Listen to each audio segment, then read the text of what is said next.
every kill with that incendiary breaker counts as fire, so I knocked it out in one mission once I got it. But I hated that I had to fucking get it. I got tired of getting like 97 kills before we cleared a mission because of how long the flamethrower takes to kill stuff, but I didn't want to drop to like under tier 7 because I still wanted to get the Yeah. super samples. It was a nightmare. The breaker put in work.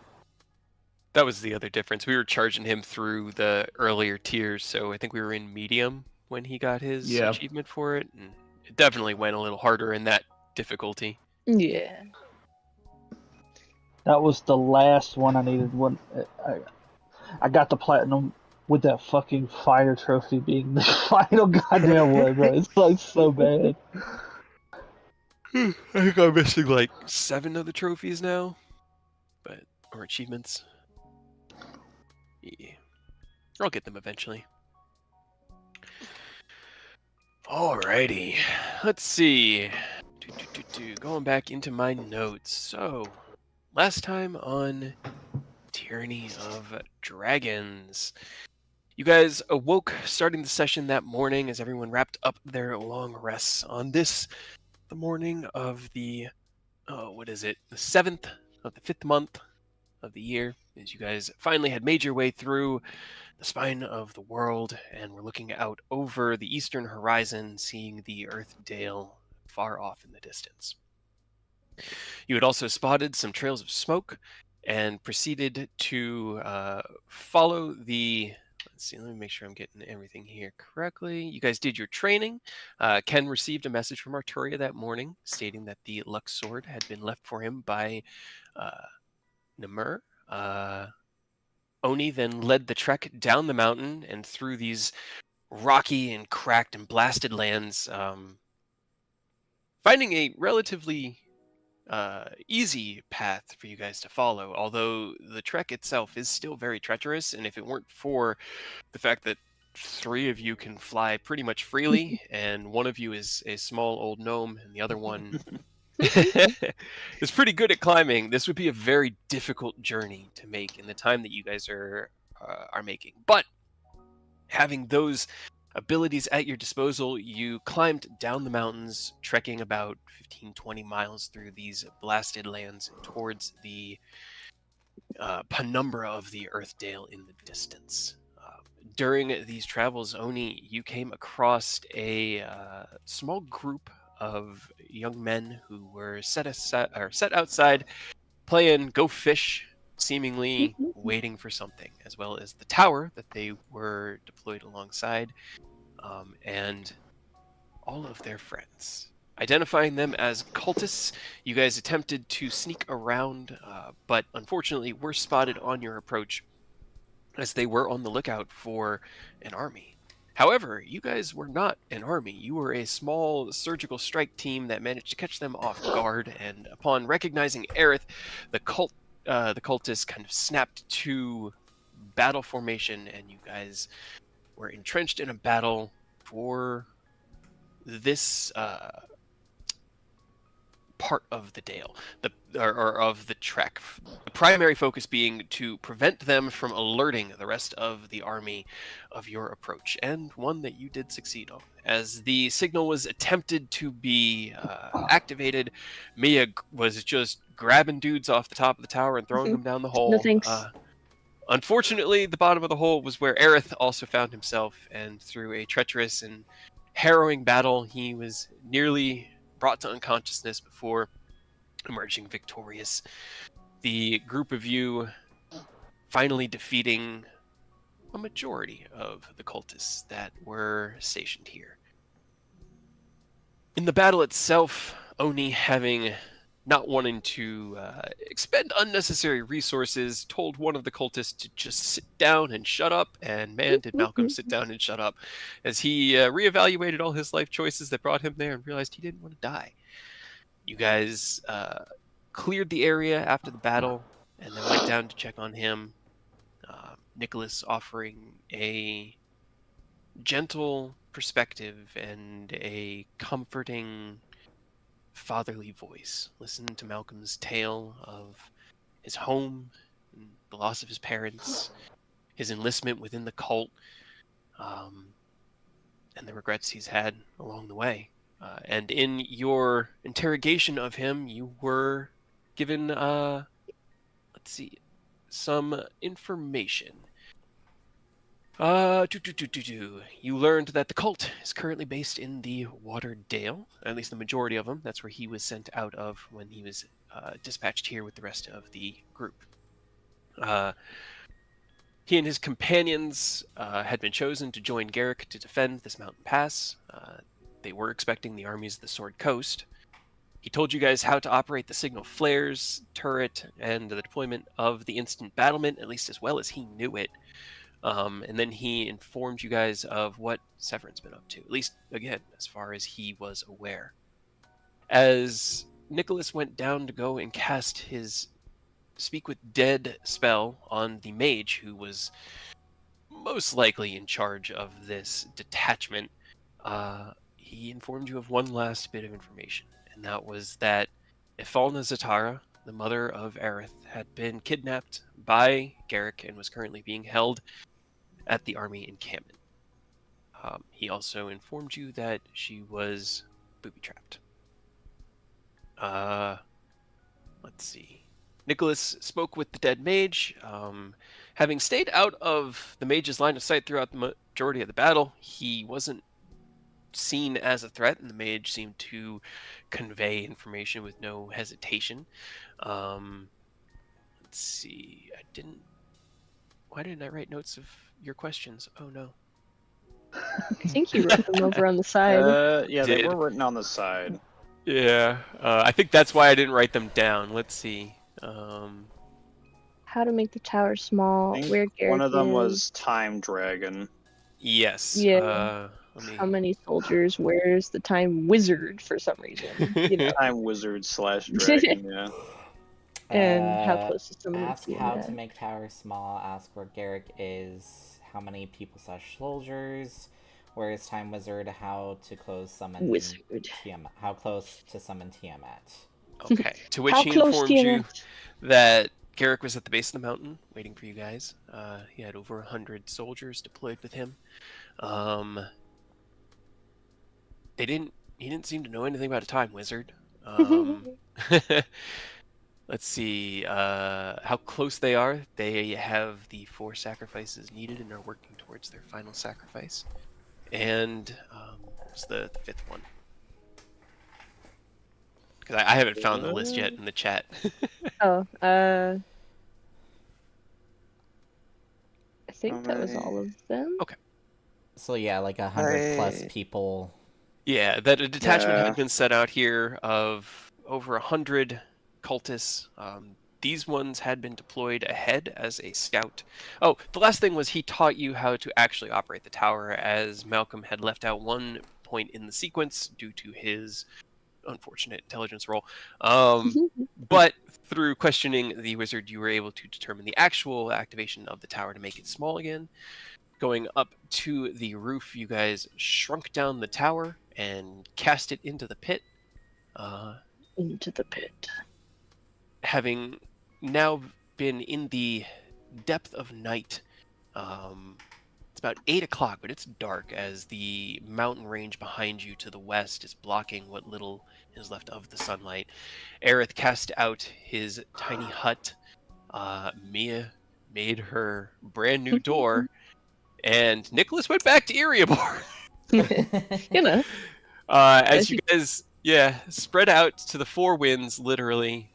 Nicholas delivering Malcolm back to the safety of the guild hall in Iriabor, and then having a small conversation with Emmeline regarding her dad, as he could see that there was something that was bothering her, and pried into it a little bit. She asked him not to tell Ken, as she didn't want to worry him with potentially unnecessary things. And Nicholas then returned to the cliffside here on the eastern side of the Spine of the World, as Ken and Mia grinningly walked out from their small demi-plane and back into the tiny hut here where the rest of you were resting. So that was where we left off. As we go into tonight's long rest, is there anything you guys want to do before you turn in? I'd like to not die. Yeah. Yeah, that's always great. Does Nicholas tell us about the stuff that Emily talked about or no? I believe so, because I did ask her if it was like that. I believed it was best to at least let Ken know. And I think she agreed. She said that it would be your call. She just asked you to, Up to you. don't make him worry if he doesn't have to. He's got so much to worry about already. What was it exactly again that was the problem? Let's see, what did my notes say? I know it just had to do with Her dad had been in contact with her regarding whispers in Baldur's Gate of some dark army being built in the shadows. He and Jaeger were planning to leave, as you guys knew, and get the heck out of Dodge, and opted instead to stick around and investigate, as whispers of a dark army don't normally lead to good Seems things, fine. but she doesn't know any more And than it's that. being built in Baldur's Gate, or there's just whispers of one being built? In Baldur's Gate. Seems fine. How many Dark Armies? Because we got Robert's Dark Army, we got the Tyranny Dark Army, now we have this Dark Army. Yeah, I know. Maybe they're the same thing, and it's fine, right? Alright. Yeah, I'll probably inform Ken, at the very least. Probably pull him to the side, but like, just so you know, there's trouble brewing in Baldur's Gate. But we'll do that later. We'll do that later. Problem for later us. We have more important matters at hand. For now. Yep, agreed. One fire put out, the other one grows in its place. Do we have contacts we can send to mitigate it in our we stead? should probably also let someone know about the 4 out of 5 sacrifices, and we probably need to expedite the building of the army because we're probably going to need it soon.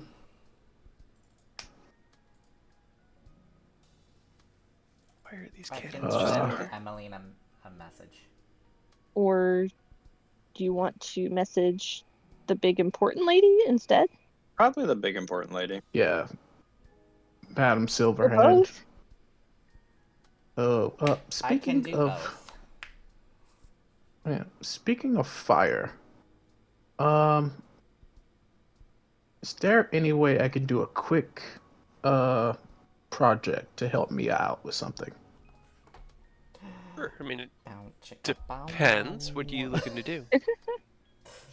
I'm gonna help her make a item to help with one of her spells. Okay. Yeah, I'm assuming when we were in the demi-plane we had talked also about that I needed a material component for one of my new spells I picked up that he could make. I see. All right. Yeah, that's easy. That's just a little bit of, as long as you're not having to infuse it with magic, it's just an item being It's crafted. just a couple pieces of platinum and heating it up and carving a sigil of a dragon on it. Gotcha. Yeah. That's easy enough to do. You could use either an arcane flame or make a campfire if you guys wanted to have a campfire. It's up to you. I mean, I can make a campfire here. There you go, campfire. Campfire song. All right. Let's see. I actually have campfire art.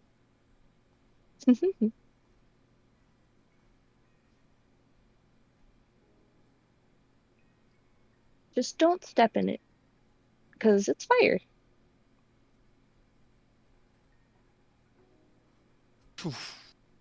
In a magical burst of colorful energy, the bonfire creates itself in the space here on the edge of the cliff as you guys kind of gather around and Ken takes out his tools and begins tinkering away next to the fire using tongs to heat up little bits of metal and apply it like a little soldering iron. Anybody else have anything they want to do? Miss Gareth was gonna message people. Yes. I was gonna Write me out send- your notes. Huh? Write me out your notes. I was essentially just gonna tell them, hey, they need one more sacrifice. We should stop that. Yeah. Getting low on the time Rally the frame. troops. Okay. Okay. Yeah. All right. As you send out the message, a voice comes into your mind in response. Understood. Not good to hear that things are moving forward at this pace, but it is good to be informed. I will pass along the information.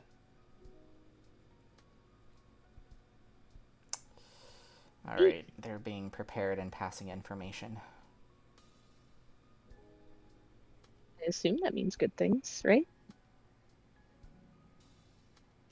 Yeah, well, here's hoping. As he's banging away on his project.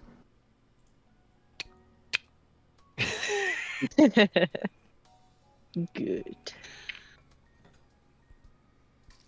There is a trail of smoke. There is. Oni, but you can see in the distance there are 3 more. They're a little easier to spot as you guys are a small bit closer now.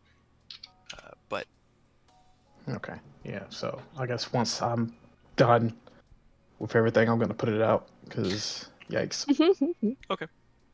as the flame goes out, can Mia roll me a d20, please?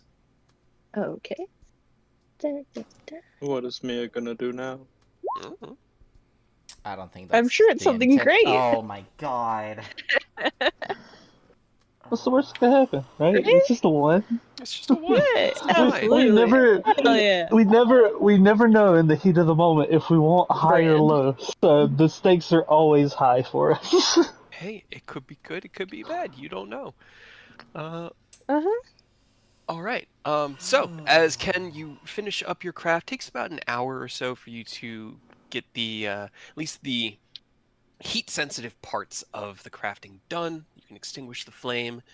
Takes maybe another half an hour to finish out the engraving and wrap up your handiwork at around 10 o'clock or so. Does anybody else have anything? That is the wrong Sword Coast map. Mhm. I was trying to find the world map. I wanted to put us on it so you guys could see how far you've come. The only thing I could think of is maybe we want to have a little bit of a powwow to come up with some plan for how we're gonna deal with Garrick and his boys down at the base of the mountain. Yep. If we get 9th level spells, we can do Meteor Shower. And accidentally hit Air's mom? That She'll be she'll be fine. She can dodge. I'm not taking that chance. Do you have some Agreed. 9th level spells in your Yeah. back pocket you haven't been I was telling about us to say, about? do you Nicholas? have the meteor shower spell? Are you holding out on us, old man? Well, to be fair, I have an 8th level spell, which I can then use to buff Mia into a 9th level spell. She could I don't know cast a what that spell at means. 9th level, but she wouldn't know. Well, yeah, 9th yeah. level. Yeah. It would boost your spells, not actually Yeah. let her cast 9th level spells. Yeah. So I don't think before we get down there we'll get to 9th level spells. So anything else? Hold on, let me check my massive spell book really quick. So we just need to. So I know what's going on. So we're gonna go over there, and there's like 100 people that we need to go through, and then kill a guy and save your mom, right? Yes. That's. I mean, that doesn't sound that hard, right? To think. teleport her out. No, remember she has the contingency Yeah, set up on her. we can't get too close, or she'll just. out Okay, of so there. what exactly is it gonna do? It's gonna teleport her to Severin. That's what you were told. Okay. Which She will also make has it one of those. much harder than. Teleport only works when you're on the same plane, correct? Mm-hmm. So what if we use a demi-plane on her? I mean, I can make a door that she can go in, but I don't know if I can. I mean, I could plane shift banish her. We'd have to. I could make her go to a different plane. Would that help? We'd have to get the collar off her though, as we do it. So we'd have to banish 2 people and have them somehow end up in the same place, which is not very likely. Where's the else we banished We him? we just banish her, go meet nobody, have him take the collar off, and then everybody problems solved. I feel like the In and out, demi-plane. 10-minute adventures. I do feel like a demi-plane could work. We just have to open it right on top of her, and she'd have to get in immediately. Yeah, that's the only problem I think is that she has to go into it herself. I don't think I can like have the door eat her, essentially. So where's massive visibility? That's like a 8th or 9th level spell, I think. Uh, I don't even know. Is that a spell? Is it a spell? It might I not don't be a think spell. so. I think it's just greater invisibility. Well, invisibility you can cast on multiple people. I think greater you can only cast on one. Greater invisibility. You or a creature you touch. Yeah, so it's only 1. Yeah. What we could do is invisibility you, get you right next to her.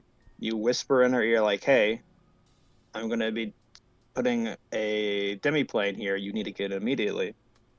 Cast the demi-plane. Have her get in. We all join you in there. Then we remove the collar. But again, if anyone but Garrick approaches her, contingency goes off, and she gets teleported to is Severin. it a spell based, or does it have to be activated manually? The contingency? It's like Or is a it the tripwire or basically. the It's spell just, contingency? Yeah, the it's spell in- contingencies Okay. on the. Counter spell. We'll need someone. Constant counter spells.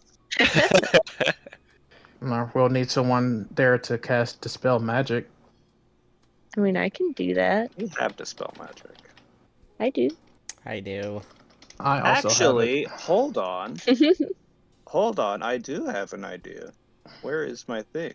Where is my spells? This is a custom spell. I just need to find it. Time stasis. So I could time stasis her. And then you remove it. Would that prevent her from being teleported? Well, it's her and everything. So even the collar would be time stasis. And can't affect it.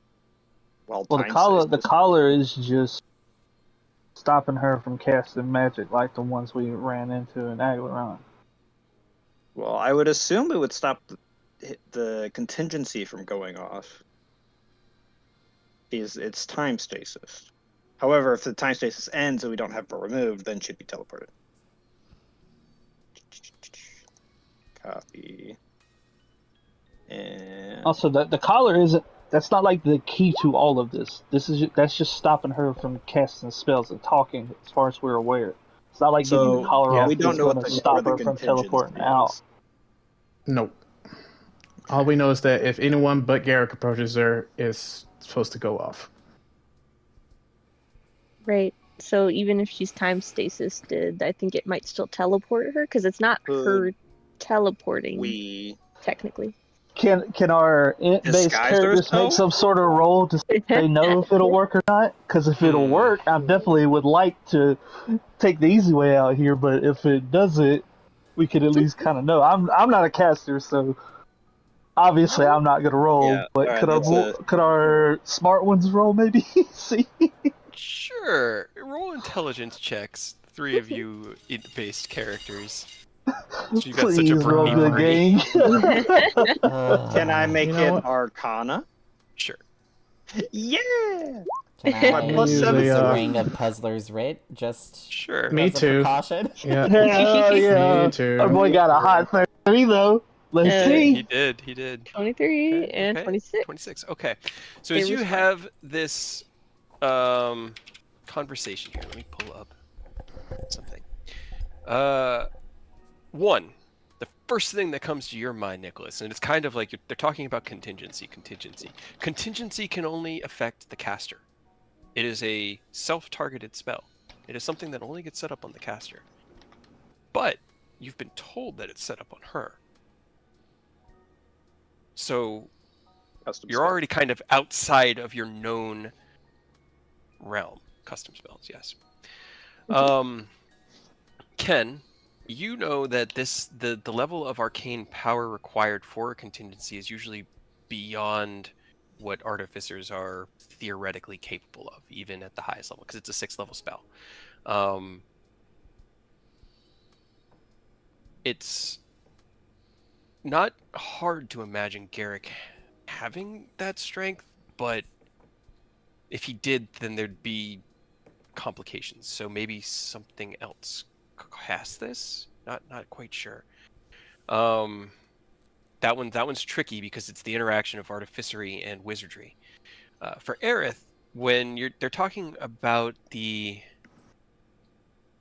dispelling of the magic, you know that magical effects can be dispelled, but the potency of them has to be taken into effect or into account when dispelling it. It gets harder and harder the more powerful magic. You and Nicholas also know that stopping time does not necessarily stop causality. As you both have researched, and Nicholas has actually made headway into time magic, things that get locked in time can sometimes have everything that's applied to them. Like, let's say you have something that you freeze in time in space, and you hit it with a hammer a few times. Depending on the spell used to freeze it, that impact could be compounded and then poof, hit all at once. And you're not quite sure how arcane effects like this, especially spells outside of your knowledge base, are going to react to having time around them stopped. Unfortunately, even with really good rolls, this is still just unknown arcane fields, but it gives you a couple things to maybe account for. Also, we're not 100% sure it is a teleport spell, correct? Yeah, all you really know is, because all the information you got from Malcolm was that she had been booby-trapped with a contingency, so that if anybody except Garrick approached her, she would be instantly teleported to Severin. And from your conversations with Malcolm, he didn't seem particularly arcanely knowledgeable, so... So, is there a chance then, whenever you told us that he didn't mean the contingency spell, he just meant a literal contingency plan was in place that That's what he I got thought. close? Could She be. could proof out? It could be. We don't know. Alright, new idea. What if we just don't approach her? Take everyone out and just leave her there. It's like, I mean, that's always on the table. Like, it is definitely a shot.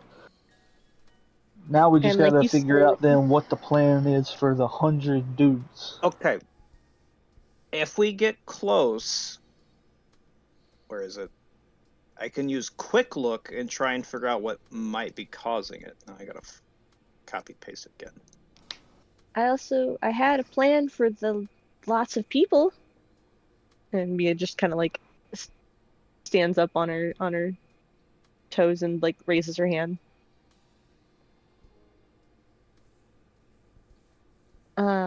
So what if they said they had the tower thingies and they were flares and they were there to tell them if the army was coming, right?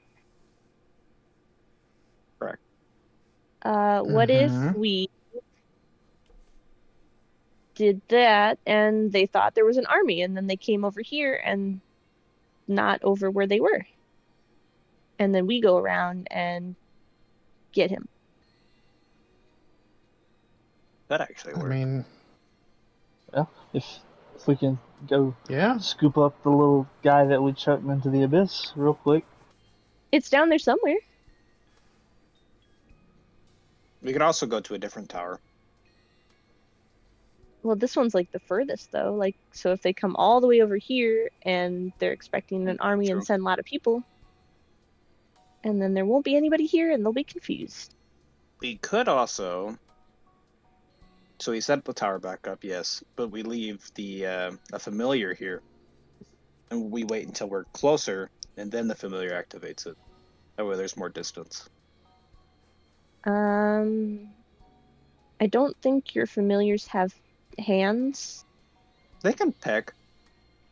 Well, it's like a thing that you're supposed to press, right? On like the I'm the actually symbol? drawing out because I've spent time this week thinking about what it looks like, so I'm drawing it out now. Give me just 1 second.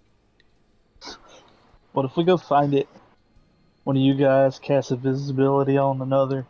We go put the base in the middle of their camp, activate it, get out of there real quick, and just let it erupt on however many is there. We just bomb them with their own base. Well, we also have to take into consideration that just because they alerted that the army's there, it might not make them rush to us. It might make them try and speed the process up. So maybe they'll hurry up and just sacrifice the last thing or something. We don't know how they'll necessarily react. We didn't ask about their contingency plan if there was a signal. Like, are they meeting them head on? Are they just securing up their defenses? Well, I kind Yes. of assumed, I guess, since there Yep. was a lot of people. Yeah, we also don't actually know what the last sacrifice is gonna be. Mm-hmm. Just that there's one, so hopefully, best case scenario, they're not prepped for the last sacrifice yet. Yeah. And I can also use, as we get closer, I can use Arcane Eye to just scout the entire camp.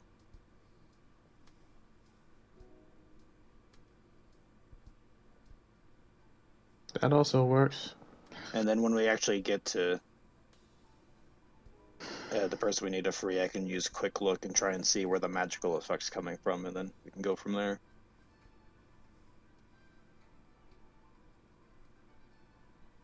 Because I don't have... You can't really come up with an idea if we don't know what it is. Yeah. Right. I mean, either way, we just not need to go past or distract the 100 people and not deal with them, because that's a lot. And just fight the other guy. Agreed.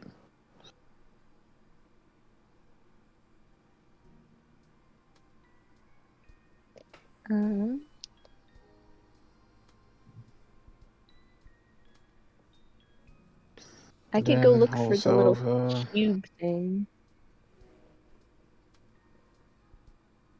the what thing? The little The tower tiny thing. base. I dropped Yeah. it on the ground. Oh, right. Sorry, cube. She said cube. Got it.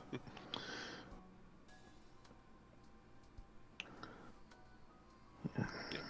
All right. So- Yeah. I think that distracting the contingent is probably the best step one that we can think of right now. And then we'll just, as we get closer, we'll just scout and get more information.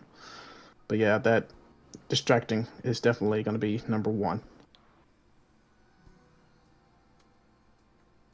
So that's kind of like what the control panel looked like, with these very odd, unusual caricatures over here, and then like It looks like generic a penguin. shapes. At least on the device. Telepathy. The range is unlimited, so as long as Aerith gives me like a good enough description of her, I could do a telepathic link, and we could talk and try and figure some stuff out. Yeah, but well, I don't want to, because I know from past experience that those chokers prevent people from like talking like at all. So Well, this would be I don't know. Well, Tele- I'm not sure if it telepathy, works. I don't. Yeah, I was gonna say I Yeah. don't know how it would work because telepathy is in the mind. Technically, it's someone else casting it. Aerith, can you roll me an intelligence, just flat intelligence check? I just need to see if you're remembering something. Okay, that's Hey. really good. You've tried sending your mother in Yes. the last week, and when you did, it connected. She didn't respond. So it'd be a one-way. Mm-hmm. All right, I'm just going through the list. I'm just trying to. Yeah, no, it's good. No, that's why that's all- I yeah. wanted to. What is It's reality? Break? perfect. Give me 1 second. While they discuss, can Mia fly down to where she threw the fortress thing and try to find it? Sure, roll me an investigation check. Oh, you don't want me to do that on her. Just the quiet. Do not say it like that. Don't worry, I'm You not don't gonna want me do to it. reality break your mom. You don't want me to reality break your mom. Phrasing. 16, not bad. Yeah, you find it pretty quick. It takes about 5 or 10 minutes of looking around. It fell away from where Aerith was fighting, so it didn't really get like messed up with any of the gore and viscera that's down there, and you managed to dust it off and then fly back up to the rest of the party. Anti-magic field. Just gonna put it in my pocket.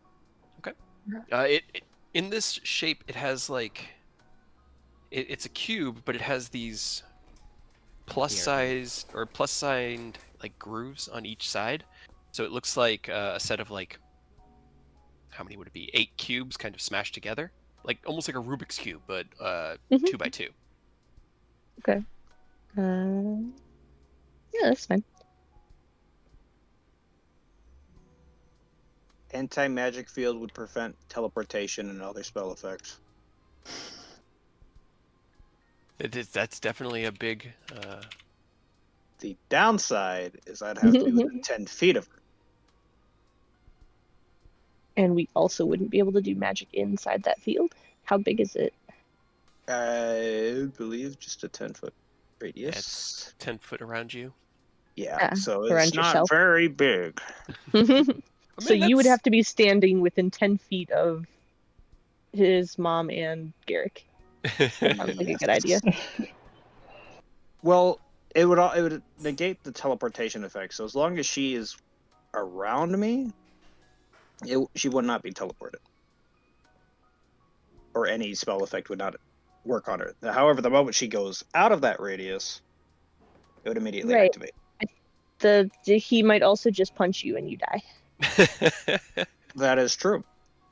That's my concern. You are still just a little guy. Still, you wouldn't hit a little guy. I'll play the same act like, where's Dave? is that you? Somebody get this old man out of here. Where'd he come from? Get him out of here.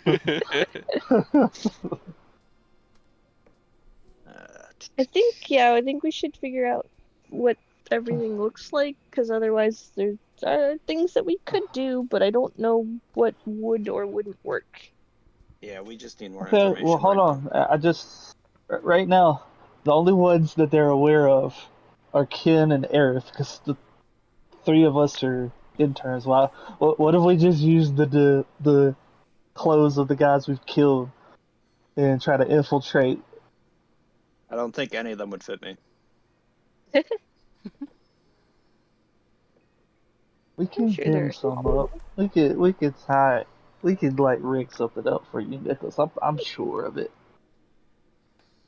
So to try and Because go they didn't in even as like low just key try to blend in and figure out what it is, so you can do your thing, ideally. Because we still the current plan is distraction, but we really don't know if sending off a flare is going to do much. I mean, I still say we do it because it's something to do, but like we really don't have a plan currently, so still just spitballing here. okay. I'm actually fine with that. I still say we use Arcane Eye first before going in. Just so we have a more better idea of what's going on inside. And then we can see if disguising ourselves would work or not. Excuse me. And actually, we got the perfect fit for you because one of the guys got blown in half, so it's already pre-cut for you. Lovely. Perfect. No, but regardless of what we do, I do think Arcane Eye is probably the move to just scout it for us. Can you send that out like way ahead of us? Like, could you preemptive it now? Yeah. How long does Arcane Eye last? It lasts a while. Why am I typing in Google? There's literally a page here. Compendium! Compendium. Arcane Eye. Concentration up to an hour, and I can What did I do? What did you do? cast it Everything within that's 30 Tug of war. feet. And I That can was my move fault. it 30 feet. And it's invisible, and it can pass through something as small as 1 inch. So How close do you have to stay to it? I don't have to stay. It's unlimited range. Oh. It just moves 30 feet at a time, so it's slow. Okay. But I can do it for an hour. So 30 feet per round is 5 feet a second, is 300 feet a minute, is 18,000 feet in the hour. Flying. You're not close enough. You got about a 3-mile range before it runs out of time. If you could like extend the spell, make it. I think there's a meta magic that lets you do it for 8 hours. I have meta magic. That's fair. I'm a very Unfortunately. simple gnome. It'll be useful when you get close, but where you are right now, you're still too far. You're about 20 miles from the base of the mountain. Would divination work? Yeah, I don't have extended spell, so I don't. I mean, I even could have any. scry on your mom, or have you scry on your mom. Could scry on your mom. I can ask questions. But yeah, we can scry on your mother. And get a general idea of what's going on around. That would probably be the best choice. I don't see why not. Either way. Scry your mom. Alright, going to take out the scry ball. Ball of scrying. Show me his mother. Scribe ball your mom. No, show me your mother. Not like Phrasing. Your mother. Allies. Aerith would probably have to use it, actually. To get a more accurate read. Mm-hmm. Okay. All right. That's fair. That's fair. All right. And we have to hope she just chooses to fail it. No. Okay. All right. You have a -5. What's the save DC on the scry orb? The ball of scrying. I believe its default is like 12 or 14 or 15. I don't. Is it 15? How do I spell scry? S-cry? That was such a good fucking show, bro. God, missed that show. Well, I mean, if Aerith is the one doing it, it'd be familiar. Mm-hmm. Alright, I'm just gonna look at the ball. Let me look at the ball. Do you have a body part, lock of hair, bit of nail, or the like of your mother? Yeah, because Oh, it's let me not check. called a destroying ball. It's called a crystal ball. Save DC of 17. 17. That's very good because she actually got a 16. All right, because she has advantage from being an elf, and yeah. Okay, so as you take the orb in your hand and kind of like focus in on that mental image, that feeling in your mind and your heart of your mother, and you reach out through the ether, through the universe itself, through this orb, there's a cloudiness that appears and swirls all within the magic orb, and then it kind of parts in the center and opens to an image of your mom sitting kind of half slumped against a very familiar looking metallic wall, a black collar around her neck, and she seems to be sleeping. Wakey, She's wakey. currently asleep. I thought elves don't sleep. Trancing. You're right. She seems to be okay, I'll put it this way. She's not trancing. She seems to be leaning despondently against one of the walls. She's not really moving, except for the slight bit of breathing. But she also seems to be alone. Doesn't look Okay. like anybody is keeping her company. You see any weird shit? Any like things that weren't in the last base we were just in that surround her? Make me a perception check.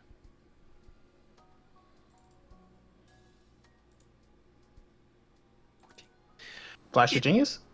Okay.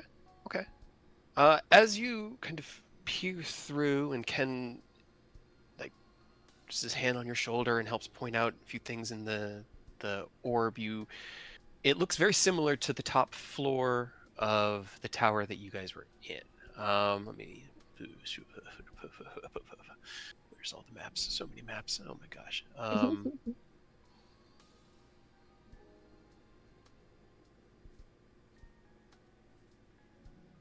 Yeah, it looks similar to like this room here, but you don't see these two beds. Instead, there's like a wall that seems to bisect right through here that has a door inlaid into it, a big metal locked door with like a slit in it. Are there any magical items that destroy other magical items?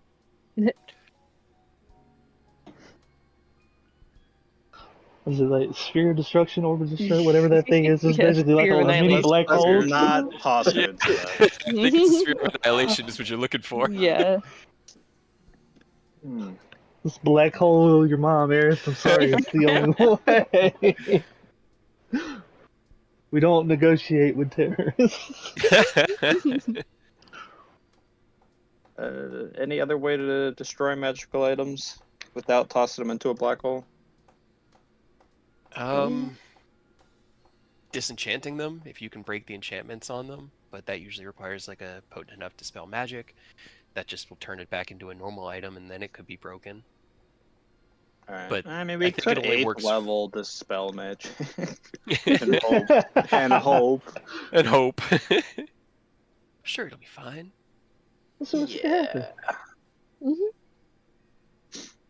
Everything's on the table right now. So even the craziest idea anybody has, So, feel free alright, to so voice right it. now we have put her on a different plane, anti-magic, dispel magic, other stuff for the collar.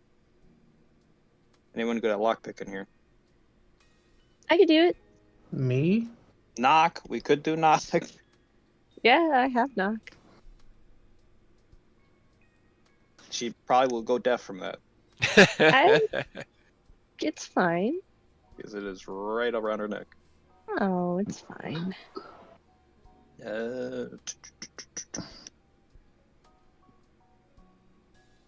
Any more ideas? We The dragon isn't teleport supposed to be with him, to right? your mom. Because it did the weird thing where it took the mask and is using it to hype itself up. So it's not here, right? He didn't mention anything about there being a fucking worm out here waiting for us No. along with. Okay. No, he did mention Yeah, he did Garrett's- mention, yeah, experiment Yeah, being there. his but latest creation. not the dragon who is wearing his own mask, right? No. Because that would further complicate things in a way that we don't really need right now. Yeah.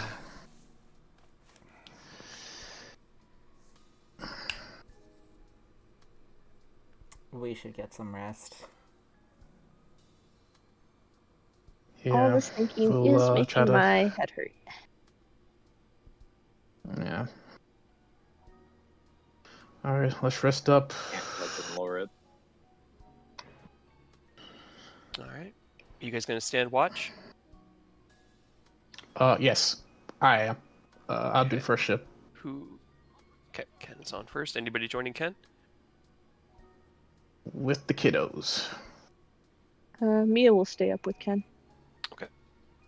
All right. Well, as the rest of you head in for your trance, can the two of you please roll me perception checks at advantage?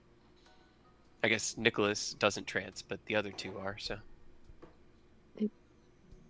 He's probably not paying very much attention, but it's fine. Flash of genius. Perception. All right. Here on the edge of the world and in such close proximity to the Dale of Earth, you don't sense anything coming close to you guys, or at no point during your watch are you attacked or come upon by cultists, but you see these strange, like almost aurora borealis through the sky over you throughout the night. These pulses of orangish yellow energy that just radiate out like waves across the sky, and you just find yourselves almost entranced by it. There's a smell of thick dust, but not in like a dusty attic kind of way, but in like a fertile field kind of way that's just on the air, ever present. Anytime you step out of the dome to relieve yourself or just stretch your legs a little bit, it hits you just instant this immersion into the earth itself and these waves of gold light through the sky. But anything you guys wanted to do or talk about during your watch?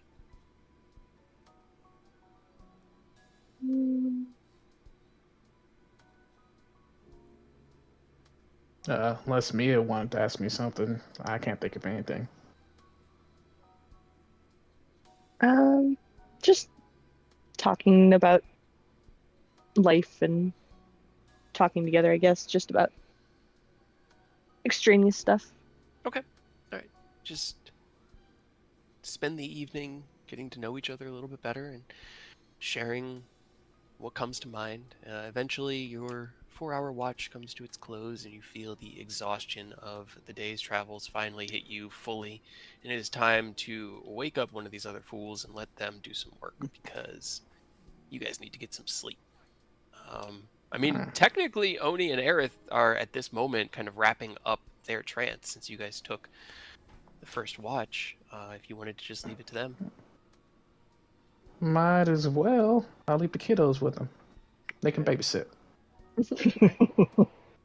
As the two of you kind of curl up within the dome against the rocky wall here and slowly drift off into your own slumber, can Oni and Aerith please roll me perception checks at advantage? Yes. Okay. All right. So throughout the night, you guys notice that same kind of eerie pulsing through the atmosphere, this wave after wave of golden light that just happens maybe every few minutes or so. There's like of ripples across the cloud layer. Looking out in the direction that you'd seen the smoke the night before, Oni, you can still see those trails of smoke, and as the hours kind of wane on to the early hours of the morning, you see them kind of dissipate from being unkept and become thinner. You notice a fourth one, thinner and closer, maybe 10 miles away, as opposed to the 20 that the others seem to be.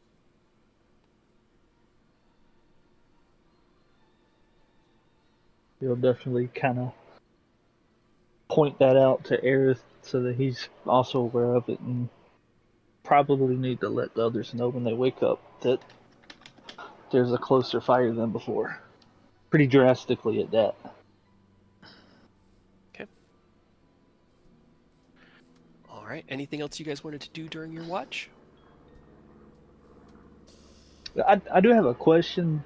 The pulsing of that like energy and light, is that out of place like since Oni's been there before, or is that the norm just because it's the Dale and like we're close to the Earth? You've seen it before, but it's rare. Usually only happens once in a season, if it does. To see it this frequently is unusual. All right, another notch on the concern column. Got it. All right. Well, as you guys wrap up your rest before we hit the long rest button, Ken, as you find yourself finding a small bit of comfort here on the cliffside, all of the concerns and thoughts of tomorrow's encounter running in your mind like complicated mathematics, doing calculus and equations, and you kind of like feel yourself shuffle a little bit and shift a little bit, and Mia will drift into you, and you just take a deep breath and lean back and finally find sleep. When you find that dream, you find yourself in a dark and almost empty dreamscape. The area around you is thickly forested, but it's almost too dark to see anything. There's these like an imposing pressure at the edge of your vision, which is only about 10 feet away, kind of pushing in with intensity that keeps you from being able to see further than that. You see these woods to your left and your right, and this path ahead of you, and you find yourself just sort of trudging along as the path unfolds for what seems like miles and miles in this deep, dark forest, until finally you come to a clearing. It's maybe about 15 feet across, and in the center of that clearing is a single cut tree stump and a figure sitting, knees up, head down, arms kind of wrapped around themselves. A familiar face as you see Rose. What do you do? Shit.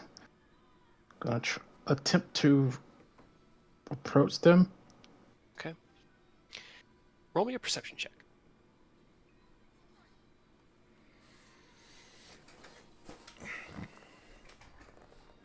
Oh my god. Okay. Hell yeah, that's our boy. As you take a deep breath and kind of steel yourself for this, you step forward into that dream space and look, and it is Rose. They look older than you remember them. They look exhausted, more so than you've ever seen them. Their equipment, their clothing is torn and battered and stained, and they're kind of sitting, like I said, knees up against their chest and their head down, and you can see rivulets of tears running down their cheeks. And as you kind of get closer, you hear,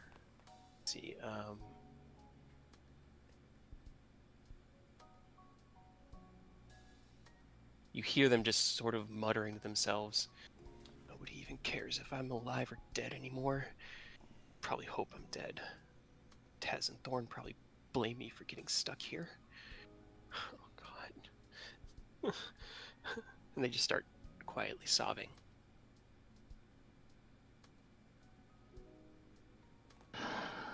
This fucking cultists and their time shenanigans is really starting to really piss me off. Ooh. I was already upset before. Now I'm just mad. There is one other thing you notice, Ken. I had forgotten about that. Thank you. As you kind of like approach them, you see you're approaching from their right-hand side, and as you kind of look over the various bits of trying to think of the right word, exposure on Rose, the damage to their equipment, the weathering of their whole form. Their arm is also very strangely jagged, like it has shards of something embedded deep within it. Can you roll me another perception check or an insight check, whichever one you prefer? I got a 6 in perception, so perception it is. All right. As Flash you of kinda genius? Okay. Let me roll. 15. Okay. The shards are white, and they seem oddly scaled, but you can't make out what it might be. It just looks like, it honestly looks like a barrel exploded and the splinters embedded themselves in Rose's arm.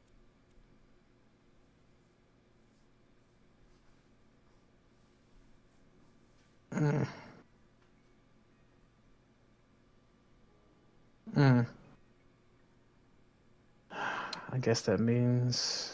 I mean, the only thing I could think of immediately is Ashdaya, because I think Rose had Ashdaya before they left. I think it must have misfired after poor maintenance and exploded on them. Yikes.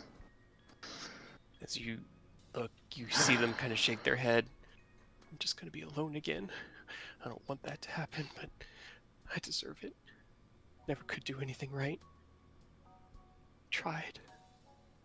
I tried. I'm gonna try to put my hand on their shoulder. See if they. Sorry, go ahead. I guess try to see if they recognize me or anything like that. As you reach your hand out, you touch their shoulder. They kind of like snap into themselves and curl up like a wounded animal, and then just like their head shakes back and forth.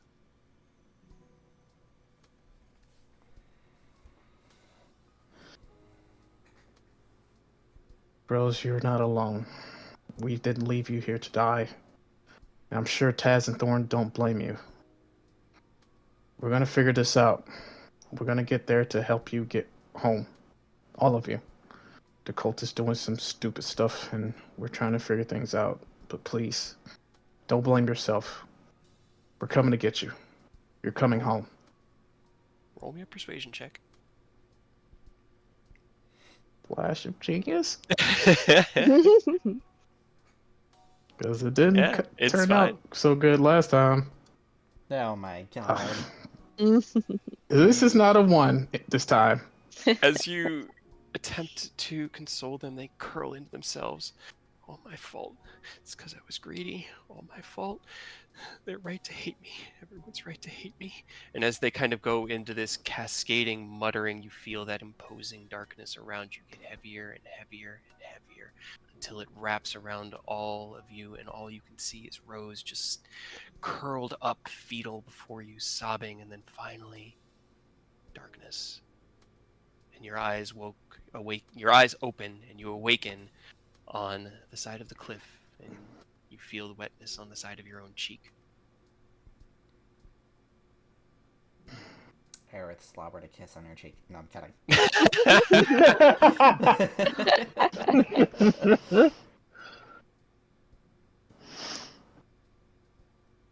Oh, man, I'm trying to figure out what is this.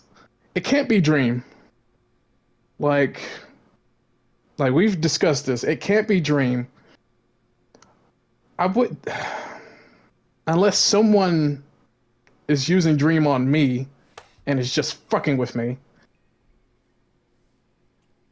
or there's something going on that I'm not aware of. Like I don't understand what's going on. I don't understand. Don't understand.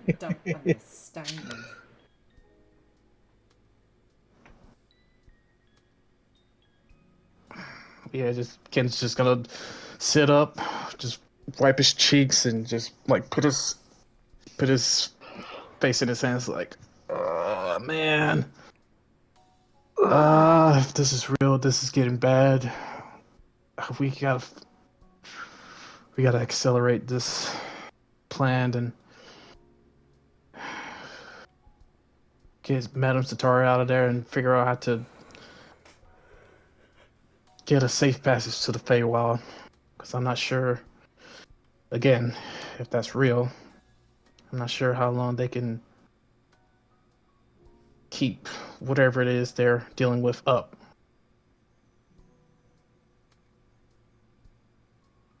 Man,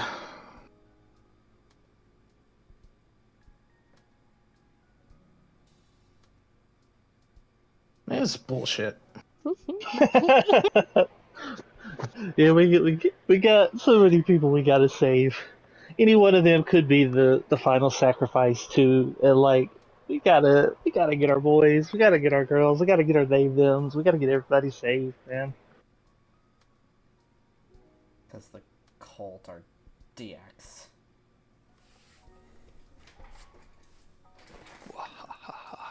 Yeah, and I guess after that monologue, Ken will look over, and if Mia's laying beside him, he'll just gently just like, I guess, put his hand on her head and just like comb through her hair.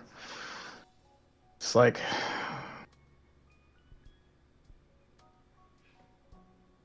I guess I also gotta keep an extra eye on you as well. Make sure you don't get hurt either.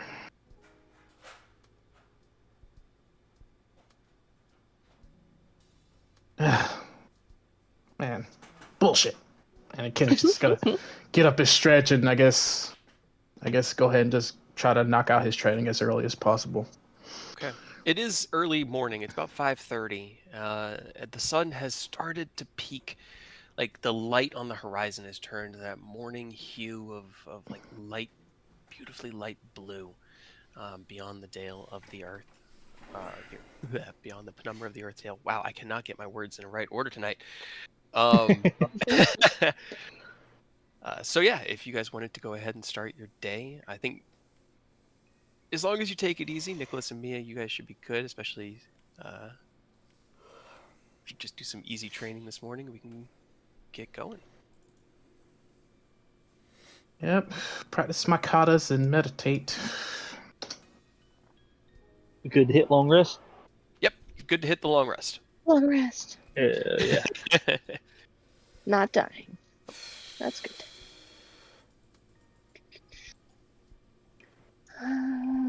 4 6 plus 2. I'm gonna be so heartbroken. I already have a feeling I'm gonna get like 3, and I need 4 to finish this fucking feat. And I can feel it. I can feel it in my bones already. I'm preparing myself. I need I'm gonna 94 just points. yeah. Too. I'm using Flash for both of my rolls Okay. because I need to pick up the pace on my at least on my fighting style training. All right. So as the tiny hut dissipates and the 8 hours pass, Mia, you still feel like you need another hour or two, but you She could probably sleeps through most of like morning training. what they're doing. Yeah. Nicholas, you kind of awaken feeling well rested as the rest of the party took watches that night, and you guys are free to begin your daily training rituals. Go ahead and roll me your ability checks. God. I'm just gonna roll it with advantage. Much better. Let's see. Considering Okay. I got a long ways to go for mine. And then, Aerith, you were working on Alchemy your supplies. alchemy supplies. All right, so that is a 4d6 for you. That's There you go. excessive. You can't fail it. No, I can't. That's way more than you needed. All right, so as you kind of take out your supplies today and start tinkering around with them, you get about halfway through your morning ritual of just practicing and coming up with your concoctions when you realize you've actually made a basic poison. Like, without really even Ooh. intending to, you just have a basic poison, and you now have proficiency in alchemy supplies. You're like, damn it! I was trying to make a health potion. You're doing your intelligence, right? Yep, I'm still working on my intelligence. Okay, so that is a relevant ability score. Go to 24. I'm at 99 out of 250 right now. Yes, that's also 4d6.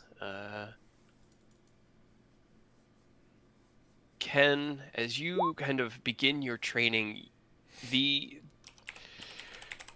night's rest, unfortunately, hindering your ability to Alchemist. move your body as smoothly as you would hope. You get 1d6. I'm wondering if you can hit your 4. Because you need 4, right? Or is it Oni?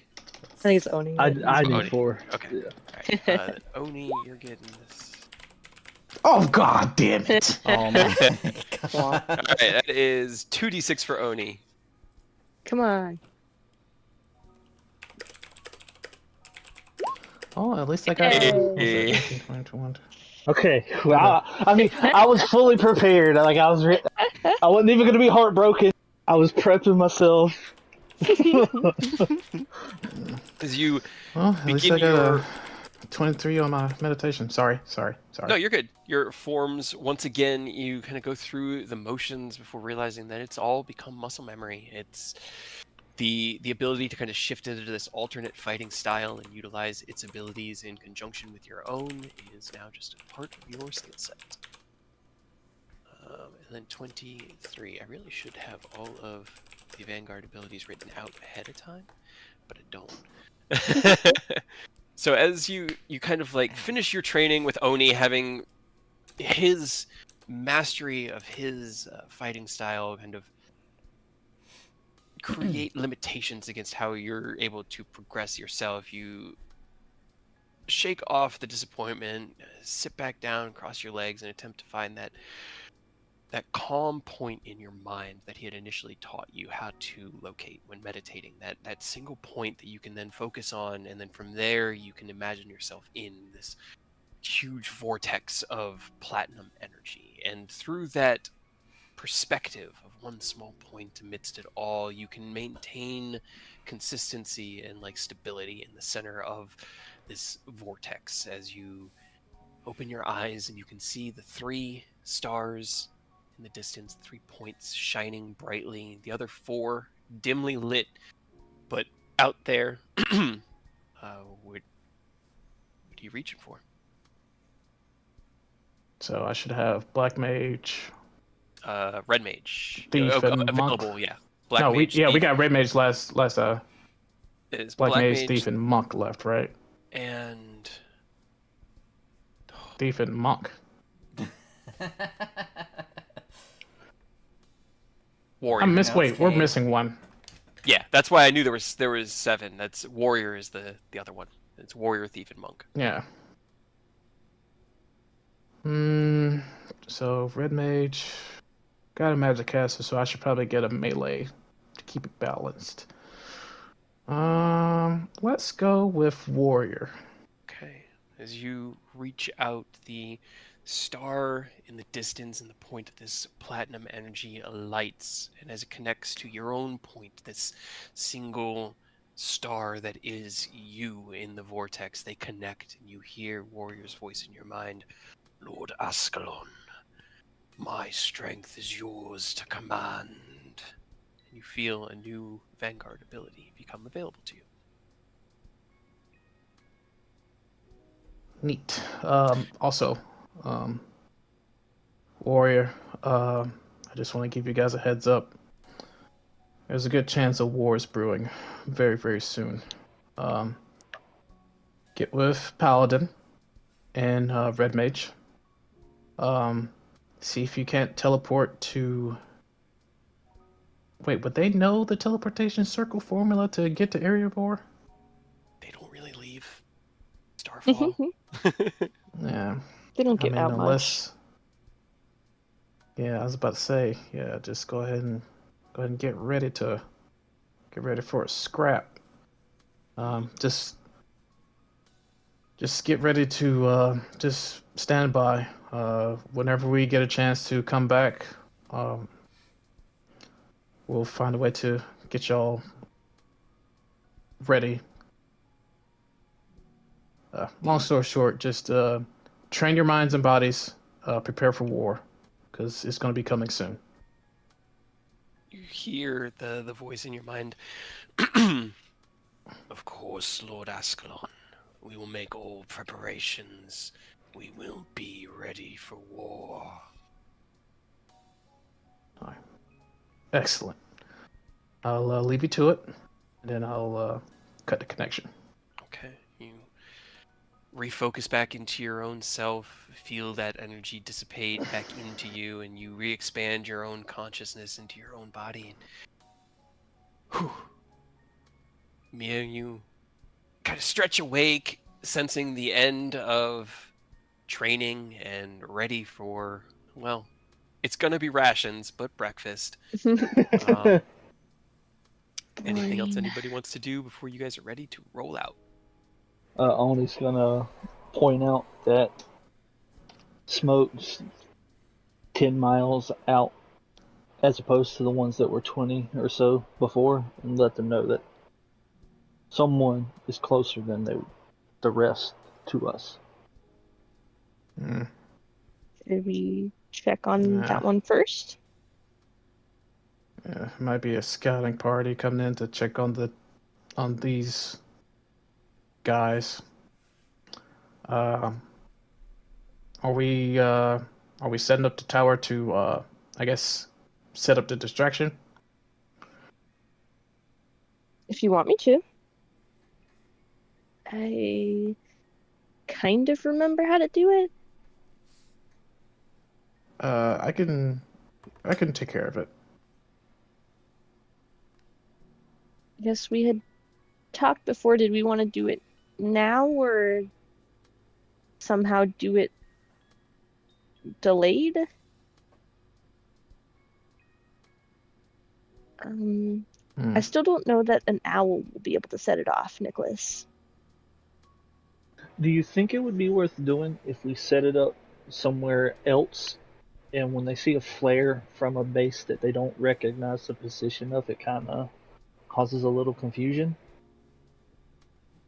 Yeah, that's true. Well, that could work. Maybe, but I feel like maybe then they would only send a couple people out instead of maybe more. I mean, I don't expect them to send their full contingency either way. But if we do it here, we're gonna need to probably do it before we peace out, right? We don't have any means of leaving something out here. Let us get a decent amount away before we activate it. I mean, unless you wanted to leave like me or Nicholas here to do it and then we could catch up. But I really don't think we need to be splitting up out here. I'm gonna be completely honest with you. Yeah, I probably shouldn't. Yeah, no, absolutely. I know we're not splitting in up. sales proper yet, but we're definitely at a point where I feel like splitting is probably not the move. then Yeah, I don't. yeah. I think say we'd we have to set it just off set and it. then just set it off and then just Skedaddle. run. Yeah. Sounds like a plan to me, huh? I'll leave you guys to it. I'll just get ready to haul ass. All right. Ken, as you take the small cube from Mia, you see it's got each side has these like 4 indentations kind of in it, and then on one side there is a circular one in the middle.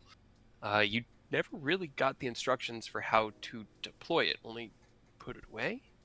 So what do you do?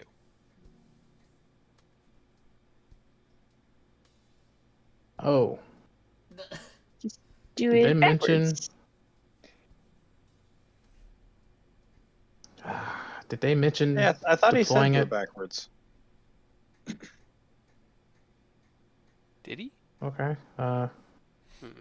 Oh, but that's what I figured. It would just be like Yeah, doing it I the thought other way that's what around, he right? said. He said like this is what you do to activate it, and then to Okay. or All to right. I shrink couldn't it, and then remember. how to unshrink. You just do it in the Okay. opposite order. Okay. All right. I couldn't remember 100%. But in this case, because things changed a little bit as I thought about it, that control panel doesn't exist anymore, as it's now just a cube. Mhm. What he would have told you is that when it's in this state, the configuration of the cube dictates how it's deployed, and then when you're ready to deploy it, you push the button and throw it.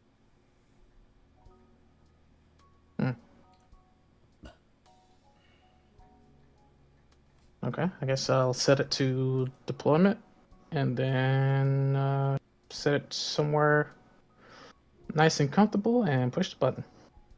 Okay, as you deploy it back to where the cult had originally deployed it, because I just want to drop it to the token layer again, you activate it and kind of chuck it out, and as you throw it into the air, it begins to spin, and those 4 edges, or the 8 corners of it, kind of out into this massive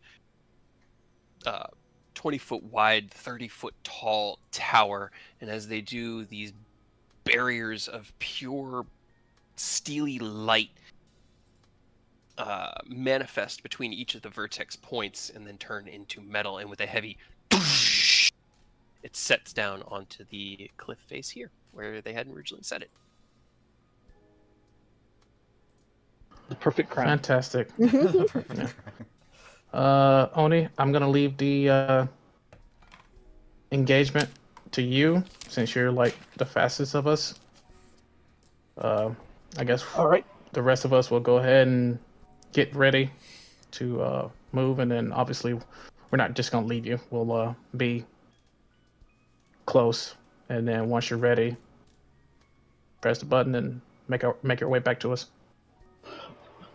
Oni's going to like deploy his spectral wings and float off the ground, put a hand on Ken's shoulder. That way he's anchored, and just you're gonna see his eyes dull, and he's gonna put his consciousness in the fucking echo. Like, all right, just make sure my hand is on you, and I'll be able to follow you by floating.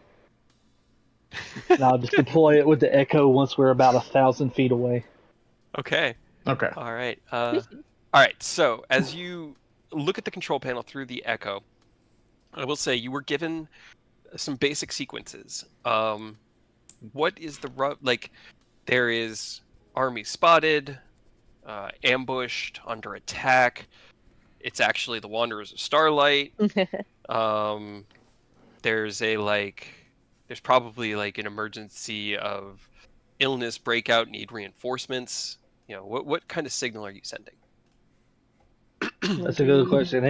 His eyes are gonna refocus, and Echo's gonna pop out for a second. He says, "Hey, what signal should we send?" What about? I mean, if I we guess do whatever army signal- spotted, and then they'll send Yeah, probably their army to fight, right? I mean, that would Not make the most necessarily, logical because- sense. Well, no, because if you're in a defense position, you'd want to stay there. But you'd be more prepared if you got a signal beforehand.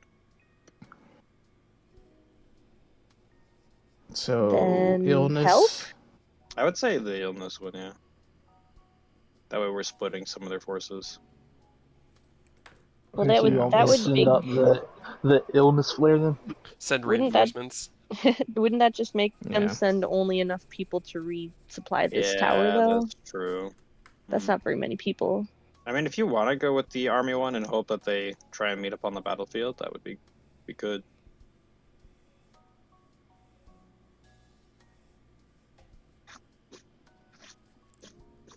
Just give me the plan. I trust the group's judgment here. You just let me know which signal to send, and I got it.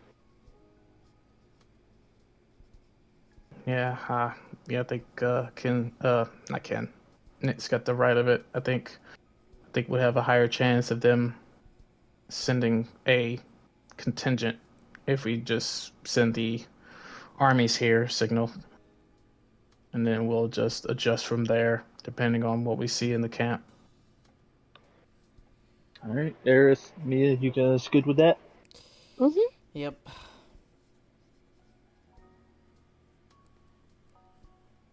Let's hope it I'm works. gonna take the silence from Aerith as yes, I and said then yes. Did you not hear me? on is gonna No. No. on is We gonna heard. pop his echo out and go back up there. I got you. He's Okay. gonna. All right. As you leave the echo up, I guess at the we'll start. Yeah, I was about to say. I guess we'll go ahead and start moving. Okay. As you begin the trek down, who's leading the way? Because there is a path that kind of needs to be followed, but you also need to jump over chasms and cross gaps. So who is leading the path? I guess Since I can Oni lead. is roll me a survival check, Ken.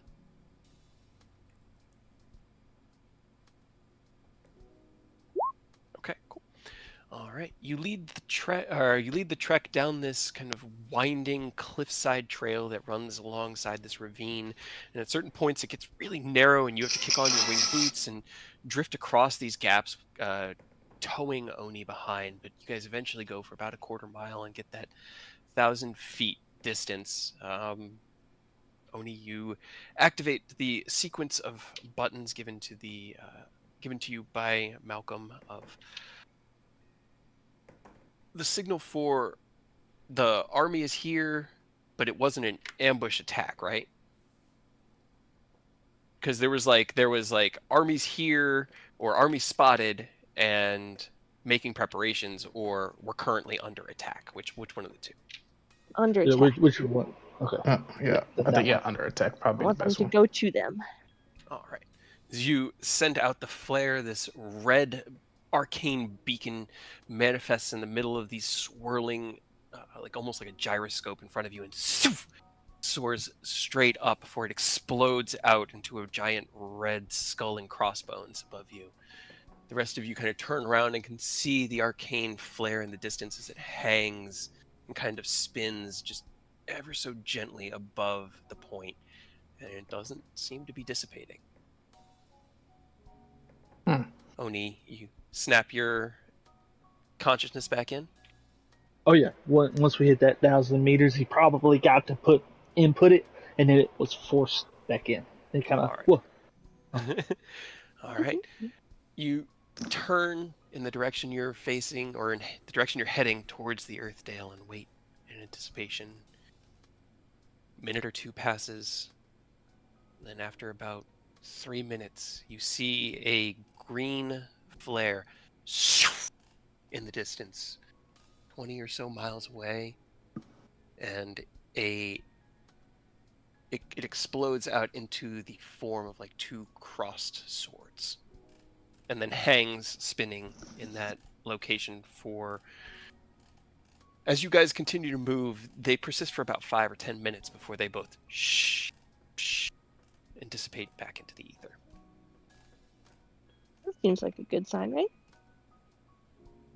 Well, here's Well, hoping. we'll find out. Yeah, I mean, we left bodies as proof that there was a scrap here, so. True. All right. I gotta. Okay. All right.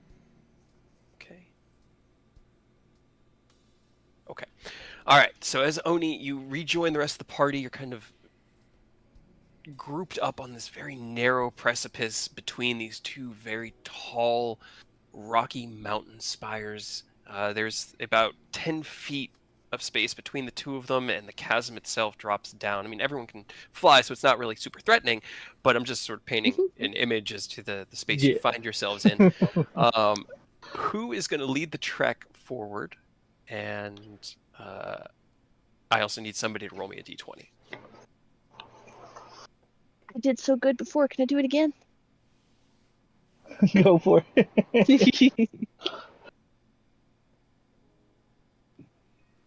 Yeah, maybe. Oh my god. That's Here's hoping that 20 doesn't 20 sets of infantry coming to see what the hubbub's Yeah. about. Well, hey, that would be good because that way it means we got as many people. No, as we those are could usually join out. determined by D8s or D10s. You don't know. You don't know. All right, Ooh, who is that going was to lead the charge? And then I will need a group athletics check. You want me to? Yeah, you're the most familiar with the area, so. This is not gonna go well. And I got my climber's kit. So Ken has And I advantage on have his. recently learned how to climb, so I have a climbing speed now. Well, then you can have advantage on your athletics as well. Have learned how to climb. And hey, it helps because Ona's got that glamour weave, so every time he moves, there's that ink blot trail. You basically get a step-by-step instruction on where to put your hands and feet and where to go as he's leading the way for you. Easy. Easy peasy. Yeah, easy. We're doing great. Roll me a survival. See, maybe he finds you guys a really good path again. Oh my god! Oh my god. I found you guys a really good path. You did. As you begin to lead the party down the slope, you guys hike for probably about an hour or so, crossing. You'd expect maybe to be 5 or 6 miles of very rocky and treacherous terrain. Ken, you've already utilized well, no, because it's 2 hours. You've used half of the time that you need for your boots, but you guys are still making good progress. Even given the tough spaces you guys find yourself having to maneuver through or get past, you're making good time. When the eastern horizon starts to get hazy and then closer and closer and closer, and you guys all find yourselves deeply and quickly engulfed in a sandstorm. Visibility only goes about 5 feet in front of you, and all you can really hear is a around you as the dust and loose debris from the mountainside is being whipped up and kicked around. How do you guys proceed? That's fine. As you shout over the winds. Trying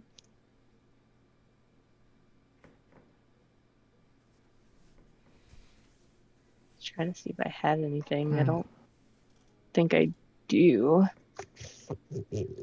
I don't have like control weather or anything.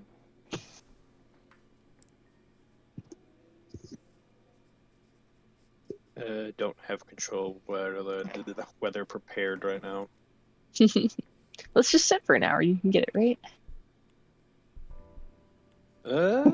Any other spells we can do?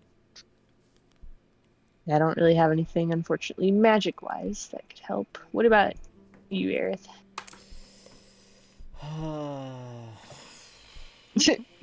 No. No. No.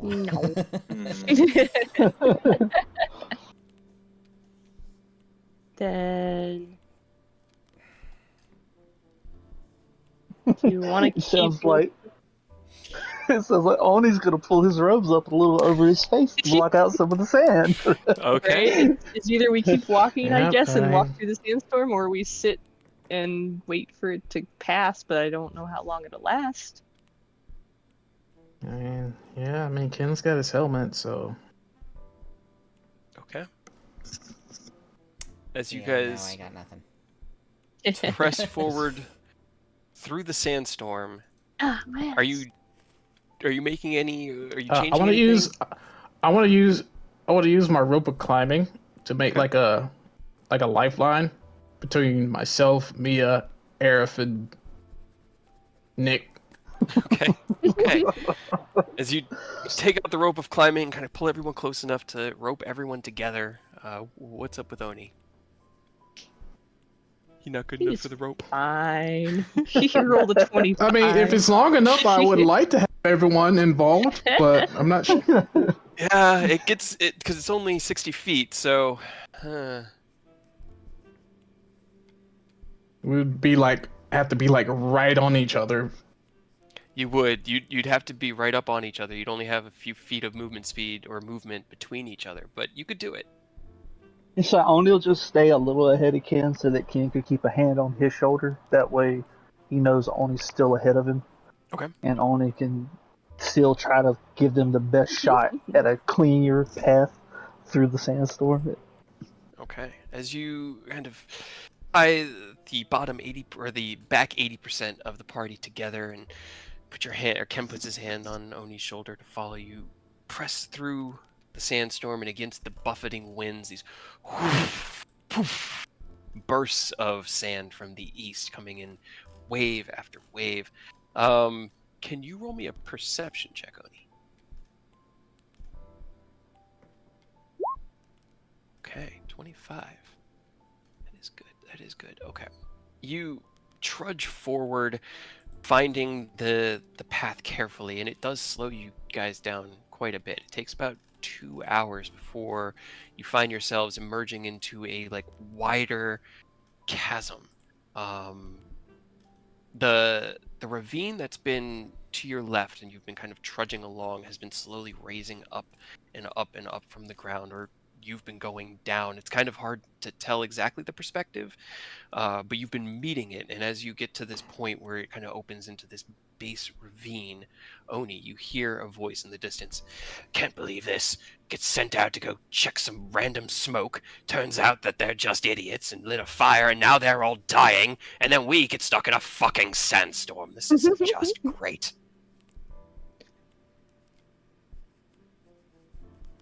Oni's just gonna quietly look back at Ken to see if he heard.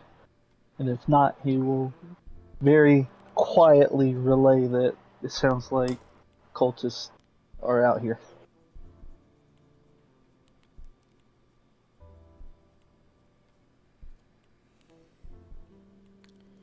Oh boy.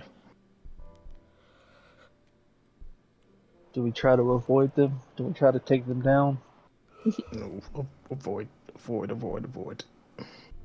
I can make us invisible.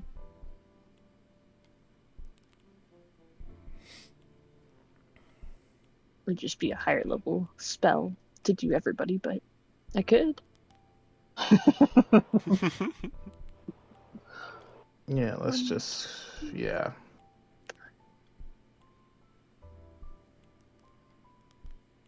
I just need to know if you guys are going to be invisible or not, because it's a stealth check either way, but do you have advantage or not? Do we get super advantage with the sandstorm? No.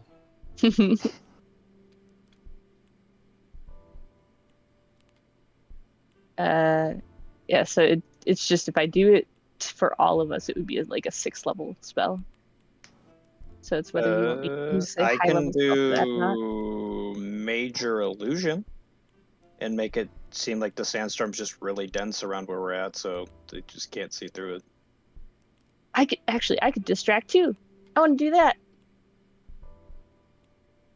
We'll be sneaky, and I'll throw an distraction, and also Nicholas can distract. That sounds fun. Because I haven't gotten distracting, or am I hiding us with major image?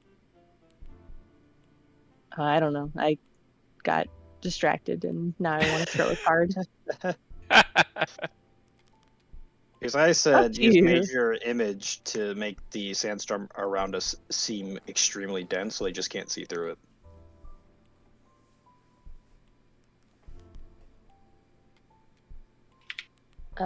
It's up to you.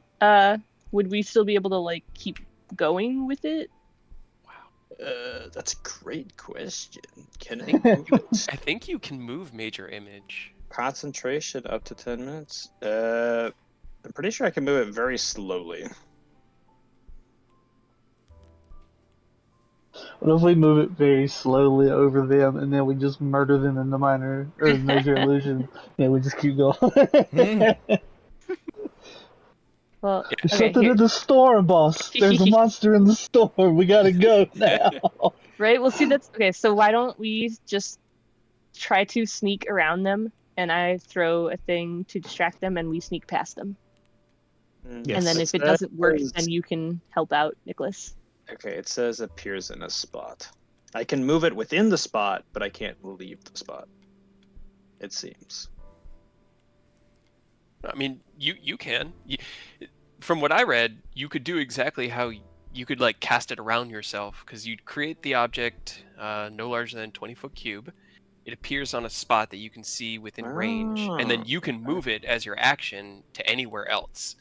And you can also create the image and move it so that it appears to be walking, like if it's a human. So if you wanted to have it look like the dust was just billowing, that is something Major Image could do, because it's a bigger spell. Like Minor Image is really limited, but that's also a cantrip. So Okay, yeah, I mean, if we're fine with that, just seeing how far we can Yeah. stall. yeah, okay. Yeah. All Okay. right. As you cast your Major Image of the sandstorm more potently around you, muttering the arcane incantation softly beneath your breath. Is anybody doing invisibility, or are you guys just doing a normal I stealth check? think we're sneaking, but I also want to throw an illusion. Okay. What are you throwing? I would want to pull a card from my deck of illusions and throw it. Gotcha. Okay. I just don't All know right then. how to do that because I don't have a thing that lets me draw a random player card. Does it actually tell you like what it would be if you drew like a 4 of clubs, for instance? Yes. Okay, let's see. Yeah, I need like an actual like playing card, which is I thought it was a dice, but it's not. Google it. There. You should be I able to see tried. that now. Can you see that down in the bottom? Ooh, yes. Draw one card.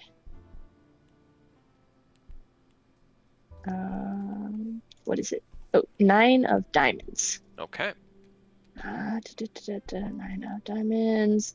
An ogre mage. Okay.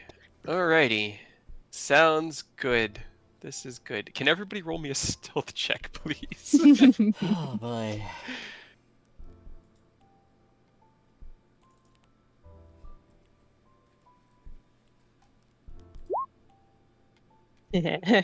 Lovely. Okay. Doing great. Mhm.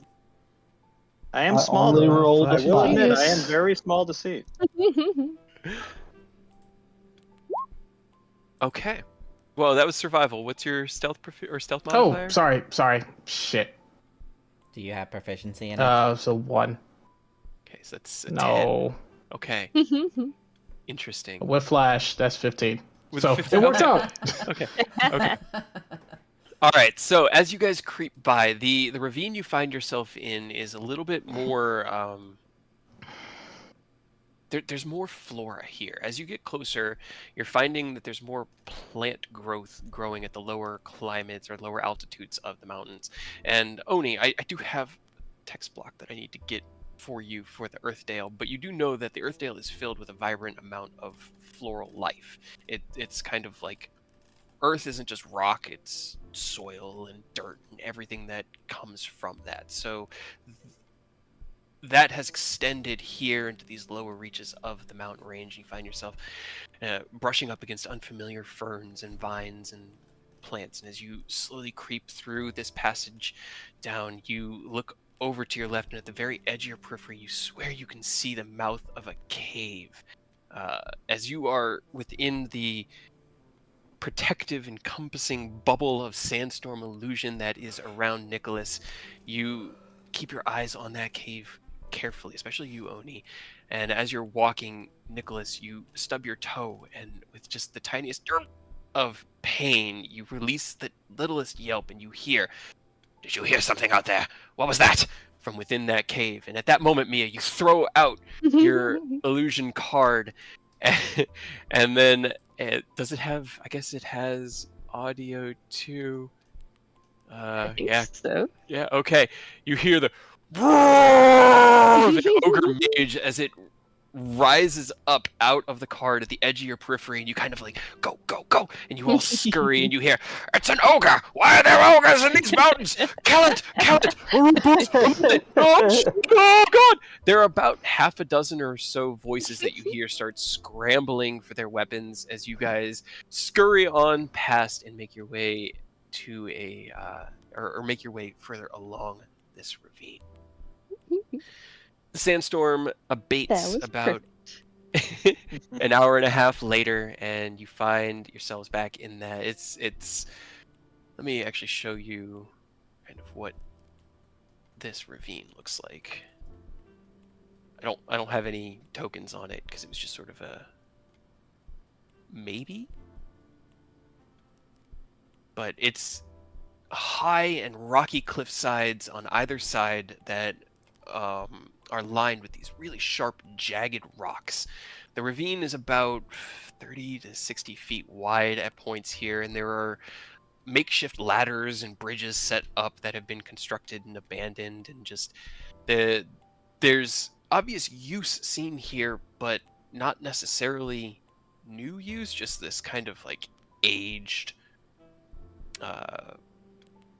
habitation. People traveled this at one point long ago. You guys continue on until mid-afternoon or so, and then I need to... Let's see. I need to roll something. Okay. You... In the distance, Oni, as you're leading everybody, you can see what looks like another one of those towers.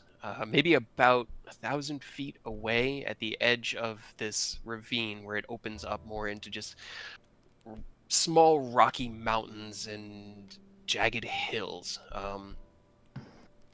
Roll me a perception check as well. Alright. Not persuasion. 32. Okay. You can see that this one has another type of like roof-mounted catapult almost. It looks like the ballistae, but instead of on all four corners, it's like one massive ballistae, and there are two guys kind of just like standing on top of the tower and talking to each other. The tower itself on the second floor has vertical slits down like two on the side that's facing towards you, and they're about maybe like a foot wide, too narrow to be windows, but you probably can guess what they are.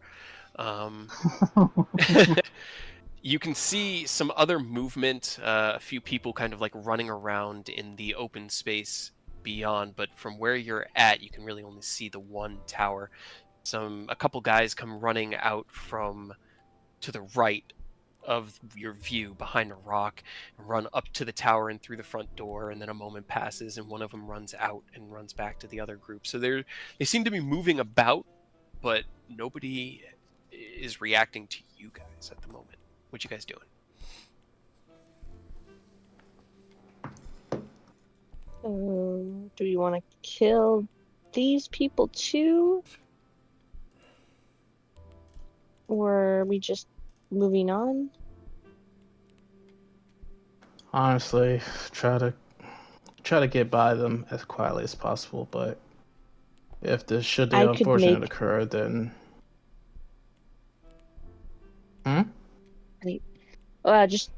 we could sneak past them, and I could make Oni invisible, and then he could go and set off the same flare, and then they'd be confused. I'm sorry, I forgot one other very pertinent piece of information. There are also two trails of smoke coming from to the right of what you can see, beyond the mountain, like from behind where the mountain is blocking. You can see two vertical trails of smoke. That's fine. Sorry, 3. I should count my map better. And another one. No. And another one. DJ Khaled, another one. So the bases are tighter as we get closer to their main camp. That's not good. Probably.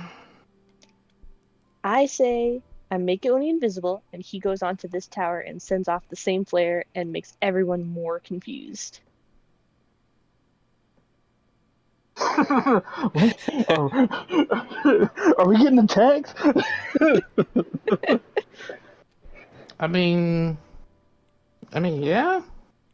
Yeah, throw them in disarray. So as much confusion If as it possible. makes our job, yeah. I mean, if it makes our pathway easier, then I'm for it.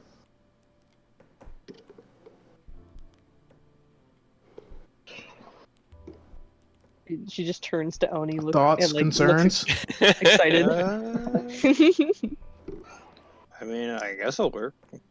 Yeah, Find out. I'm definitely fine with it. I'm never against being invisible, especially since I don't make noise when I move. So it's like a double whammy. Super invisible. So we're gonna make them confused and then sneak by and keep going, right? I guess. Yes. Okay. That's the plan. Are you I doing guess. anything? Just because I kind of Oh. want to get the full thing played out.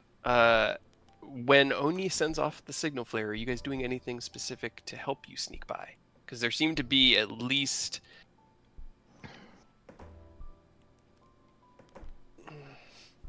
You can't really see, but there is at least this one tower, and you can't really see beyond where the path goes. More illusion cards.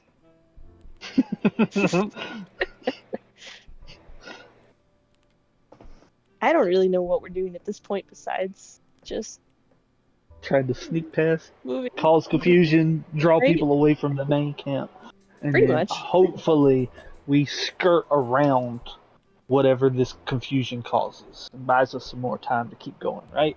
I think Yes. that's our plan. Okay. Mhm. Yes. Okay, cool. All right, so who is making Oni invisible?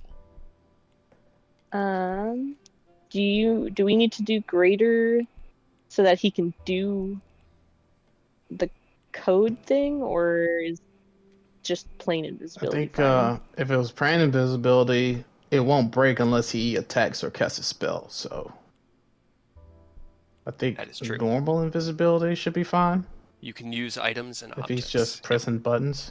Okay. Yeah, so normal invisibility should be good. Okay. Normal invisibility. And we are going to sneak around, and I will also throw like one or two more cards just to distract them so that they don't notice that he's pushing buttons and it's doing things, hopefully. Okay. How far can you throw the cards? 30 feet. Okay, you're about 1,000 feet away from the tower right now. I can get closer? Okay, so Just have Ken cast catapult with it and just launch an illusion card like a fucking mortar and terrify the shit out of somebody. Would that work? That would be hilarious. I mean, I still have catapult on my spell list. It has never Right, left you've never- since day haven't one. used it since like day one, but would that work? It's always there. That would be hilarious. It's part of my identity at this point. I would let that work because you have to draw the card and throw it, which means that it exists as an object for that moment. And I know catapult normally needs a pound, but I'm good with this. Cade wants Okay. to see the chaos. I love Right? chaos, man. This is what I live for. How many cards? 3 cards? How many Would that be catapults? enough? Confusion, or just one? Can I only do one?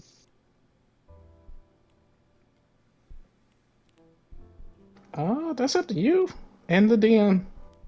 Yeah, I mostly mean, asking. it's up to you how many spell slots you want to spend. You can catapult them in if you want. It's just 1 per catapult. Alright. Oh, okay, so then Yeah, I'm it's up to thinking you of then. Magic Stone that lets you have more than 1. But yeah. I use 2 slots for 2 catapults. I'm good with 2. Okay. Good compromise. Alright.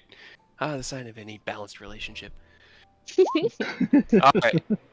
So as let me give you your card thing back. I make Oni invisible. I'm at a 1, so hopefully this is fine. Okay, we're fine. All right. As you cast your invisibility spell on Oni, are you going to send the shadow or yourself, Oni? No, I'm gonna go. Okay. You see him kind of the little footprints, and then they just disappear as you know he is kicked into the air and is on his way to the tower. You draw your 2 cards. Are you going to try to catapult them at the same time that the flare goes off, or before? What's the timing?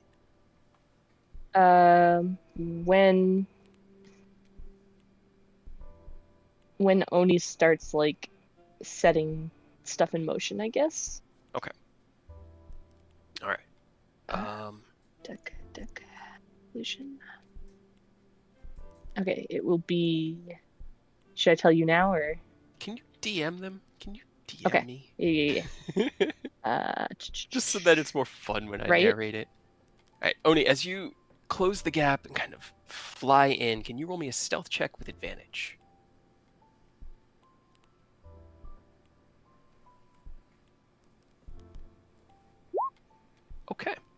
Okay, 33. You close the gap quickly to this guard tower and land on the roof in front of the arcane device. Looking over to your right, you can see that this fortification is a little bit more secure. There are 2 other towers here, and as you like gently set down, there's 2 voices that you hear. The 2 guys up here kind of just like talking to each other. They're not talking about anything that would be pertinent to your mission. They just seem to be talking about last night's meal and how horrible it was. But you kind of like set down in front of the controls and start typing in the same sequence? Yeah. Okay. Same sequence. And as you hit the button, the thing whirs to life, and both the guys look back at it and look at each other like, did you do that? I didn't do that. Did you do that? And then as you see the light up into the air, you, I'm assuming, are getting the heck out of Dodge, like, as quick as possible. Yeah. Yeah. You dive off and away as the flare is still midair, and as it explodes into that same red skull, they look up and both their heads kind of tilt, like, with confusion, and they look out trying to spot you, and they can't see anything. And as you're heading back towards the party, there are these 2 tiny little lines, like cuts in the air of cards flying at a ridiculous speed, and as they whang into the side of the tower, one of them explodes out into a large, beefy orc, huge tusks, massive mallet that just roar and just starts smashing into the side of the tower. The other one erupts out into the craziest little kobold that you could see that grabs onto the side of the tower and scurries up it and lands on the top. Starts attacking wildly.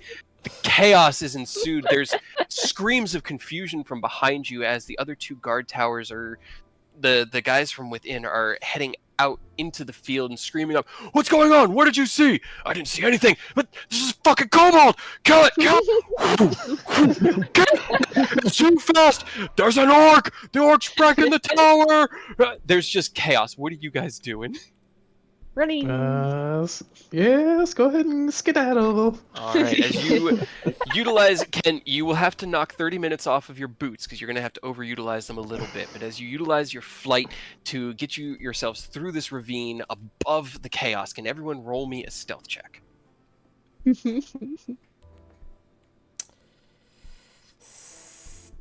Stealth. Another Hey.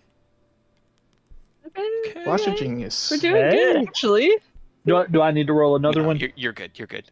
As you, as Oni falls back in, you kind of feel his hand on Ken's shoulder, alerting him that he's there. The 5 of you fly off over this small encampment between the widening ravine.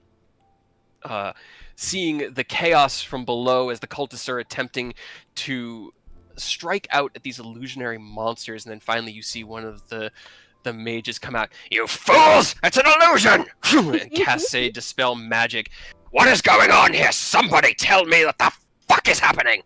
And as you all stifle the laughters beneath your robes, you fly over top, give yourself about another 1,000-foot berth on the other side of this small encampment, and then fall back into that same ravine. having passed the second encampment and flowing over about another 20 or so cultists. And they have the same like skull and crossbones thing above there. Yep. It's still hovering, and as you land, you look over and you see a yellow. What would it be? It would be a yellow. It's like kind of like a raven, like a bird's head. Not one that you were informed about. And then as you kind of like look at it and turn back, you see the green one with or the red one with the skull dissipate, and then there's like an orange one that flies up that's also a raven from one of the other two towers. I don't know what that means. I'm sure it's fine. Yeah, I'm not sure.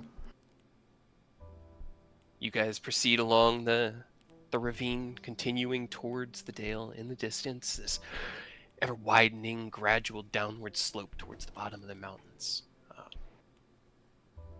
The athletics checks don't really become necessary anymore as you have left the difficult terrains and are able to keep at a normal movement speed without having to climb up and down and over and jump across gaps and utilize magic just to make progress. And as you draw closer and closer to the curtain of dust and smoke that is the Earthdale, it falls to within about 5 miles of you. You can see 4 trails of smoke rising in the distance from just before the dale. How are you guys approaching?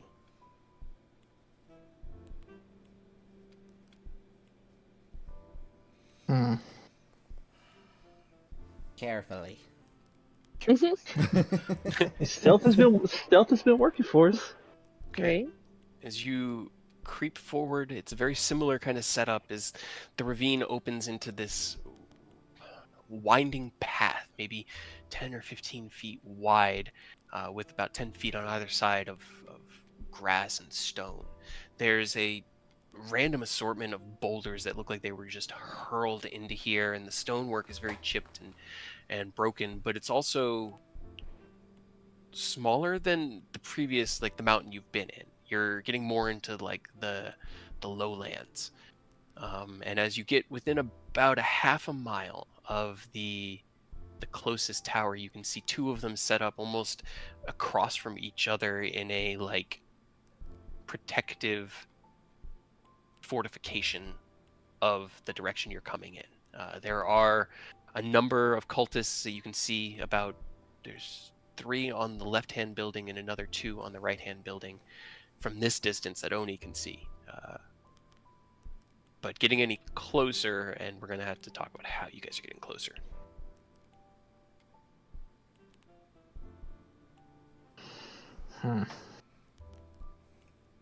If Nicholas were to send his eye, it would take about 10 minutes for it to get here, if you wanted an idea as to how far away you were.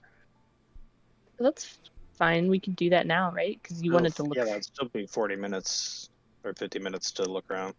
Okay. So you guys are going to take a short rest? Funny, I Yeah. actually figured you were going to take a short rest, so Yeah, what that's I was actually planning on. You a good skipped idea. past my battles. All right. Can you roll me a perception for Nicholas then, as you guys kind of find a secure alcove in the rocks, this proto cave that has just carved itself into the side and settled down. Nicholas begins casting his divination spell, and a little shimmering ball manifests itself before disappearing in front of him. His eyes go...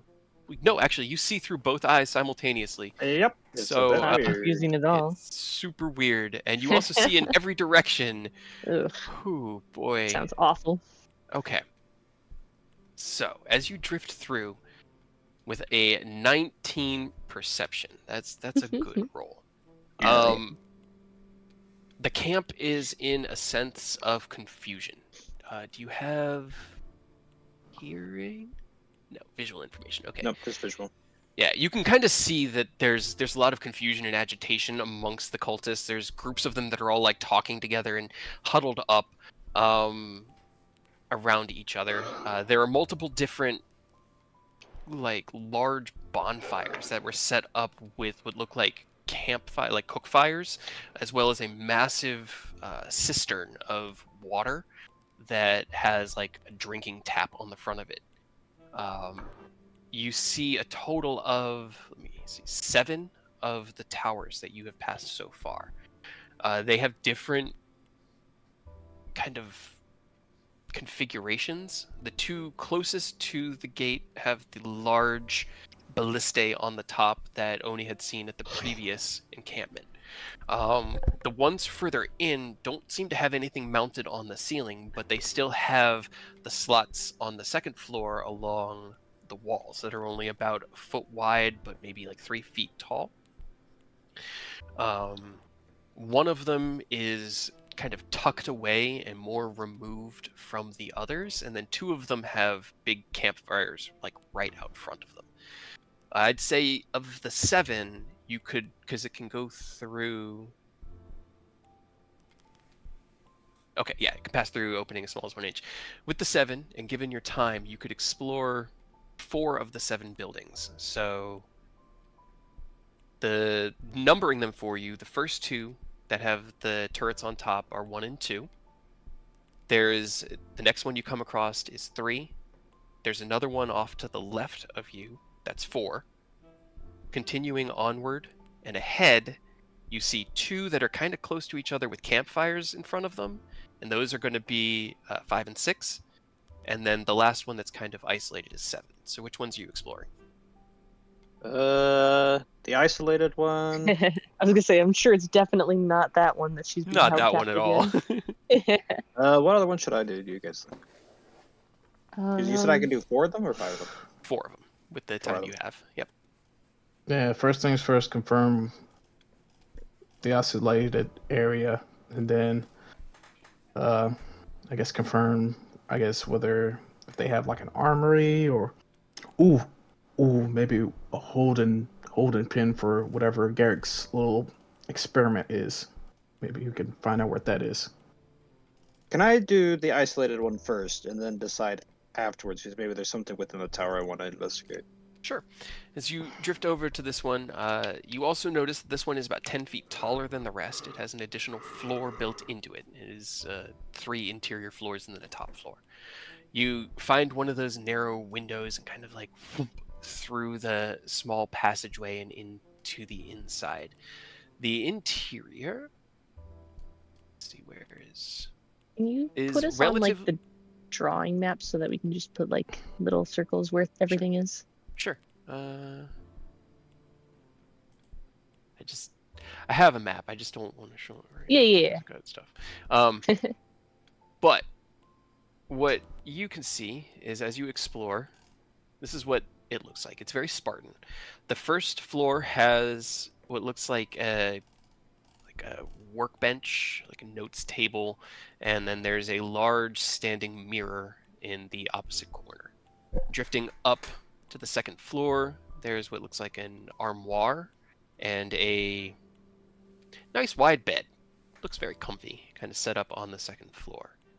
Drifting up further, and I never put the token here, but you see a massive metallic wall with a huge metal door built into the middle of it.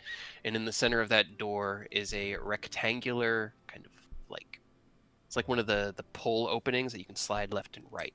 Unfortunately, it's closed right now, so you can't affect it because you have no hands and there's no one else here. And then drifting up to the top, you find that the roof itself would have one of the signal devices on it. Let me move that. Hmm. But Was you don't this... see. So were those the bars that we saw, or the? Does it look like the wall we saw when we stride? Yes, yeah, it all looks like the same kind of metal work that you saw when you scryed, as well as within the other towers. And there was like no openings on the other side of that. No. That side of the tower, as you kind of like drift out and circle around it, it is entirely sealed up.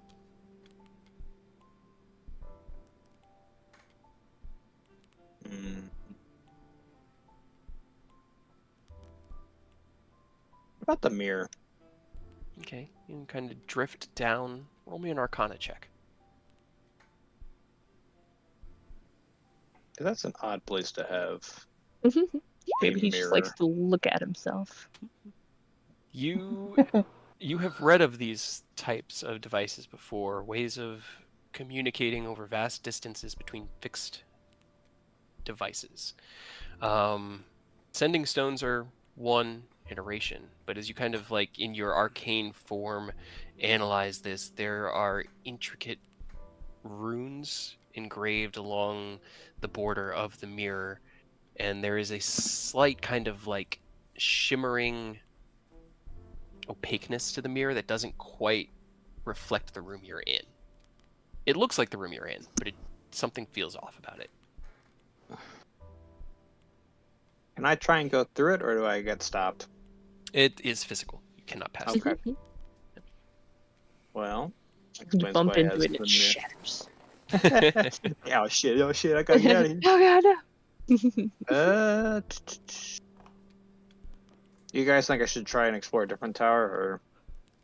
Yeah, I mean, might as well use the time you have. Yep.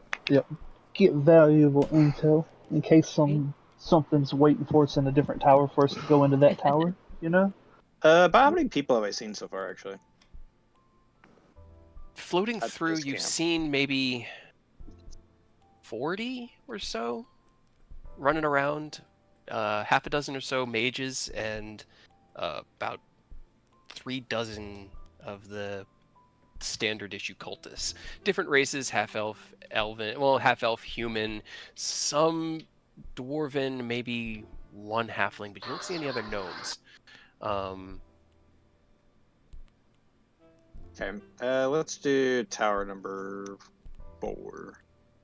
All right. So as you kind of drift northward from this tower and into the other one, one other thing that you do notice is the tower that you were in has what looks like a circular device out back of it that is crackling with arcane energy. And as you look around, the next one that you go to also has a similar device, kind of just sitting. It looks like a barrel almost behind the tower. You drift in through one of the windows, and this one is a kitchen. The first floor seems to be mostly just like cook surfaces, cleaning surfaces, places where you could see meat being prepped, vegetables being prepped, cooking being done. And as you drift up to the second floor, there is a mess hall set up on this one, but it's pretty tightly packed. There are a number of cultists just kind of like working in here. You see 4 on the first floor just kind of chopping away and prepping, and then about a dozen on the second floor eating. Alright, so 4 is the cook area. Let's do 1. Okay, you drift back towards the first tower, and this one is in fact a guard tower. The first floor is lined with weapons along the wall, both arcane heavy crossbows that just look like massive blunderbuss type rifles, smaller arcane rifles, as well as swords, axes, and spears. Drifting up to the second floor, you find that this one has it's not like the same kind of barracks as the other tower you were in, where it has the beds inlaid in it, but it's kind of like a resting area. There are couches. Actually, sorry. No, I got that wrong. This one has the windows in the side. I always think that there's a third floor, and there isn't. It has the windows in the side. You can see what look like arcane ballistae set up inside behind those window slits. And these are archer, like, turret slits. And there are 2 facing in each direction. So don't want to get near those. Number... You said 3 was a different one as well? Yeah, 3 also seemed... it was kind of just set in the middle of it all.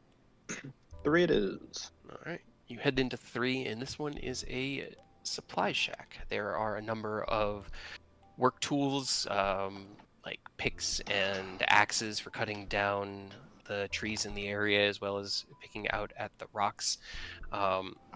There's armor and like some basic foodstuffs being stored in here, as well as a few barrels of water that is also being just kind of like kept in here. All right. And I think that 1, 2, 3. Yep. And with that, as you kind of like take in that last site, this one also seems the least occupied at the moment. There's only 2 other people in here, and they're just kind of like counting through the supplies as your eye dissipates, the concentration being lost as the hour has passed, and you are once again with your party, or you never left them, about half a mile away, and can convey everything that you had seen. So how do we want to do this? Let's see. Screw it. I'll just give you guys this. Let's see. So you can see. I think I've got everything that should be hidden. There's less people, because you guys have pulled some of them. Which side is the one that we're closest to? Is it down here? No, you're coming in from the top. Oh, from the top. Okay. So, like, these 2 here are the ones with the large ballista encampments. They've got a few people kind of mounted on the top. There are others just sort of moving around. This one here was the one Nicholas identified as a kitchen. This one is the isolated one all by itself. There also seem to be 2 guys kind of just working on the strange thing out back of it. Why is that movable? It shouldn't be on this layer. Don't move. And that's the one that we saw Aerith's mom in, this one? Yes, yeah. It's the one you can pretty much assume. That's the one Nicholas just saw the metal wall in. And, yeah. But you haven't seen Garrick yet. Which is concerning. That guy. Yep. Do we have any idea what those devices are attached to them? The little circular things out. I mean, just in general, I'm asking. Like, do we have any idea what those are? That's probably more of an artificer question. Can you roll me an intelligence check? Alright. I'm good at those. I'm gonna use a charge of my puzzler's wit ring. Oh, okay. Oh.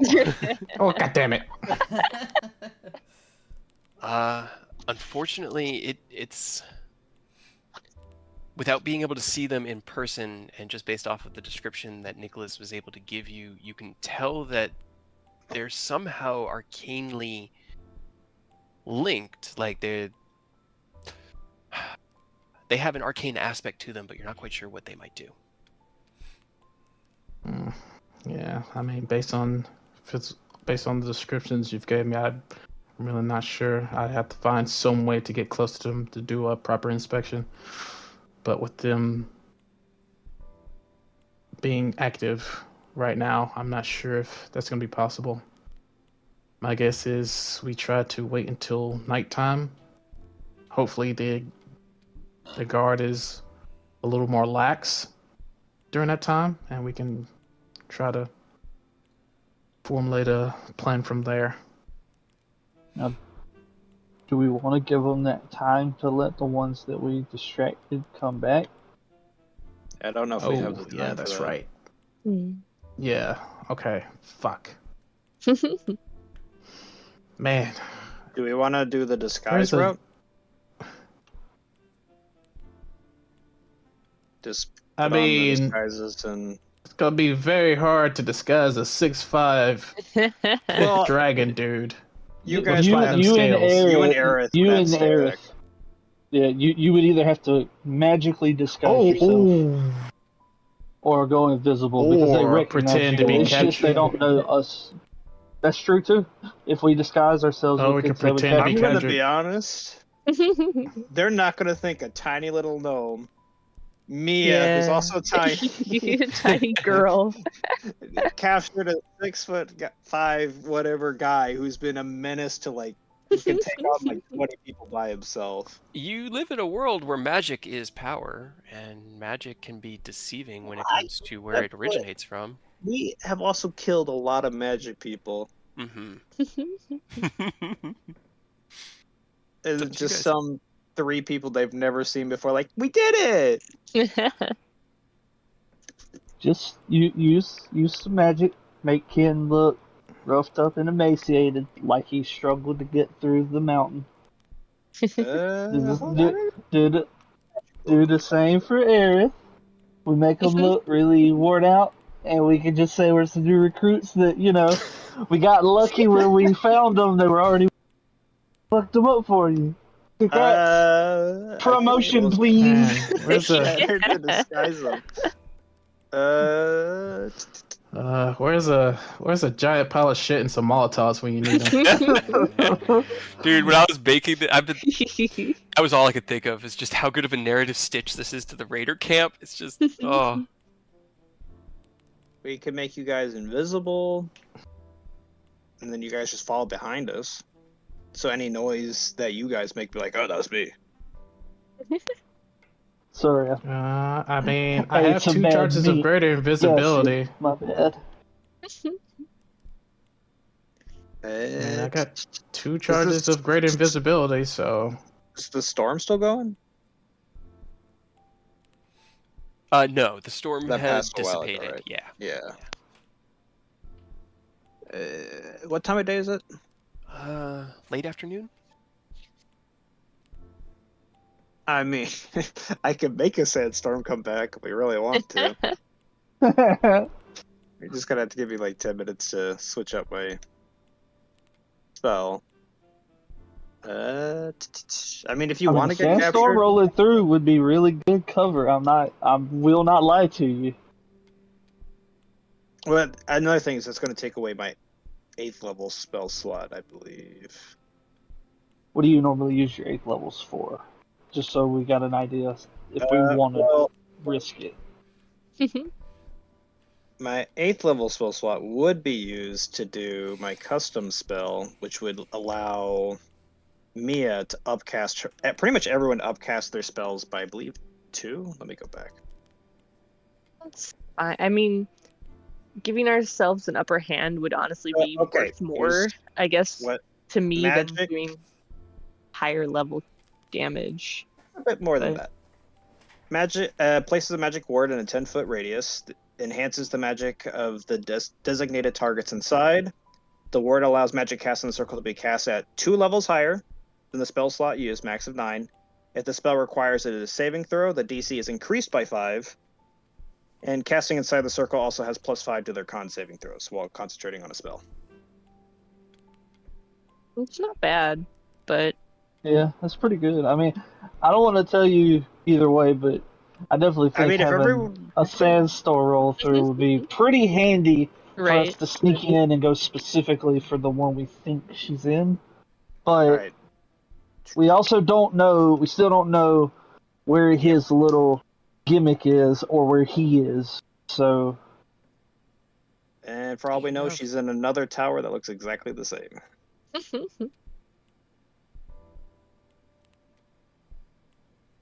or he could be played the long con and he said Malcolm wrong information to get us down here. And the princess is in another tower situation, you know? Yeah. I mean, We get I'm up fine. here, there's a little toad in a collar, and now we have to come to terms. Would you be able to try to scry on Garrick? See where he is? I don't think he's I've in- seen him before. But Aerith has. You guys could. You could use my scrying orb. I think. Or I the don't crystal I ball. don't know if Aerith has I ever can't remember seen him. who has seen him. Rose in his dreams. Oh. I'm pretty sure. I don't know because I'm pretty sure Yeah, it's I think so, something with too. Eric for since like ages ago, but he doesn't let Yeah. you see him. I see. There's some spell we could use. I know it. There's It got to be a doesn't- magical solution. It doesn't say that you need to have seen. Right. I think it just Or gives you no. more Yeah. Like, It toward makes it, it but easier. And it's gonna second be... hit, he'd have a +5 to his modifier. Yeah. I mean, Did you roll your portents? Did you possible. get any low ones that we could potentially force him to sell his save? Did you get like a 1? I think I got a 3. You got a 17, an 8, and Oh, a I 1 did get a today. 1. I could do that. Yeah, so you could give him 1. I could. Just 1 second. I'm checking one other spell I can use. Da-da-da-da.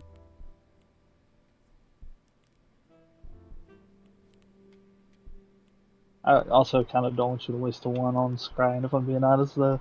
Because if we get in a fight, you could turn a 20 into a 1, and that would be phenomenal. It's true. I was looking at Like, Mighty 8's not Fortress and terrible. see if I can just fuck up all their buildings by putting another building through it, but Put it building does on not building. allow that. It does not allow that, sadly. But yeah, I got an 8. I can force him to get an 8, but he gets a +5, and then whatever his modifier is.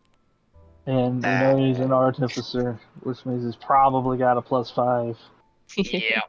So that's It's a save. Well, it's to wisdom saves. Ken has intelligence, but not I mean, necessarily if wisdom. he has a +2, he succeeds.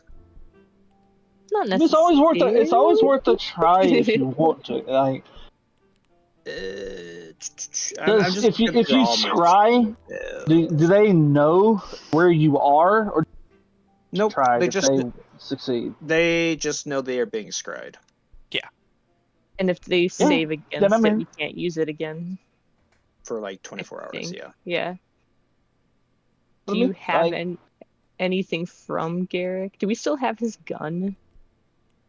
No, Rose has it. Yeah, I think Rose has Ejdiah. Damn it, Rose. I couldn't remember if that was the one that you had made or that was his. No, that was his. Okay. Ken took it and renamed Yeah, it yeah. to Ejdiah to give it a new birth, but it was Okay. just Garrick's. So, do you want me to use the 1? And then also, do you want me to use the weather? Yes I'm and in- yes. Yeah, I'm in Okay. team yes and yes as well. Cause like if we could at least scry on him, like it would be good for combat to give a 1 into combat, but if we can at least scry on him and see if he's even here. Because we haven't seen him yet. Yeah, I mean, That's I'm fair. I'm kind of on the fence with the 1, but I'm fine if you want to use it. But I'm definitely in camp to do the sandstorm thing. That the weather seems super handy, so I'm definitely down for it. And then also, after the weather, are we still planning on stealthing through? Or being I mean, pretending we are Per- one of them? Oh, I mean, honestly, that it would probably help us if there's a sandstorm rolling through and they can't really see us that well if we're going to try to blend in. But All right, well, let's do the first 2 things first. So I'll use the nat 1 and do the scrying on Garrick. Garrick. Garrett, I'm you so fucking bad. nerd, I'm watching you. So with a natural 1 and his modifiers, that brings him to a 15. Hey. With the +5, of course. So that still fails because it's DC 17. So as you Hell yeah. take out You fuck the nerd. orb and reach out into causality itself and kind of pluck at the strings of the universe that you've been shown all these years by Mistra, you guide your scrying spell to Garrick Darkonate, a face you've never really seen and a foe you've only heard about.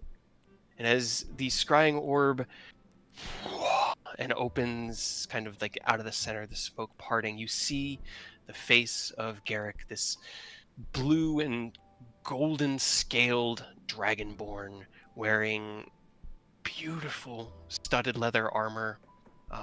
His left arm looks to be made of it looks like star metal entirely. It has this kind of black sparkling sheen to it, and his whole arm is just shining with it. He seems to be in a cave, and he's like standing up at the moment, very tall. There's what looks like a tiny little. Honestly, it looks like a pirate's cannon, like with the two wheels and everything, that's just on the ground next to him, and he's looking up at something. So you just stay here. I don't quite know if this is all real or someone's just fucking with us, but you stay here until I'm ready for you, and when I call, I expect you to answer. There's what sounds like this deep rumbling. Yes, you will have your revenge, I promise you. Now, I have to get back to the idiots down there. Wait for me here. He turns and walks out of the cliff, and as he does, he jumps over the edge of the cliff, and his boots alight with blue light, and he descends gracefully down into the camp below. All right, you idiots! What have you figured out? Are we under attack or not? Are they under attack or not? What are we doing? And that's pretty much what the scrying shows from this point on, is Garrick yelling at the cultists. The other voice, was it Draconic? It seemed to be speaking in Draconic, yes. I do understand Draconic. Let me see.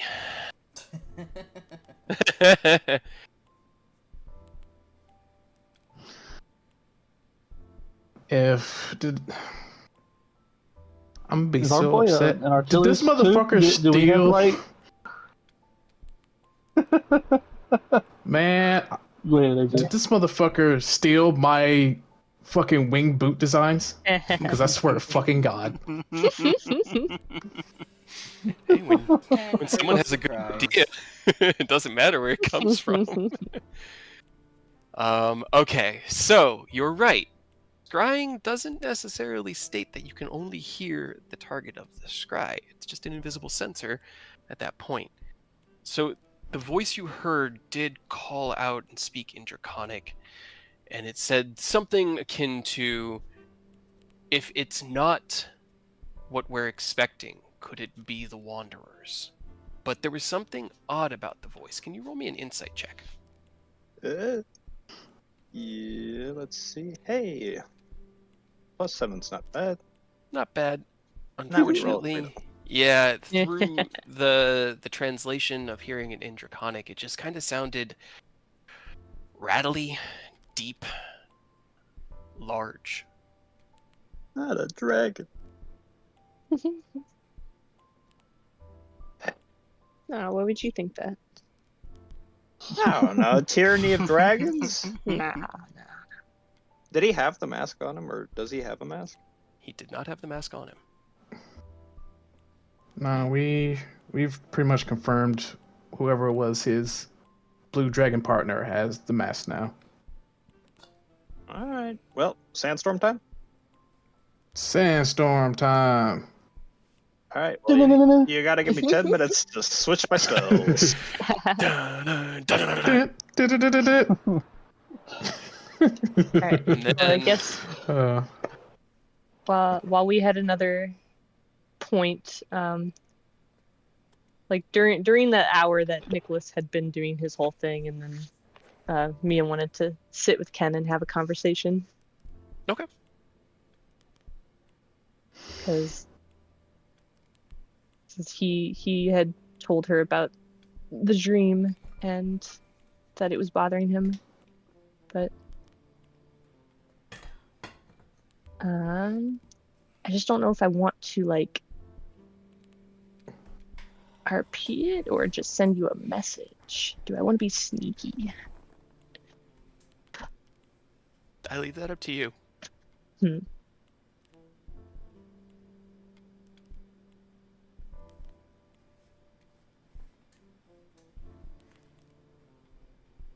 I'm gonna use the bathroom while you decide. I'll be right back. Yeah, let's take a break for a second. Yeah, I'm also gonna use the bathroom.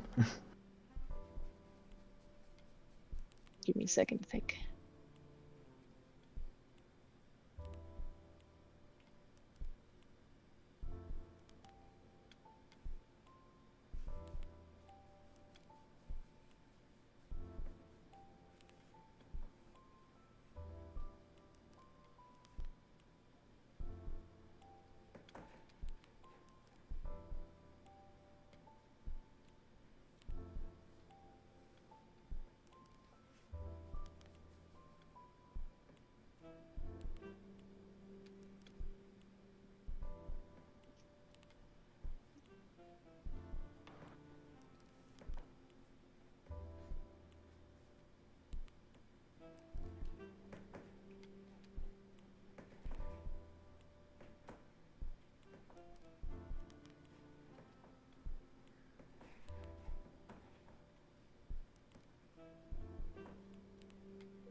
Oh no. What's up? Something happened? Oh no. Hmm. You can't just come back and say, "Oh Some- no," and then not answer. I Yeah. said I was getting my drink, so I had to get up and get my drink. Just, oh no, Oh silence. no. Wait, what do they roll? What do they roll? Oh, I haven't rolled anything for them yet. You guys haven't. I've rolled enough that I know what's up now. And I'll have the conversation with Ken Unless once we zag. Right? Yeah, right. At the last second. Yeah. I will also say, Nick, when you were using your arcane eye, you could see the penumbra of the Earthdale right there.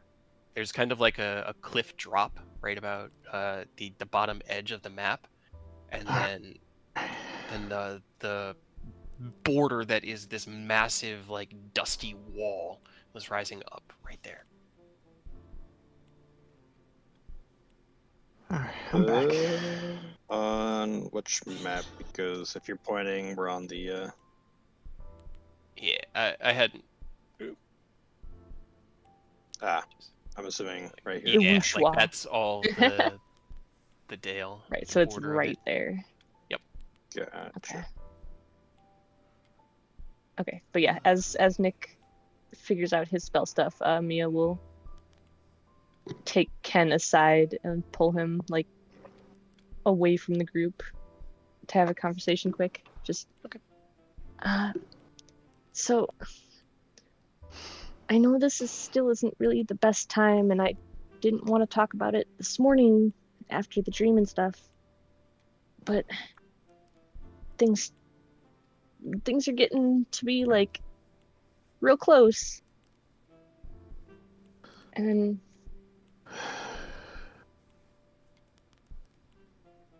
That's one way of putting it.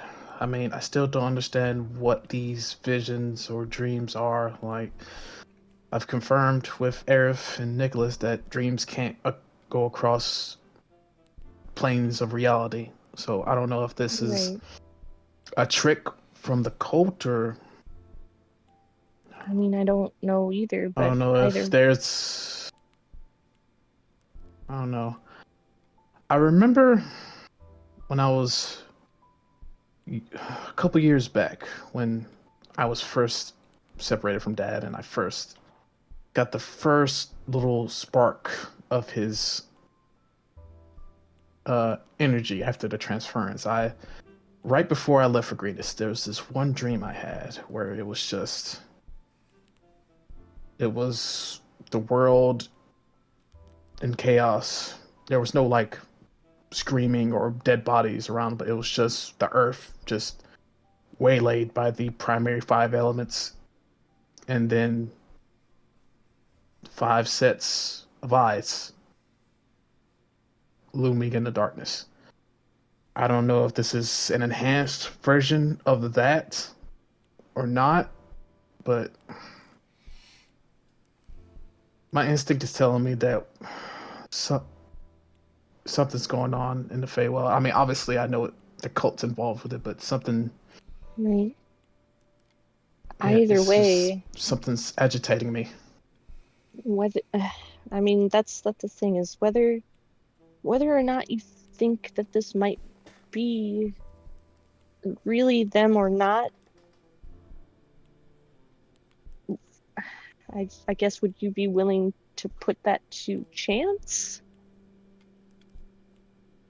I mean, we don't have a safe passage into the Feywild yet, so I really don't have no choice but to just have faith in Rose and Tasmikella and just hope they can take care of each other until we can find a way to get to them. That's what I'm saying though, is that we might though. That sword that is on the mountain. I know that we had discussed it before. Well, hold on. I know we had discussed it before about how it was a risk and how things had to be worded super carefully and precisely, but what if we did it on a smaller scale? Like, you guys wanted to fix everything and fix stuff. What if we just simplified? If you used the wish to wish that you could go and save your friend.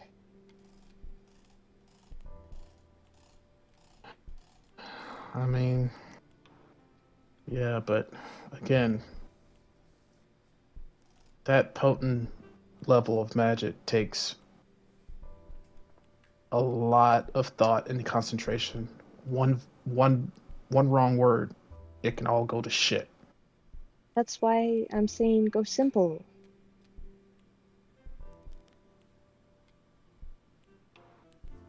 The more complicated or the more things you're trying to fix at once, the harder things would be, and it would make it iffy.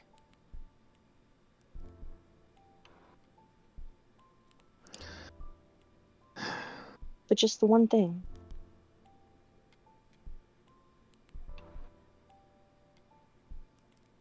Ken's just gonna look at Mia, close his eyes real quick, sigh, and just look back down at her with a smile. And I mean, you have a point.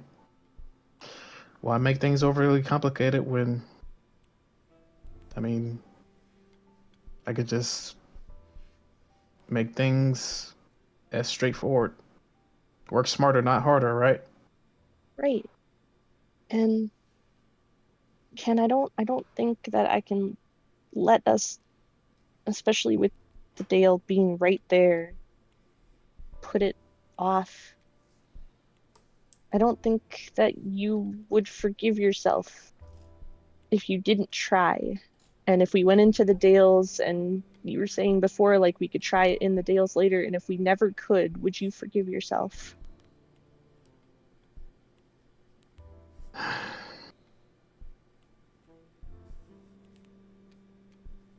Honestly, probably not.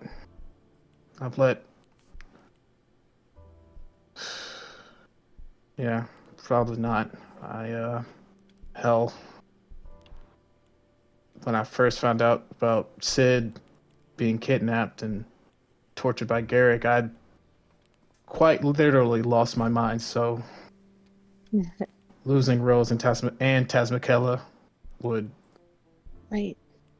I'm not sure what it would do to me, but it wouldn't be good. Can I... Let me go get it for you right now, okay? And then I'll come back.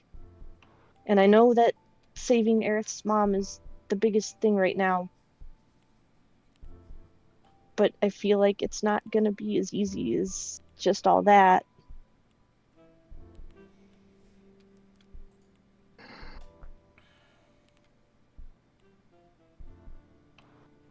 I mean, If we at least have it. you have a point.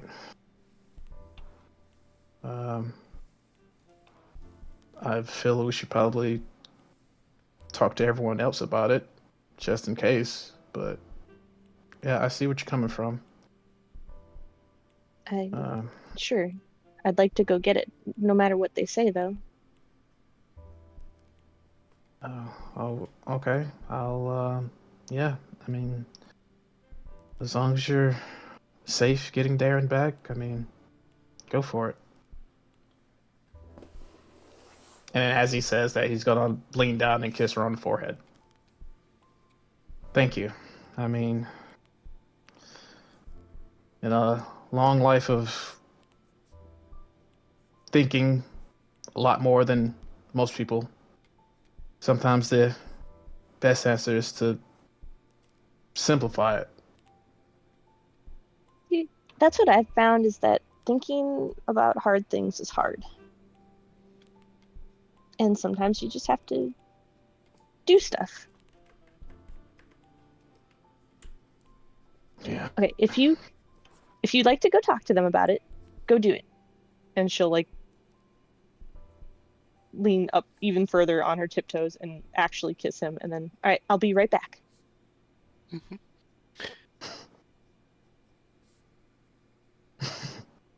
Are we yo-yo teleporting? I am going to teleport to the mountain. Okay. And then how are you getting back? I will talk to them about possibly doing it for me, or I can use my 8th level if they refuse. Okay. Okay. As Ken goes to talk to the party, which I feel is the more interesting conversation to have, can you roll me a persuasion check? Which one? Him? For Mia. Oh, Sorry. okay. Persuasion? I always I look at your names or your tokens, and I think you know who I'm looking at, and it's like, no, it doesn't work She that just way. says, please give. That's pretty much what we're rolling for, is your please give. Okay. Okay. Alright. And I can bump myself up a little bit more if I need it. No, it was a 20. It's fine. Okay, so as you look down at Mia, she smiles up at you, Ken. You see her take out her staff and kind of click it against the ground, and in a poof of sparkling, magical light, she is gone. Poof, into the ether. Mia, you arrive on the peak of the Nether Mountains to a somewhat confused Arturia, but ruffling feathers as quickly as you can and amusing Eleuthera with the audacity of what was happening. You do manage to secure Nimura's sword, and then they utilize a teleport spell from the mountain to send you back. Ken, while Mia is gone, it takes her about 10 minutes or so to get through all of this. You head back over to the party, and for the rest of the party, Ken returns without Mia. Where is Mia? So about that. What did you do? And then Ken, I didn't do anything. What did you do? I didn't do anything. You're not answering. And then Ken will go into. Ken is going to explain the conversation and what Mia went to go get. We could have waited But till after this. Yeah, but it's better to just. So is the plan to do it before we try to deal with Aerith's mom? No.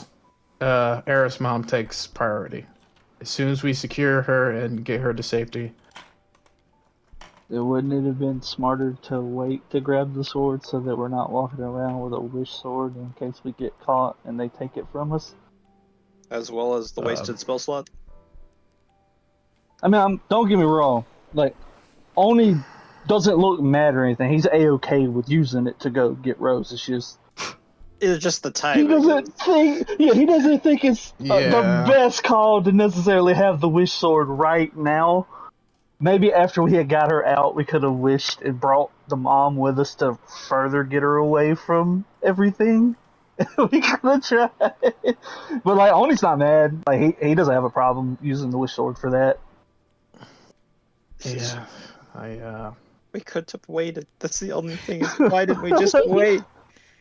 Because in my head, if we had waited and something had either A, gone wrong, or B, we got thrown like through the veil or something into the Dalelands and somehow couldn't have gotten back, like who the fuck knows what's going to happen in this battle? As you all look on. That's true. We might need a wish in the battle. Like it might come down to some shit happening and we could actually use a wish, I guess. And it would be nice to have.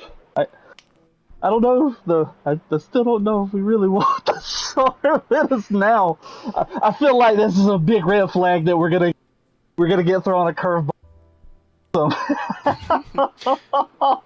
Our luck has not been the best with the ones we've rolled in Pokemon. As you guys are discussing this, you look up the pathway and you see as Mia comes, not running loudly down the path, but kind of like skulking quickly towards the party with a wrapped up cloth bundle in her arms.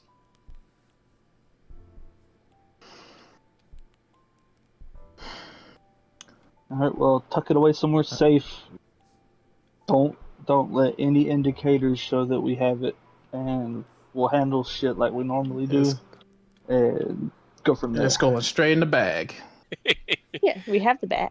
It's not like I'm gonna carry it on my back. Aw. I could. I'm gonna use the luck blade to fight with. I mean, you can. It's a +1 swords. With my Nah, it's -1 going. strength. It's going straight in the bag. Okay. As you take the small bundle from Mia, and gonna weigh the sheer power of what it holds in your hand. Slide it into your bag of holding. Nicholas, you have finished reattuning your book, and you are ready to begin your control weather. I cast Sandstorm. Da-da-da-da. I Thank you. cast I was hoping Sandball. All right, roll me a d4. on D4. Okay. And now we have to wait for 40 minutes. Yeah, I know. Yeah. So as Nick casts out the spell, you see as the air around you starts to get hazy again, the clouds condense and the winds begin to pick up.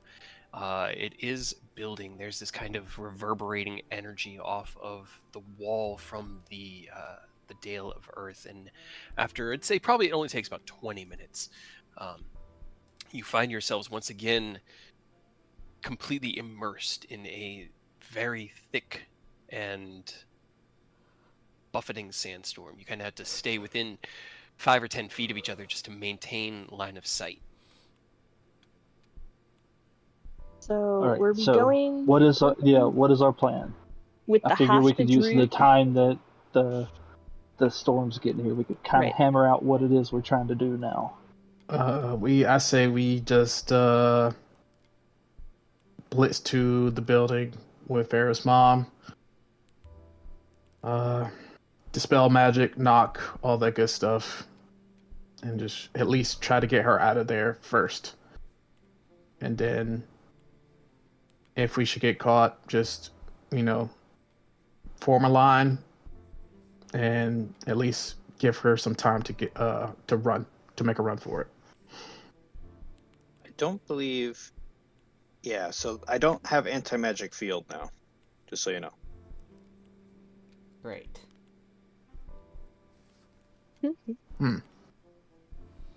Okay.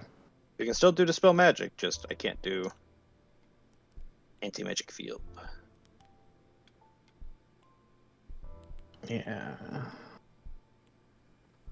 Crap. Okay.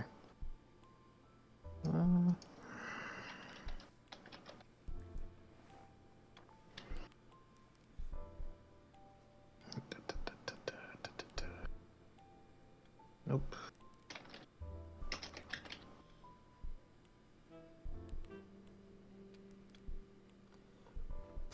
Oh yeah, no, I can't learn that.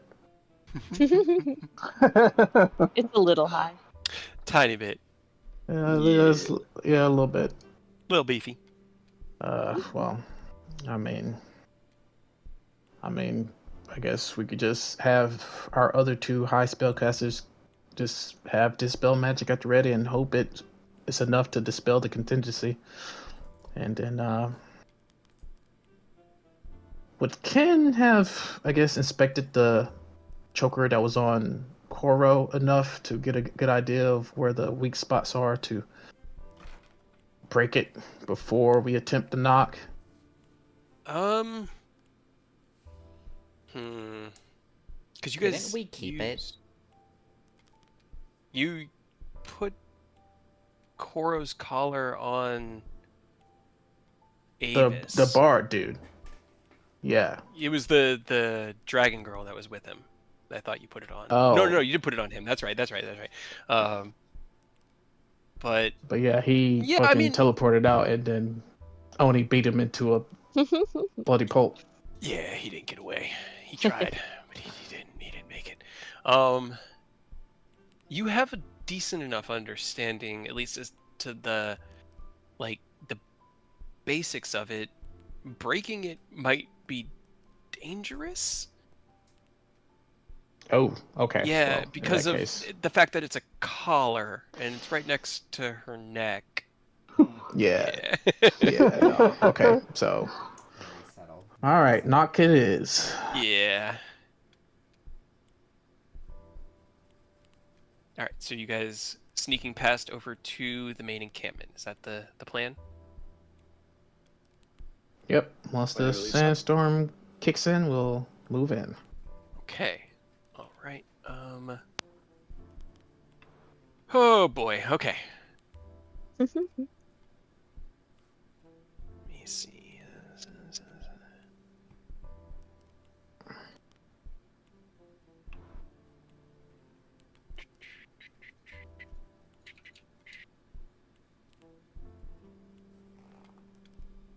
Ooh, it's gonna be 72 degrees tomorrow. Hell Sorry. yeah. Nice.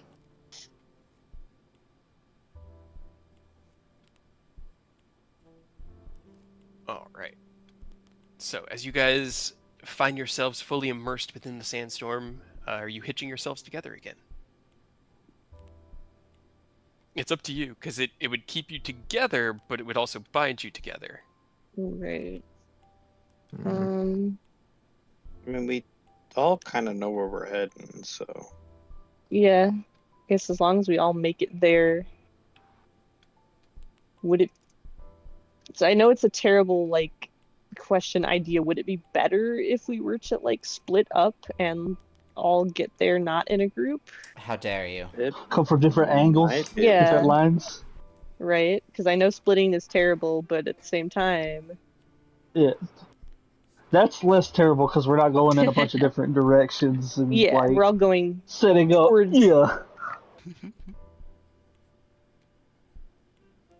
I mean, we should be at least close enough where if something does happen, we can assist each other. Right. I would also need to know at what vertical height you are all approaching in, because you can fly. You're right. It definitely makes creating challenges in D&D trickier when the whole party can fly. Airstrike. No, I'm kidding. I'm gonna need 35 DC 18 dexterity saving throws. What I'm would pretty sure I Ken have to didn't stay tell you? concentrating on my control weather. What Ken didn't mention is he has developed the 500 kilogram bomb and also Oh my the God. orbital rail cannon strike for us. Oh, Will stratagems be upon you? I'm just gonna go ahead Alright. and so what you guys can kind of see through it, you can see the rough shape of the higher mountain terrain, still poking through at the edges of what is visible within the sandstorm. But most of everything close within or close to you guys is completely obscured at the moment, and this is what you can see. Also, don't forget, I'm assuming Nicholas relayed it, but there is something up in that cave that we also have to be wary of. Which came from so because I've already turned on Fog of War, I don't want to turn it off, but the main tower was right here. And Garrick came from when he came from down over here. Oh. Just past where he was on the mountains that are up in that bottom right hand corner. And those ones go up maybe 100 or so feet, so it wasn't even really that far. He jumped out and just sort of more fell gracefully to the ground than he did fly. I don't know if it's because you got the Fog of War on, or if it's an update, but when you ping, it automatically moves my where you ping. Yeah, it did for me too. So if you hold you hold shift when you ping, it centers everybody on the location you pinged at. That is so nice. Oh. It is. I like it. It's come here. I forgot I was blue. Right? Gotta change back to pink. Okay, so I guess I'm in team kind of split up, I guess, so that we're not all clumped. And if we need to, I can at least make the 3 worst of us invisible to try to give us advantage. Yeah, just far enough away to do what we gotta do, but close enough to assist each other. And Yeah. what are the chances that she's up where he jumped from? You didn't see anything in the cave that looked like a cell, and you did see her within a metal cell, but Okay, yeah, we'll possible. check there first, but that's my second guess if they're not there. And then All right. Lastly, I guess I could, again, we could cause, while you guys are heading like that way, I can cause distractions, either with cards or I could conjure an elemental into the middle of their camp for them to play with. What was the name Ooh. of my elemental that I have? Yours I don't just know, you Gary? named him. Gary. It was Gary and Rocky. That's what it was. I can bring Gary back in. Rocky Right, with we an could- I. Yup. Yeah, we could have Rocky and Gary tag team some cultists too. Yeah, but he'll do his own thing because I won't be concentrating on him. I'd just be concentrating on control weather. Okay. That's But fine. That's Keep him if punch. we don't get caught. I mean, that's if we do get caught. Well, is that a like in case of caught, or you want me to do that to prevent us from getting seen and possibly cause more distractions while we go around? I would say in case of caught. But that's me. What's everyone else think? Yeah, I mean, it's always good to have a backup plan. Sure, Yeah, I'll get either way. that could be the oh shit button, I guess. Rocky, get him! Or Okay, Is Gary? What kind of elemental is Gary? Air. Air. Is it Gary like Gairy? now. It is now.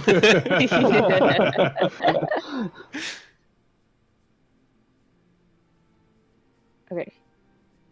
So splitting up or staying kind of together. I think at least a small split up is good, because we're not scattering. We're running different directions to get away from something. So we all know vaguely where we'll be. We can plan to meet up at that main tower. Right. So I think splitting up at least for this is okay, especially for stealth, because if one of us goose, well, I'm thinking there's about at it. least 5 others Yeah. that don't, you know? Yeah, exactly. Yeah. While I'm thinking about it, would it be possible for Ken to switch his armor to Infiltrator during the wait? Sure. Just go ahead and have that at the ready. Yeah. You knew you were going to be Sweet. relying on that, so. Alright, then as you guys begin to kind of drift apart from each other, do you stay within visual range of each other, or are you just trusting that everyone's getting to where they need to be? Because you got about 10-foot, maybe 15-foot bubble of like visible space around you before it's just sandstorm. Yeah, I think we're just gonna have to put just trust. Gonna have to trust, yeah. Yeah. Chris. And then do you want me to still make like me, Aerith, and Nick invisible? I would be more worried about the people they know, so like I- Aerith and Ken, because if Aerith they and see Ken. me, I can just be like, I'm You're just supposed some to be here. weird What old are you man. on? I mean, I'm good. I mean, greater invisibility is on deck, so. Okay, so you can make yourself invisible. Mm-hmm. Okay, let me do myself, Aerith, and Nick then, since Okay. Ken can do himself. Alright, then I think, because your infiltrator gives you advantage on stealth, right? Or does it just negate Correct. Hold on, let me Might make just sure, negate. because I think an infiltrator gives me 5 extra feet of running or movement speed. Nope, that's not working. Armor model. Here we go.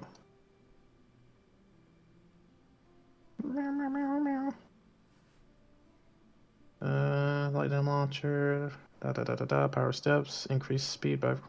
You have advantage on dexterity check or stealth checks. If the armor normally imposes disadvantage, the advantage and disadvantage cancel each Okay. other out. Okay, good. So it's just a flat roll for your stealth then.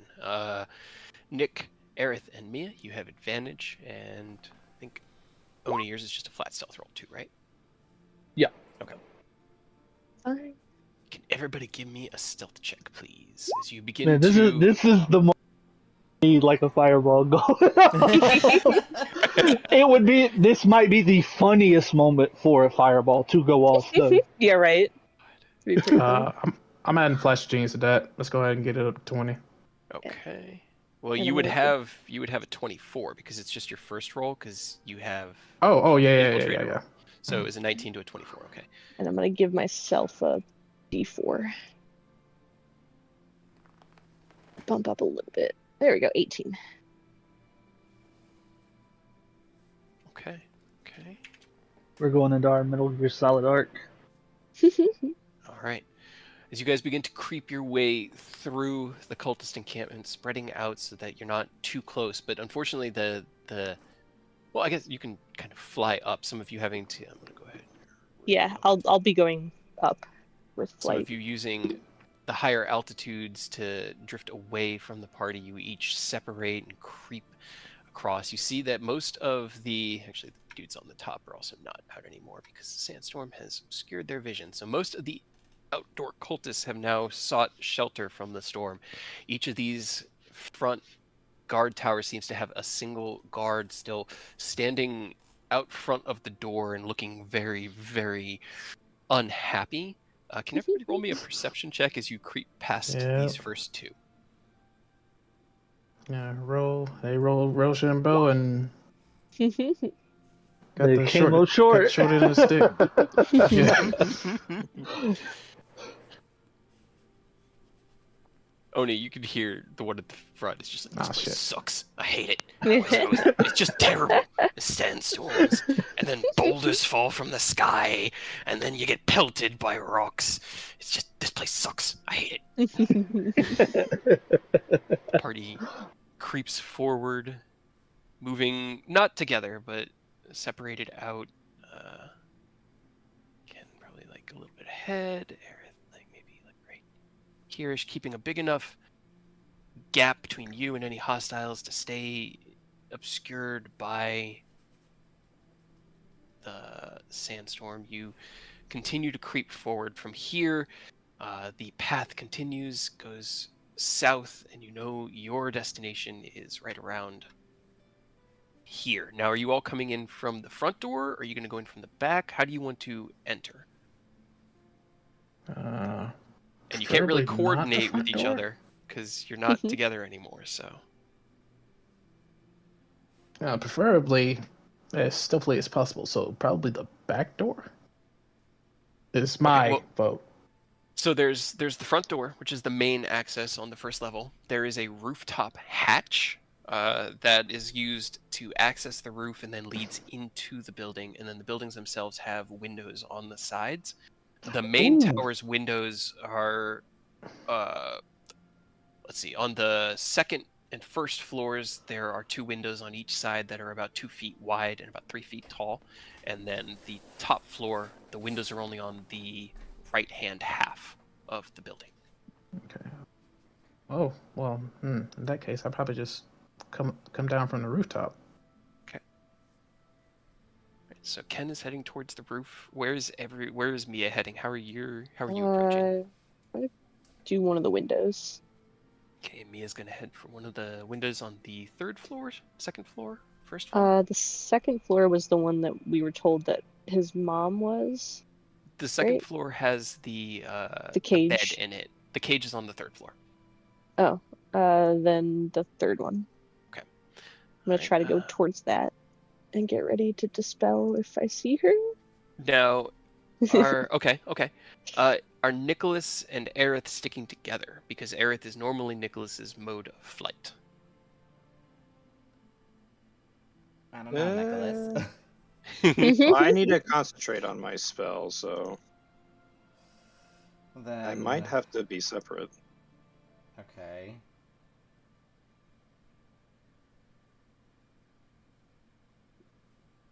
That would leave you way, way in the dust, though, if you're just walking. Yeah. Okay. What if you hop off the bird when you leave. get back? Like when we get to the tower, what if you hop off on the roof? Or somewhere, Yeah.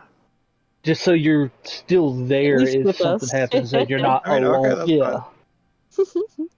Yeah. Nick is because we all can't the way exactly over leave you here. alone because you can.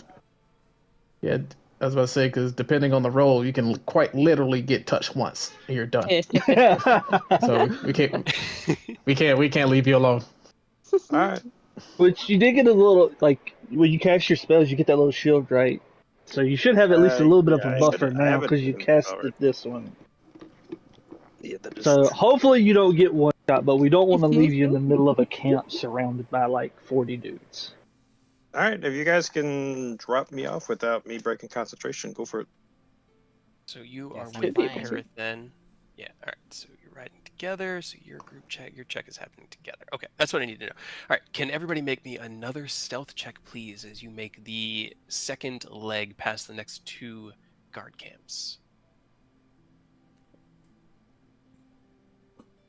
What was? Uh-oh. Who had invisibility? You, Nick, and me. Yep. You guys got it. Oh, AJ Jesus. just had a flat roll, but unfortunately, the first Yeah. one was the one. Okay.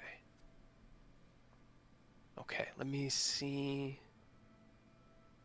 Ken hits his shin as he's getting on top of the roof, and like it's just a clang. And like, ah! Okay. Right. You said you had greater invisibility loaded though, so you could pop that. Like the TikTok meme of the girl hitting her waist. Ah!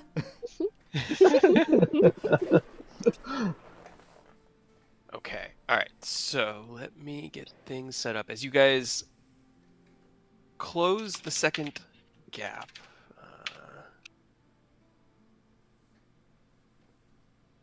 Okay. Okay. All right. You fly past what Nicholas had identified as the supply and kitchens towers, and past the massive cistern of water that had been stored here. Mia, you're flying so far away that you can barely see the top of this, and as you like fly over it, it looks almost surreal, the rippling waters cascading in random directions from the whipping sandstorm. And as you then look up, you can see the tower about 10 feet in front of you, and you gently set down on the roof, turn around to see Ken as he comes in a little too hot and heavy, expecting the tower to be just a little further out. He kind of has to stop, and there's like a of magical energy as he hits the roof with a bang. You can then hear this like gentle bickering in the distance, like, oh, no, I'm falling. Ah, shit. As Okay. Nick and Aerith seem to be drawing a little bit of attention, and you look over and can see that Oni has been here the whole time. All right, hold on. So You went as for the that you all, went for the window though, right? yeah, as that all starts to happen, though, where is everybody? Okay. Kind of, I guess, or at least where is Ken? If I'm like right So- over by the cistern. Yeah, you were right about here. When Ken came in, he was right around there. Oni Okay. is drifting in silently, like above these trees with his shadow in tow, and these two were flying, probably following around you, around the back of that building, when it sounds like Nicholas almost fell off.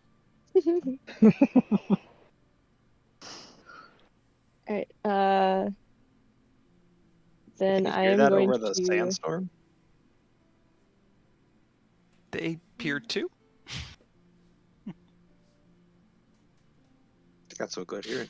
They got Right, some good then I'm hearing. gonna. Hey, it's I'm gonna just mechanical checks. I'm just go trying ahead to and. narrate. I'm gonna go ahead and start causing a distraction. Okay. I'm going to conjure a water elemental in their cistern. Okay. All right. And you were the one who cast invisibility, right? Yes, so that drops. Okay, so as invisibility drops, you become visible again. You reach out, summoning the water elemental. The water whipping around in turmoil leaps up out and kind of like stretches out these arms with a gurgling and looks at you for instructions. Be a distraction? All right, let me see what water elemental's got to do. Still fine.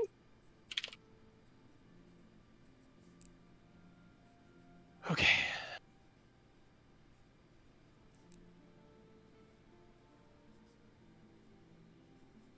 Does it have... Okay, that'll work. It kind of like raises itself out of the water, and with it brings this massive wave, and then kind of like cascades down it, riding this wave like a surfer down towards this tower, which seemed the cultist who was standing watch seemed to have heard something and like looked over in that direction. And as he does, he looks, and you can't really even see him from the distance you're at, but you just hear, What was that? I think I heard something. Oh God, is that a wave? What the hell? Another person in the back just goes, I hate the fucking desert. You hear people like shouting, "What's going on? What do you mean a wave? This is a sandstorm, you idiot!" And then people like shouting over it. And as you guys utilize this to finally close the gap, as Ken lands on the roof, Mia, you head for this window here. Actually, this window here. These guys aren't here. These guys were doing the work before, but the sandstorm has made them go inside. Where was Nick and Aerith going? You guys landed on the roof? Roof, okay. The roof is on fire, fireball. Where was Oni aiming for? Probably, honestly, around the front. Yeah. Just to cover all bases that way, you know. Okay. Are you ground floor, second, third, or roof? He's like hovering quietly above the front door, below what, if there's a window, he's trying to keep a low profile. He's waiting for any sound or indication that it's time to go in.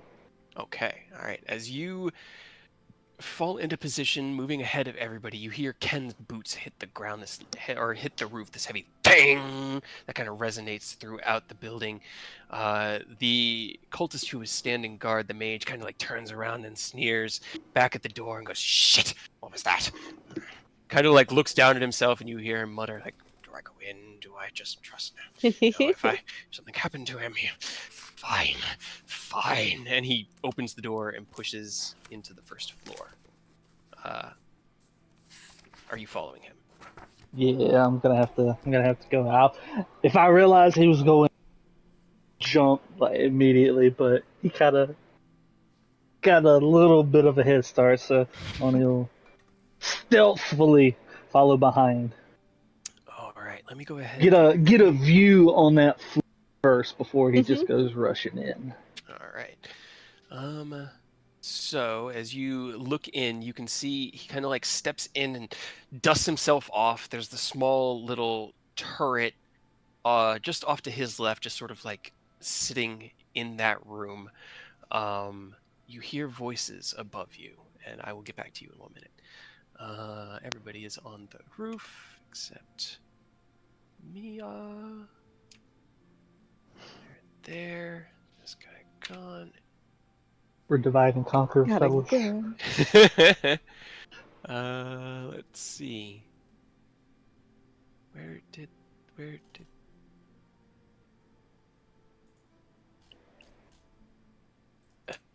token give? You guys are on so many different floors. Oh my goodness. Okay. Mia, as you kind of like you throw out what's the water elemental's name?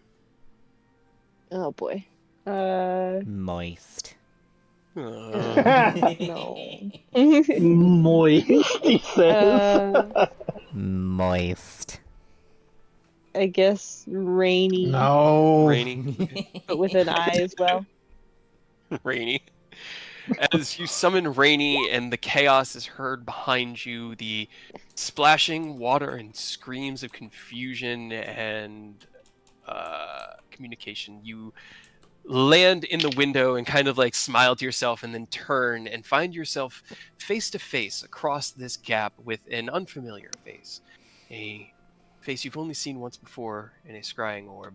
And as you lock eyes with him, he goes, "Who the hell are you?" She's And then you hear bing on the roof, and he goes, "And what in the hells was that?" Hi, You I'm start Mia. talking. Mia. not a name I'm familiar with. Kind of like steps towards you. And what are you doing here, Mia? I mean, it just looked like a cool place. There's all these cool towers. Yes, they are cool, aren't they? Mhm. My own handiwork. He takes his metallic left arm and kind of just strokes the door ever so gently. But I don't recognize your face, and you're not wearing any of, let's say, the familiar garments of my people. So, again, with more detail, who the hell are you? And as he growls the last one, Ken, you can hear the voice below you. I'm new, and I was supposed to come find a uniform. Roll me a deception check with disadvantage. Oh my god. I'm the new recruit. I'm the diversity hire. Diversity higher. You burned a 20, but... I know. Okay, I'll give hold myself on. another D4. I'm so innocent. It's 18. It's really good. He rolled a natural 20. And he goes, No. kind of like, looks... Hold on. Can I? What? Can Go I ahead. Silvery Barb's his natural 20. I guess. Sure. Sure. Let me... Hold on one second. Let me see. Should you subtle spell that first? Yes. Do you? I hope so. I really do. Yeah. You do? You use subtle spell on that? Yes, I will. Okay, That seems like so- a good idea. Okay. As you see his eyes narrow at you, you kind of like widen your own eyes, and then instinctually from nowhere you draw on the magic and cast out your silvery barbs. He kind of shakes his head and looks at you again and turns his head sideways and goes, "And why are you in my window for that? Get down to the supply shack and get yourself a uniform. And if you're strong enough to fly, you're strong enough to go and find out whatever's causing this." He points I towards was the window. supposed to find Go specifically you. now! Do you leave or do you stay there? As he shouts at you to leave. No, she doesn't really care. Is there a window into this metal wall? There's kind of like it's like a prisoner's door, so it's like a solid metal door, but it's got a sliding window, but it's closed right now.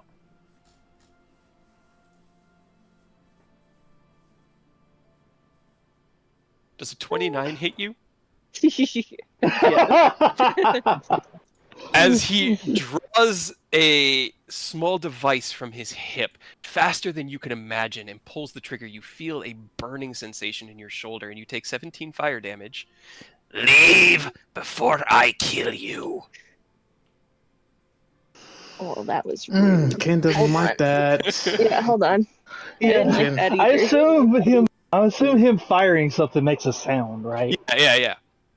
It made a sound, and at this point, the guy who came in has kind of like walked in. He's dusted himself off. The shouts have been going on upstairs, and he kind of like squints his eyes and goes, "Great, he's not in a good mood. Well, he's gonna be all right."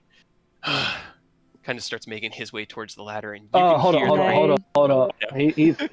Yeah. As soon as he was right there, when that sound of gunfire went off, that was Oni's cue to like, okay, it's time. Okay, I think it's time we roll initiative. Yeah, I was about to ask if I could cast a spell at him, but No. Yeah, Ken's upset. He's not. Yeah, God nope. Fucking damn it. Alrighty. It's all the fire initiative rolls from last night, I Aurora. know. Not allowed Oh my anymore. god, damn it. That is in. All right. That Hey. was mean. Now get him, get his ass. Fucking have Rainy come punch him in the mouth. I need to check one thing that I wasn't. Oh, God.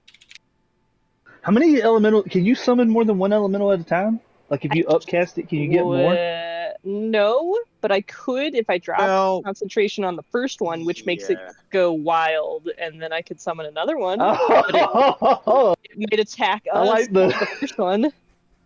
That's unfortunate, but I like the first half of that. I'm Right. not gonna lie to you.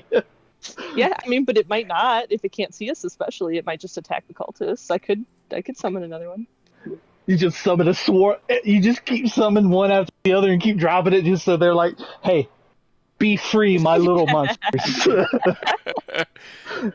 All right. So as you take this shot to the shoulder, and the rest of you hear the resounding BAM of the arcane firearm and the raising, ragged, accented voice of Garrick shouting through this steel contraption. Mia, you are up first while I get combat music. All right. All right, I'm gonna run to the bathroom real quick. All It's right. not like my turn's coming up anytime soon. I feel it.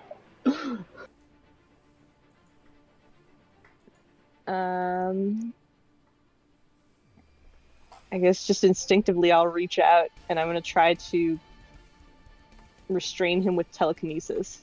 Okay. It's a Be strength like, save? That hurt! And just reach out and grab him. Yes. That's an 18 with advantage. Alright. As you Nope. reach out, you grab him, and his shoulders kind of like pin in together, and he looks at you like, "How dare you? Do you know who I am?" I don't give Honestly, no, a not really. fuck. Not especially, no. And then This is like that Thanos and Captain Marvel meme, but in reverse. I guess I'll just hop in and go up. I want to get to that window and see if I can open it. Okay. You run over to it and open the window. Taking a quick glance inside, you can see Lady Ifalna Zatara slumped over to one side against the wall. Her eyes are open, and she's kind of staring at the door in panicked shock. Then my next turn I will be ready to try to dispel. Okay. Oni, it is your turn. I don't like the look of that, so what I'm gonna do is Ana's gonna slink through, and before the man even realizes he's there, I'm gonna fly in to hit him. Okay. Am I You have still advantage on the stealth? first. Yeah. Yep. He has not Yeah. seen you. That definitely hits. Boom. All right, and go ahead and shove him one square towards that turret because I'm gonna keep him between that turret and me All for right. sure. Got it. You gotta shoot me, you gotta shoot through him. Yeah, dude. Collateral. If you want to make it count, you're gonna have to make it count. Yep. 12. Okay. Here's the third. And then we're gonna flurry of blows All right. for another 2. Okay. Roll me damage. Okay. He's still alive. And just for good measure, I'm gonna use one Unleash Incarnation to have an attack come from the Echo. All right. Smack him As back you fall into position next to him and kind of boom, hit him with like this heavy like palm strike with both hands to knock him off to the side. You then close into that gap and bam with the kick. And as he's reeling, bleeding heavily from multiple broken contusions and like reaching for his arcane focus, your echo comes out of seemingly nowhere and just onto his neck, and he goes down. Alright, and then we're gonna move on up to the next floor before this turret shoots me. Alright. So it goes like from here to here, and it's all one big ladder, like chute Okay, that goes all the way up. let's see. I came in from right here. That's 15, 20. 10 Is it feet. 5 feet up or 10? With your climbing speed, it's 5. Okay, so I get right here on this floor would be 25. Nobody's in here. Like as I'm climbing the ladder, I don't see anybody. No, you look around and it is a very elegantly, like, set up bedroom. Oh, all right. Then let me scroll up so I can go ahead and move on up to the next ladder. Perfect, a bedroom to raid and destroy. No, 30 feet. On is like, huh. All right, and then last 10, and the echo was following him. I just couldn't control both at the same time. I don't think it can quite get up to the top though, because it's only got 30 and I've got 40. So I think it's probably on the ladder. Yep. But it's following. All right. As you drop the mage in one round, go ahead and just delete him from initiative. Run across the room. You see Mia. She is like pulling open this small metal window in the door. Garrick is standing there, like fully held in place. Nicholas, it is your turn. As you leap down off of the broom next to Aerith, you can hear the shouts beneath you. What are you doing?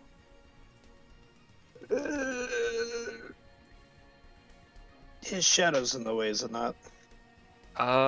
It's not physical. You can pass through it. It's just it doesn't actually exist unless I attack through it. So like I can't open stuff with it unless I'm possessed in it. You know what I mean? Okay. So if you need to, that's why I can't get advantage from it myself because I'm attacking it's me. Gotcha. But if it's with one of you, you can get advantage. I just can't get myself. Stand through him. And what is that dude? Lance. Fucking Teenage Mutant Ninja Turtles. He's Crane, the dude that's in like the little stomach. It's the brain with a face in the dude's stomach. Oh my god. Alright, int save. That was not the right thing, but that's a 15 plus. That is a 33 on save. Oh, come on. Yeah, unfortunately, that's kind of his thing, I think. That As is you true. reach out with your psychic lance, it seems to be entirely deflected by a pure adamantine case around Garrick's mind. Anything else you want to do? Bonus action, shove him. Okay. Yeah, that is He's hilarious. restrained, right? Just shove him into the fucking... Shove him into the wall just to annoy him. Like, bonk his head against it. Sure. Actually, I might need to move the echo down one space because it does say in the description it occupies its space. So I don't know if you can share it, but it can just move one down. It'll still be within 30 feet of me. Okay. Sounds good to me. Okay. Still be there. Alright. Okay. So as you reach out with the telekinetic shove, he actually makes his strength save and is unaffected by it, as restrained does not mean that he fails his strength saves, unfortunately. No. Alright, anything else you want to do? I don't think I can do anything else. Alrighty. As Garrick snarls at the three of you, he looks at all three who have shown Who up. are you fuckers? Who? You must be allies with the Wanderers, then. Leaders of the armies, I take it. Dodge this! And he's going to reel back, and you see his crackling blue lightning builds in his mouth. I need all three of you to give me a dex save. Hey, you want to know something cool? Oh, jeez. I have a question, actually. What? So I have that one charge in my robe that negates all elemental damage once. Would that also negate it doing damage to them? It's only to yourself. It's only the to damage you myself. would take. Yeah. It just absorbs the damage you would take. And it's not a It'd be kind of magical. funny if I could just... No, this is a That's natural effect of his. Okay. I will use absorb elements though. Okay. Alright, so Oni, you pass. You take 18 points of lightning damage. I rolled really well. Ooh. Nicholas, you take 36 points of lightning damage. Mhm. Mia, you take 18 Oh. points because of your absorb elements giving you resistance to lightning Yes. in that moment. Okay. 18. Ow. As the crackling blue lightning fills the battlefield, he's then going to turn, and because you guys are like, he's got disadvantage for so many reasons, but he's going to try to shoot Oni. Feel free. Oh, yeah, absolutely. It's a 19 and a 22. Neither hit. Only has a. Thanks to Mariner, he is at 26 after he attacks. Whew, okay. God damn. As he like attempts to move his arm to aim the pistol towards you, he pulls the trigger, and right as he does, you smack his hand one direction, and re-aims again, and as he pulls the trigger at you, you just deflect the weapon away because it's so close. You just got to keep it from hitting you. He's then going to, let's see, which one does he want to use?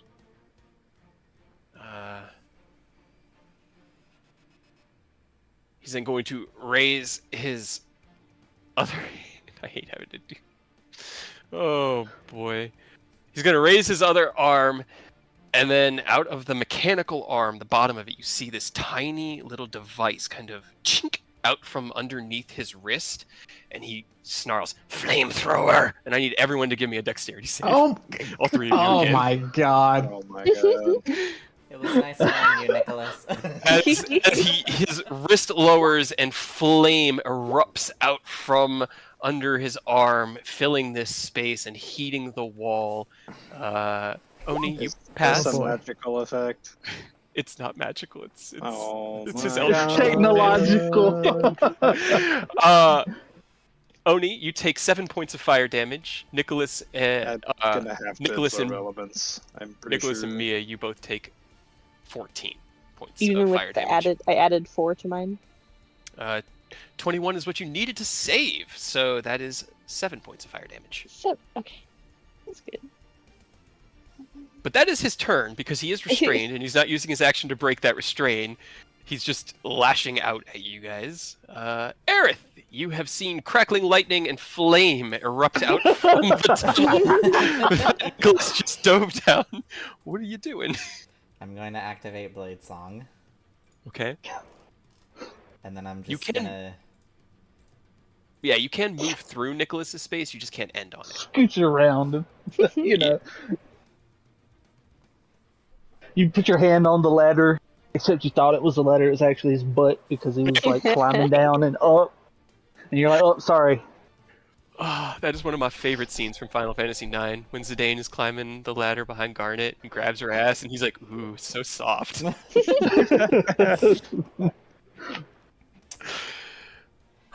Anyway, I What you got, rush Aaron? up to him. okay. He narrows his eyes. I fucking knew it.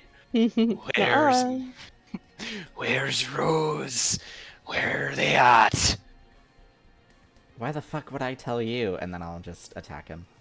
Okay. First attack will be Butterfly Blade. Okay. That should not be at advantage, I'm sorry. 25.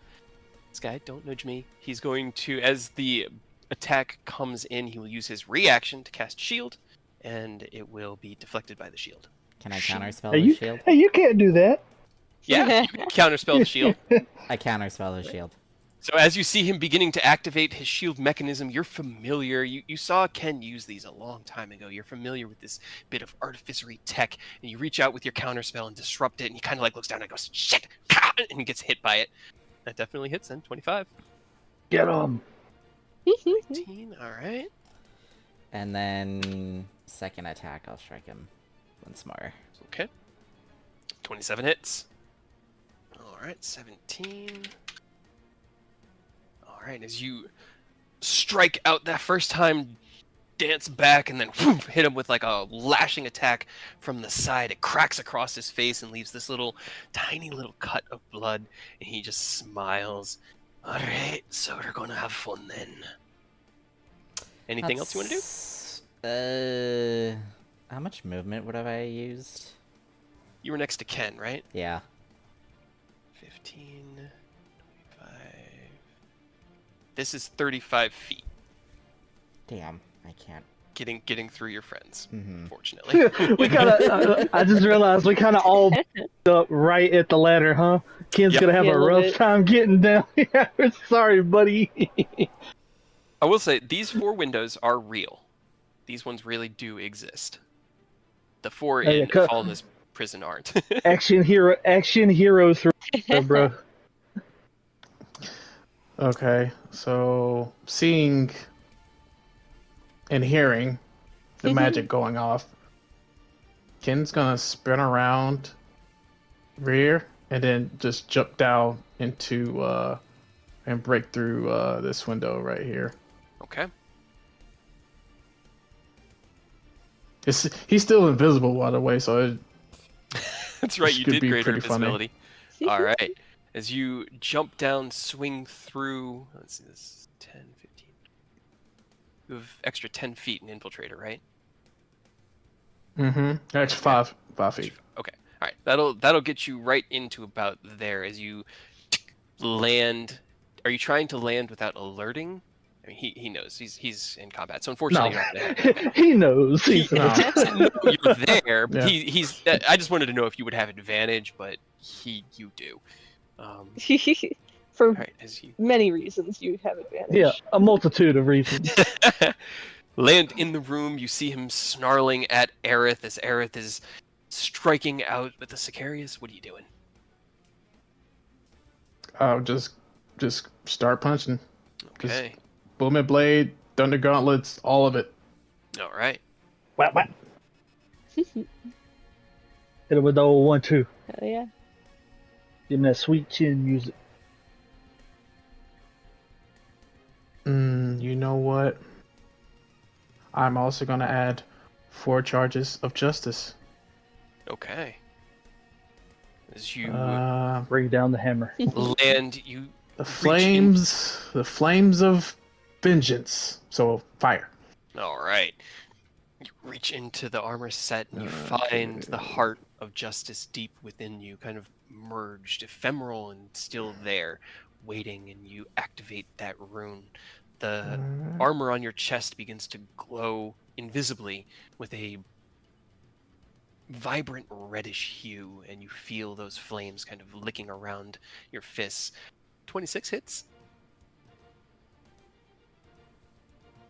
All right. Hell yeah, dude. 4d6. Yep. Now, you don't have the Thunder Gauntlets because you're an Infiltrator, unfortunately. Oh yeah, that's right. Shit. Okay. So, 21. But that's All right, still never 40 points of damage with that hit. Hell yeah. As you Yeah, land and you feel that connect on that second hit, and the flames course over. And I know you're And here. then I'm gonna just stand up like straight, and then just deactivate great invisibility. And like have my helmet up just enough to where he could just see me I staring want into his you to soul. see me kill him. Oh, good. Kind of matches your gaze. I was hoping we'd be able to meet face to face one day. Mia, it's your turn. Oh yeah, you and me both, fuckface. Alright,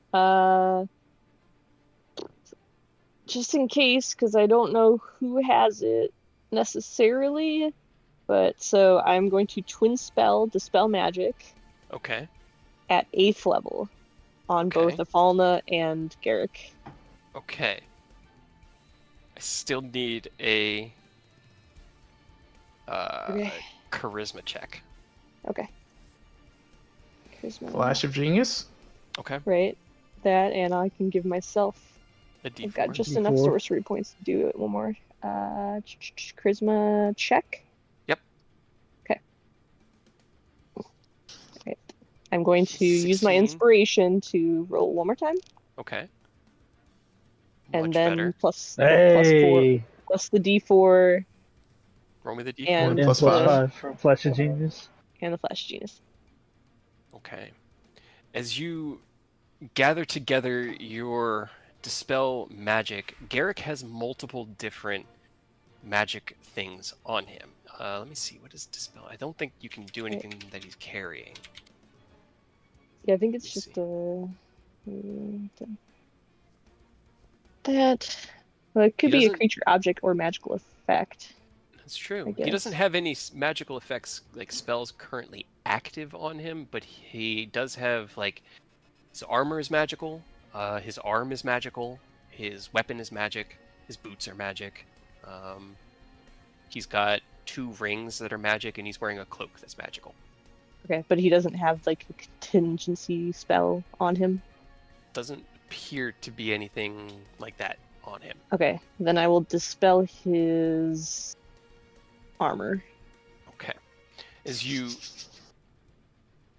reach out with the spell, the one targeted at Garrick hits into the armor, and finding no other latent magical effects to dispel, it is easily cast aside. At level 8, that'll take level 3 armor, plus 3 armor, and negate it for at least the next minute. As you reach out with the spell simultaneously to Falna, it hits up against a very powerful magical barrier. Spell work that you've never conceptualized, a scale you've never seen, complexity you couldn't even understand, and in that moment you are almost consumed by it as time seems to come to a standstill, and you find yourself in this moment looking on at the most intricate weave of magic you have ever seen in your entire life, and then you tear it apart. Hell yeah. And then I explode because I'm at, yep, no matter what I roll, unless it was a natural 20. What do you explode with? Ah, This is the time. Fireball. Yeah, right. Let's hit the fireball. I mean, that's a... It is one of the choices. That's No, wait, hold on, no. 94. I'm- no. Nope. 33. Okay, I'll do the maximized damage to my next damaging spell then. Oh, Okay. that's a 94. Ooh. Or your size increases. It just makes me big, and that doesn't seem helpful at the moment. No. As you tear apart this masterful, delicate weave of magic that is encompassing Falna, it shreds and rips, and power crackles out. The entire cell begins to spark with what looks like red and blue and green and yellow, and white and black energies, all the 5 colors of the 5 chromatic dragons prismatically radiating through this cell. As Mia tears it apart, that magic returns to you and kind of swarms around you like feeder fish on a shark, and you can feel pure, unfettered strength at your command. Anything else you want to do? I think that's it. Okay. Oni. Okay, so on this one, I'll just casually stride right here. Mhm. And take a quick advantage pot shot. You know how we do, Like we do. as one does. Ooh. Unfortunately, that does not hit. You hit out, and he kind of Then twists out of the it's way. gonna be a second advantage Okay. pot shot. All right. What is- I guess we don't know, but what his AC is without his armor being magical? That's what I'm calculating right now. Okay. Thankfully, he got that shield counterspelled. 22 hits. All right, cool. All right. Go ahead and 18. move him right here, All right. Ah. and then the echo's gonna skedaddle on up.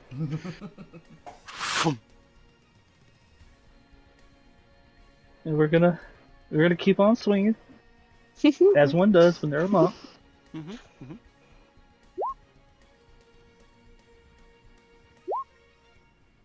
Yeah, obviously, flurry of blows. so I mean- close. Of course. Obviously. And then, I mean, the echo's there, so unleash incarnation. Okay. Does hit. Stop rolling so well. And I mean, we're here. We all hate this guy. Action surge for another 3 swings. Jesus. My guy. Roll lower than a 9. And because it was another round, another attack action, another unleash incarnation. Okay. All right. All right, there you go.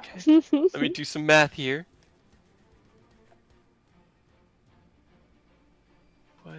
Okay, he is still alive, but definitely not where I wanted him at. I kind of had a feeling that was probably not where he wanted to be, completely surrounded. No, that wasn't his intent. Okay. All right. I do need to one other thing.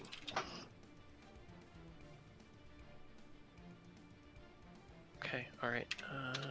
Okay. That's it. The whole gang's here. Everybody's getting in on it. All right. See, I will. So this was. Okay, cool. All right, Nicholas, it is your turn. As you What's see his saving throw modifier? +10? his in. Yes. You don't know. It felt ridiculous. Man, I never get to use my fun spells. I know, I'm sorry. So here's the thing. He's an artificer with really high intelligence. An artificer gets proficiency in that save, and then you get extra stuff as you get higher levels. So he's I'll tell you right now, no. his intelligence is it's a +20. What? Holy, this man beast. I want whatever he has. Be an artificer.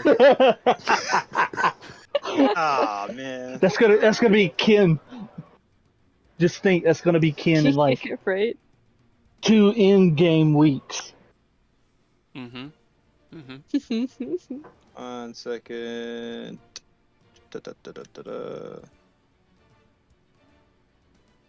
Must succeed a strength save throw, or its flying speed is 0. That's not what. You know what? Let's just. I don't want to drop concentration too, because kind of need the storm. Can you roll me 2 con saves to just see for You know that? what? yeah. That is Because a good we point. do need to check. I think. Do you have advantage on? Yeah, you have advantage on maintaining concentration on spells. It's part of your robes. I'm gonna use my last charge of flash just in case. Oh, Uh-oh. Right. I don't think Yeah. that'll help. Fortunately, It is with the go. fire blast, it doesn't dissipate immediately, but you're no longer concentrating on it, and the sound of the storm is beginning to abide. It's no bueno. Whatever. Let's just do a cantrip. Let's just do Get a 'em. cantrip. Are all of your spells intelligence? Oh, that's saves? not what I wanted to do. Pretty much, which really is not fun. I mean, you got the party here, man. There's a bunch Supposed of to be- really good Why stuff. did I do that one? No, that's not what I meant to click. Firebolt! Firebolt! I Firebolt! clicked firebolt. Why is it? No. Firebolt. No. Firebolt. 28 hit. our poor little old gnome. God damn it. Okay. So I'm as going you back up top. fire out with your firebolt cantrip, it slams into the side of Garrick, and he kind of falls down to one knee, and he reaches up to his armor, and you see the magic that had been dispelled. The enchantment was still there. The magic had just been dispelled, and he grabs in and he breaks that enchantment. And as the enchantment breaks, the raw arcane energy that made it up swirls around him, and he stands back up. No! And he seems to have recovered some hit points. Can I counterspell that? It's not a magic attack. Man. All right, I'm just going upstairs and drinking a potion. I'm gonna drink a potion. They're artificers. They use science, not magic. Man. You know, they're- All right, I'm gonna drink a common, which is how much? 2d4 plus 2 if it's on your action or bonus action. Bonus action. All right. So as Nick climbs up the ladder back onto the roof, Garrick holding onto his chest and bleeding heavily from the wound that he took from, especially the firebolt that got there at the end. He looks around at all of you and goes, "Shit! All right, didn't want to fight you here anyway. You want to end me? You want to free her? Come and find me." And I need everyone to give me a Constitution saving throw. Is this As a spell? he- Me? It is not a spell. This is another latent effect of his. What the fuck? Does this include me on the next floor? No. Sorry, you are far enough away. Okay. I'm alive!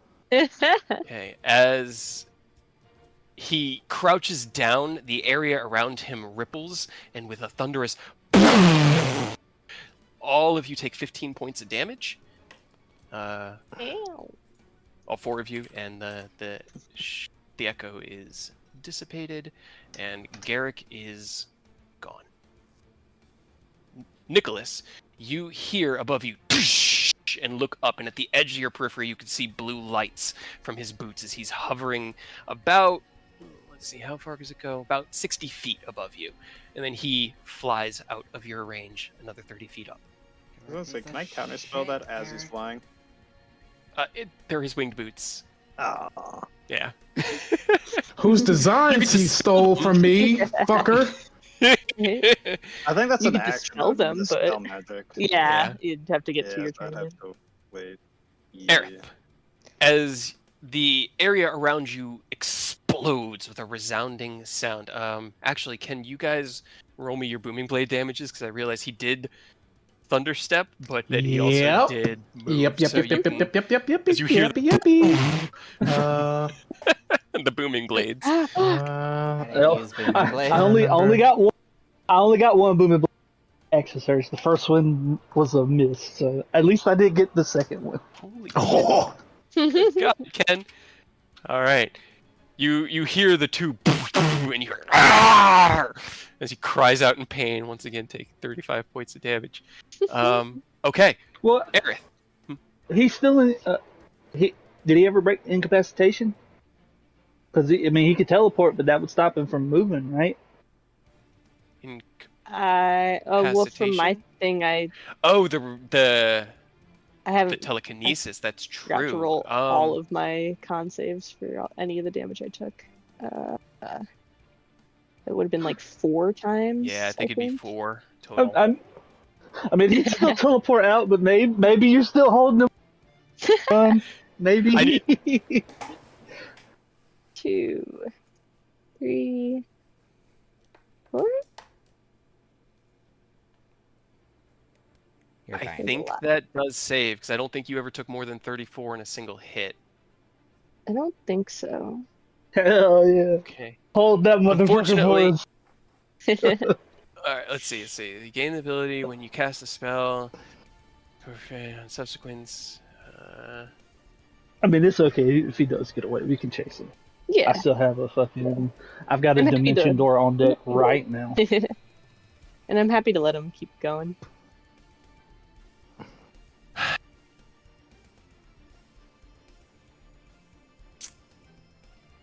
I am definitely more focused on her than I would be for him if he disappeared. Yeah, he's like outside the range of telekinesis because the teleport sends him 90 feet. Okay, then yeah, he would so be yeah, it outside of broke. my range. Okay. All right, Aerith, as Garrick explodes his way out, what are you doing? Would I know where he would teleport? Not really. Away. You just know he's not in the room. You know that probably within 60 to 120 feet, as that's most short-range teleports. But I'll run up to the roof. Okay. And look around, mainly. roll me a perception check, because you are still in the sandstorm at the moment, though it is starting to dissipate, especially from the upper layers. It's kind of like falling down and landing. Yeah, you peer out, and you can follow Nicholas's line of gaze, and he'll raise his hand and kind of point, but unfortunately, you don't see him.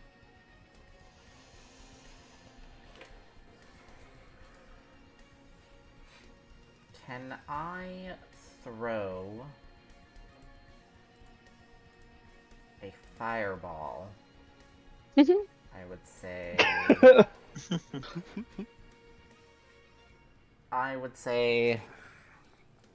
What's the range? 150.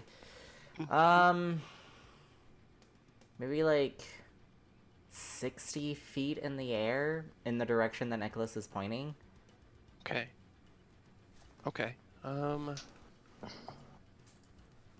I'm upcasting this to level 6.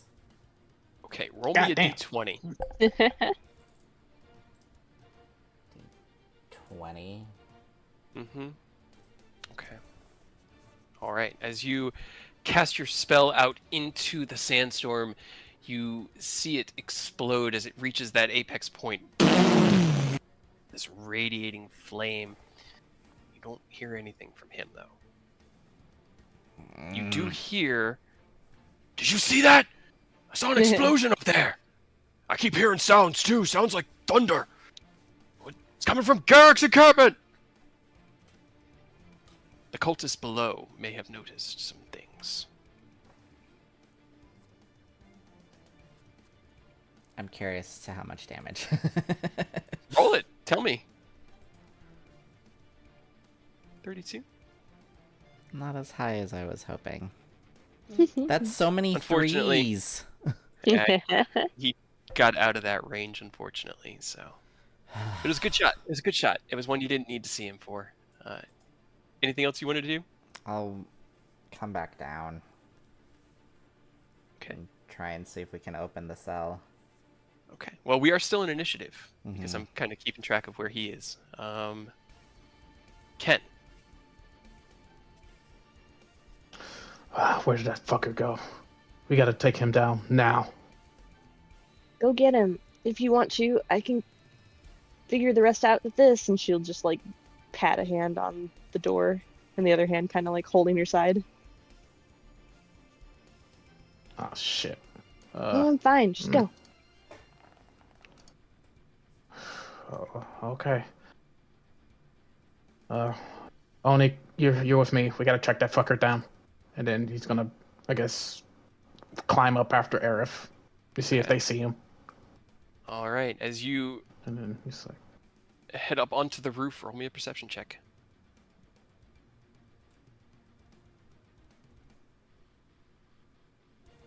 Okay, that is much better. As you look up through the dissipating flames from the fireball, the sandstorm itself being blasted away, you can see Garrick. He is about 90 feet away from you at the moment, and he is flying up and is about 25 feet away from what looks like the mouth of a cave. that's still in range for, that's still in Vidofnir range, isn't it? It is, yep. Yep, Vidofnir lightning launcher. Get It's on. gonna be fun, because I think with the level 5, the perfected armor ability, lightning launcher gets buffed. Let me see. Perfected Should. armor, where you at? Okay. Any creature that takes lightning damage from your lightning launcher glimmers with magical light until the start of your next turn. I'll just post it. In addition, the next attack roll against it has advantage, and if that attack hits, the Alright. target takes an extra 1d6. Nice. So, click. Alright, first one up. Vidofnir, go! Fuck. Fortunately, a 19 doesn't, just goes wide. You know what? All right, you use your second action here to cast haste on yourself, feeling the world around you kind of grow a little bit slower and giving you more time to think and act.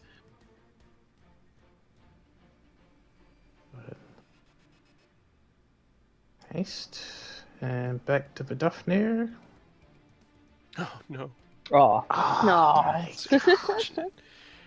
Bang, bang! 2 shots, both landing landing hits on the side of the mountain and sending these cascading little trails of pebbles down the side of it.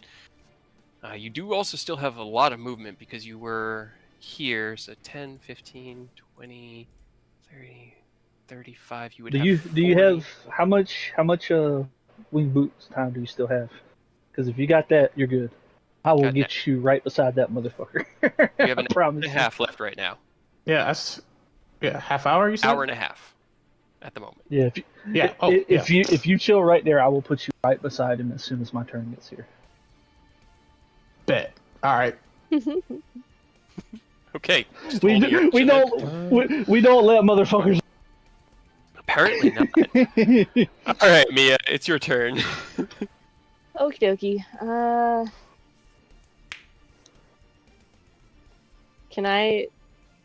Would it be an action to look at her and see if there are any other like lingering magical effects on her, like a contingency, or did I get rid of that for sure? You roll me an Arcana check.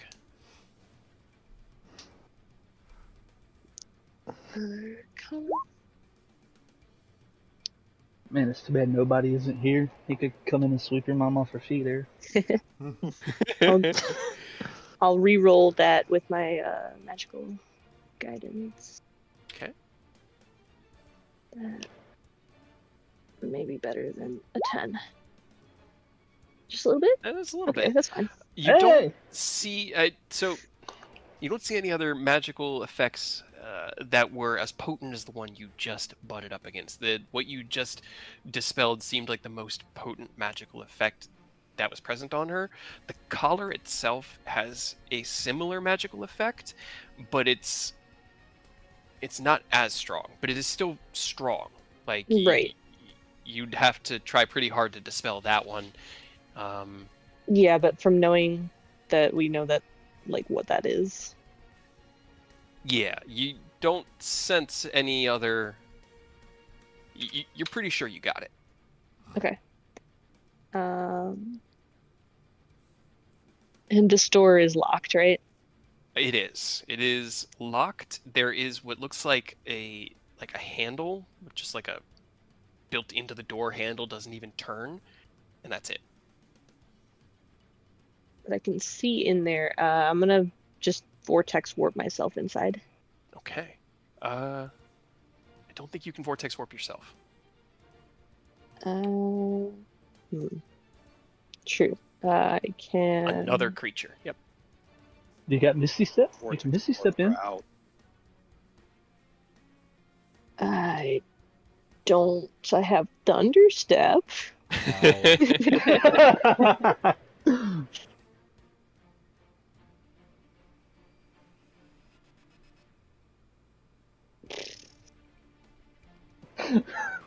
It's kind of bad to say. You can always knock. Yeah, I just want They want to stay low key for now. Don't want to deafen everybody. Well, if I Thunderstep, either way, it'll. I'm just trying to keep enough charges in my staff to do everything that I want to do.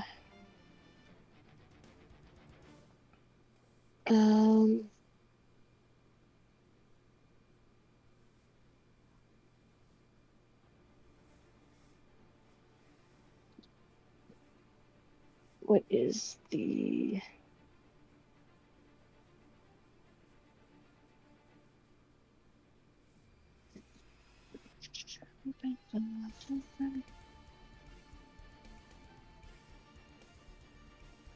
Teleport one. Would it be okay if I did that and I might hit you a little bit, Odie? Huh? If I get in there and hurt you a tiny bit. Is that okay? Sure. Okay. And just I reach over, I grab Aerith, and I Thunderstep us in to the other side. Okay. As you take Aerith by the wrist, there's a. Oni, can you give me a con save? Okay, Mia, could you roll me your damage? Yes. I tried to click on it. It didn't work. There we go. Okay. I'm Oni, gonna you use take. my reaction. Okay.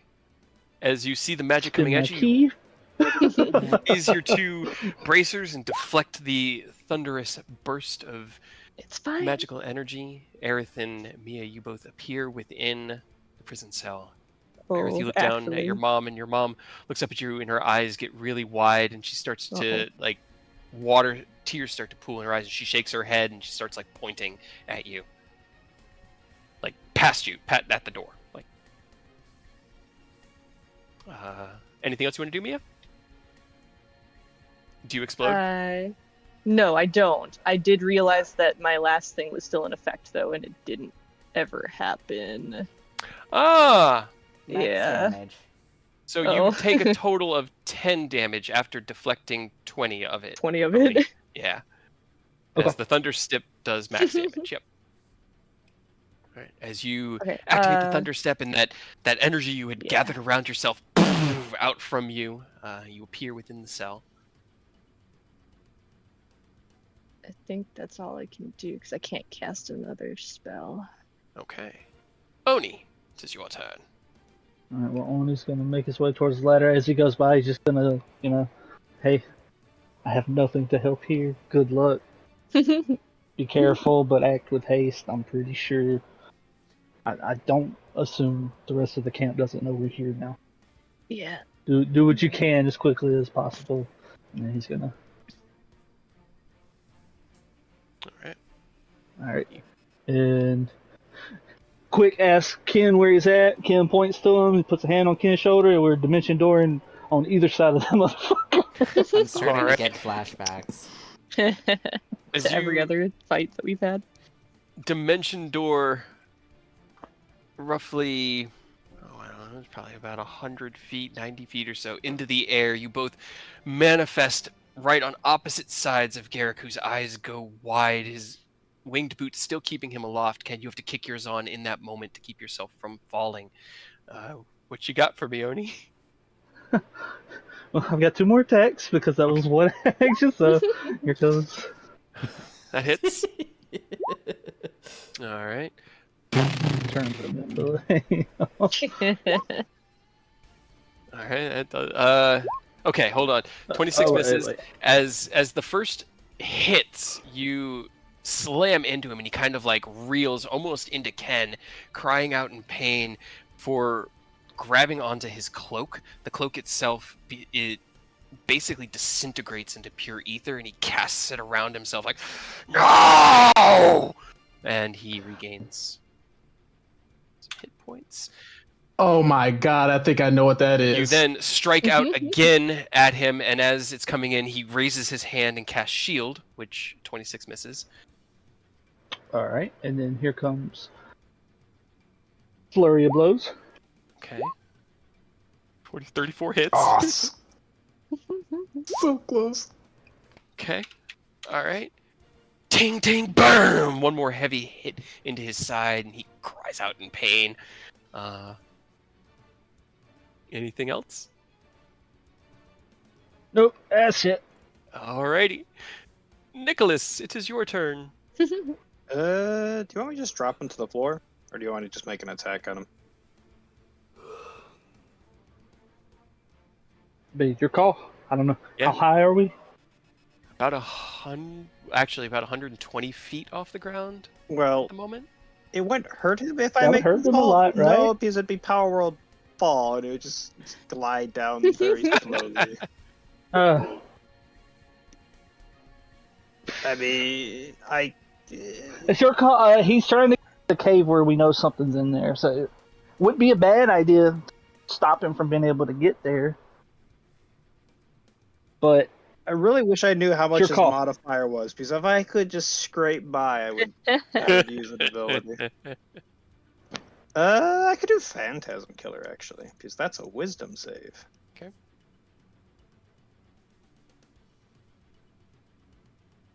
He has a plus 20 in wisdom. No, I'm kidding. I would be so annoyed.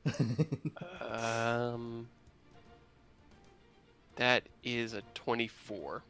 Are you hitting me? No, because he has advantage on saving throws against magical give him effects. give him the 8. Just give him the 8. You still have You the know, 8. yeah.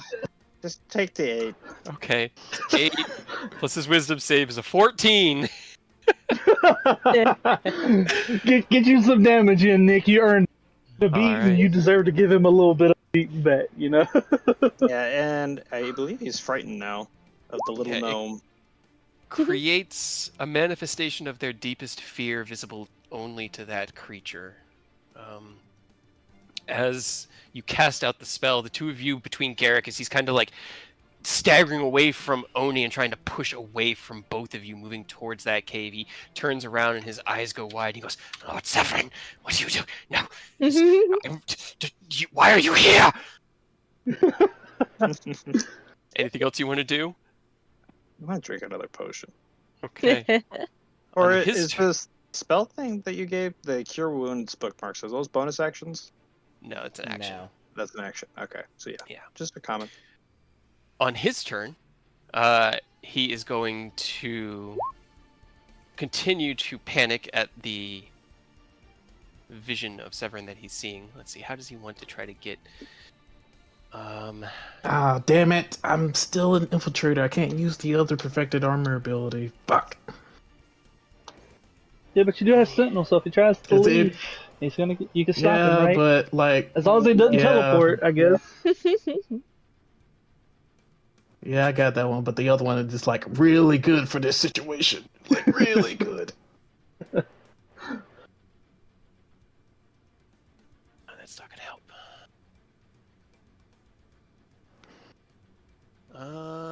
Sorry, I just trying to think. All right, well, he can do that at least. That'll maybe.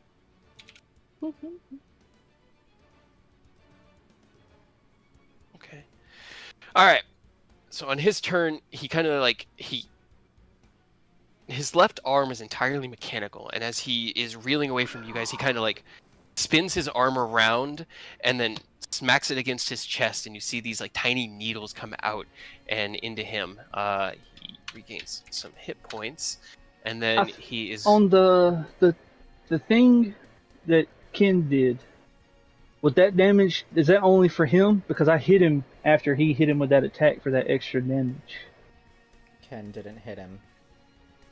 I know. That's Yeah, why I I'm didn't hit asking. him. That's why I'm asking. Is it only Ken? oh, Because it says the next attack roll it would against be it has any attack. advantage, and if that attack hits, the target takes an extra D. I mean, it's only a D6, but Go for it. It So would the- definitely have hit. is that we scoop? We could get one more D6 in. Who knows? Maybe he's hurt. Yep. He is not feeling good at the moment, and he is going to risk some stupid stuff as he kind of drifts back away from the vision, healing himself, a little bit Booming with blade. his ability. I know they go off, Yeah. and then he's going to kind of like break. Well, actually, he uses his bonus action to use his Eldritch Cannon, so he doesn't have to. He can disengage action. Ken, you still have your attack of opportunity with Sentinel, but Oh. It's Do just I a get to full choose attack. where the phantasm is in his vision? Does it say? Oh, Fuck. it's visible only to that creature, but it doesn't say that. But you create illusionary manifestation. I don't know. 'Cause otherwise I'd just put the thing in front of him so he can't keep running away. Yeah, I mean, he can't, can he? Isn't it just now he's got to try to save against it? yeah. I don't even think it physically exists. It just follows him and makes Yeah, him it's afraid. just yeah. So you got him until he breaks free of it. At the end of each turn, he's going to take 4d10 unless he breaks it. Mm-hmm. Mm-hmm. So Which you don't was have to worry about moving it. the first round was the 4d10 of the first one, but 14 as you swing out, it doesn't hit. He kind of like turns, goes, "Mechalanathon, it is time. The Wanderers are here. Enact your vengeance!" And he is going to fly his entire 35 feet into the cave and kind of just get past the mouth of the cave and into the darkness. And in the distance, you hear.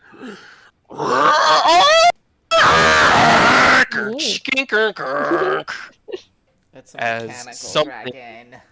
Mechanical and large snaps into shape. And do you guys want to do phase 2 right now or next week? I'm kind of in the zone, so if Right. everyone's okay with it. Okay. Fine. Sure. All right. Give me 5 minutes to get Actually, I'm just gonna draw it that way. I don't have to get like an actual. Yeah. Yeah, we could take like a I'm gonna 5 go 10 use the minute bathroom. Yeah. break to get like a snack quick. Mm-hmm.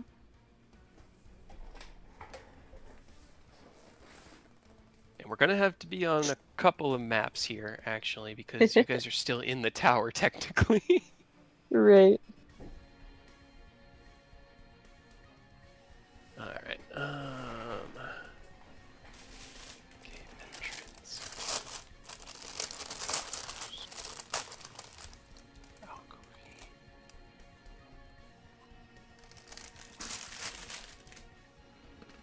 Hey, at least this isn't a goblin dragon. I might be able to absorb his breath weapon for a change. It just throws tiny mechanical dragons at you.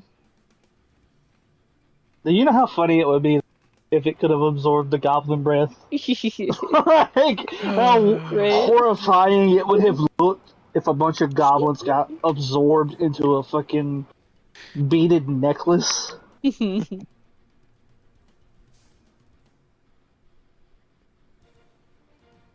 are we looking at?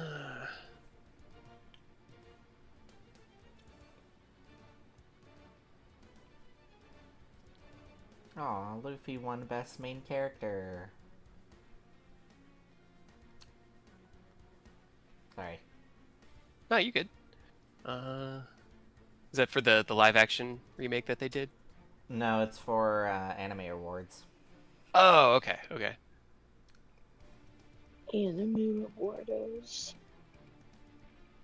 I mean, I guess it makes sense. I just didn't realize there was an anime award show. I forgot. Alright, copy this token. Go pee I real quick. mean, One Piece Yeah. won Best Anime Continuation. Man, One Piece is getting crazy. The Yeah, it fucking the big boys are coming into play finally for the first time fucking ever. I read that. I read that chapter. Holy shit! I'm nervous.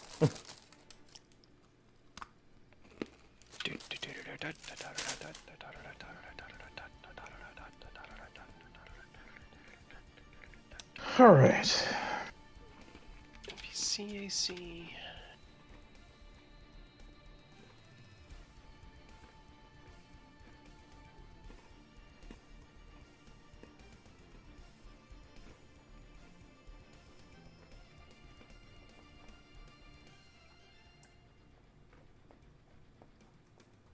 Tokens from. I just hope fucking Kizaru is a change of heart, man. They were setting him up to be like, maybe the government does fucking suck. Maybe I'm on the wrong side.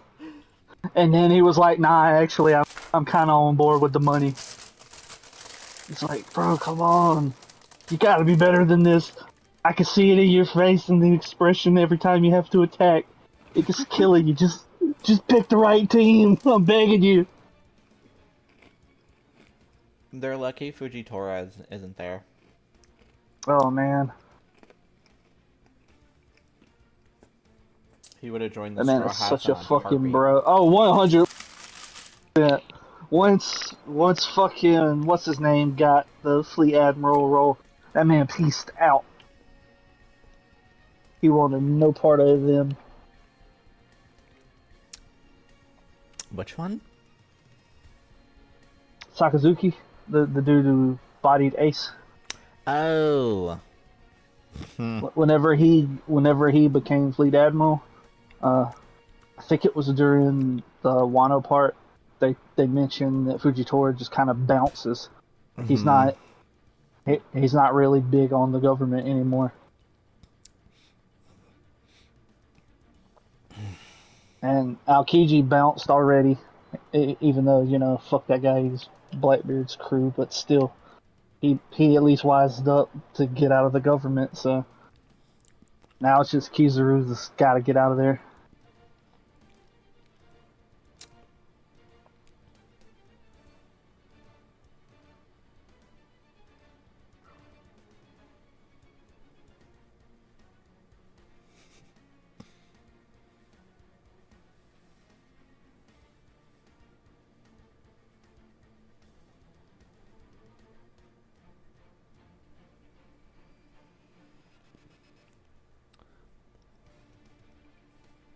All right, so what's our plan with dealing with the robot dragon? How are we feeling, gang? I mean, On a I scale- kind of on want to a- know what its intelligence modifier is. If it has any. On a scale of 1 to 10, what is this intelligence? Exactly.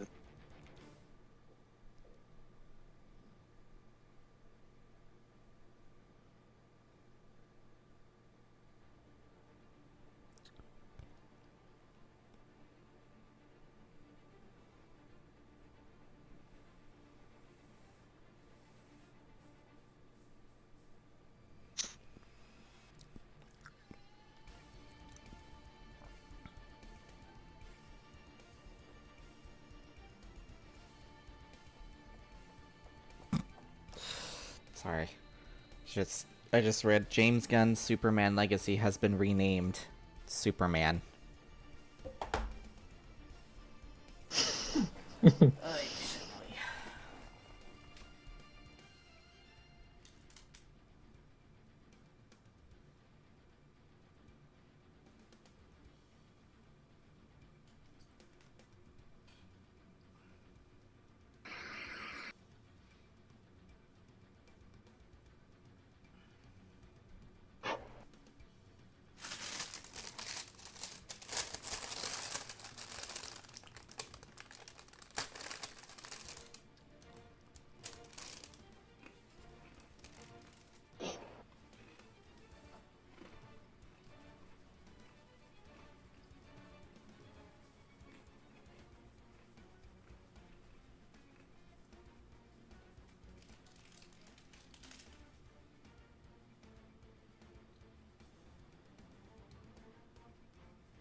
Okay. Alright, I got my map all ready. Hide some areas, fog of war, reveal some areas. We ready to die.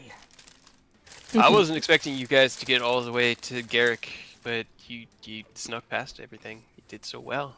Here we are. You didn't I expect might us. I'm die. insulted. I knew you were coming here, but I just didn't think you would get here. Okay, so for Earth and for Ken and Oni, there you guys are on your map, so you can see where he is roughly. He's like at the edge of your vision range, running into this cave. Beyond that bit, you really can't see because the cave is too dark. But from, you'd assume maybe like 20 to 40 feet inside is where you heard the sound. Let me get him. Alright, can you get the honors of fucking finishing him off then? Because you'll get a turn before I will, so make him pay, and then we'll hopefully not get murdered by a dragon immediately. With pleasure. Initiative. Okay, alright, well that actually works quite well for this point in combat. Alright, so that is Garrick's turn, Aerith. Which is your turn. I see my mother point past me. I'm gonna turn around. She just mouths at you. Run.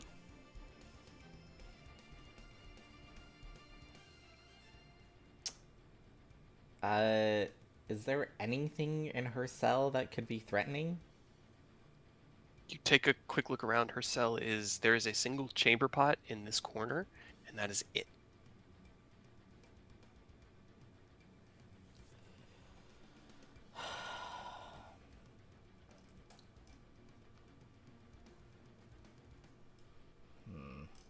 but you can hear below you the door of the tower is opening, and you can hear boots kind of making their way in. Make it away. Making their way. Making my way. I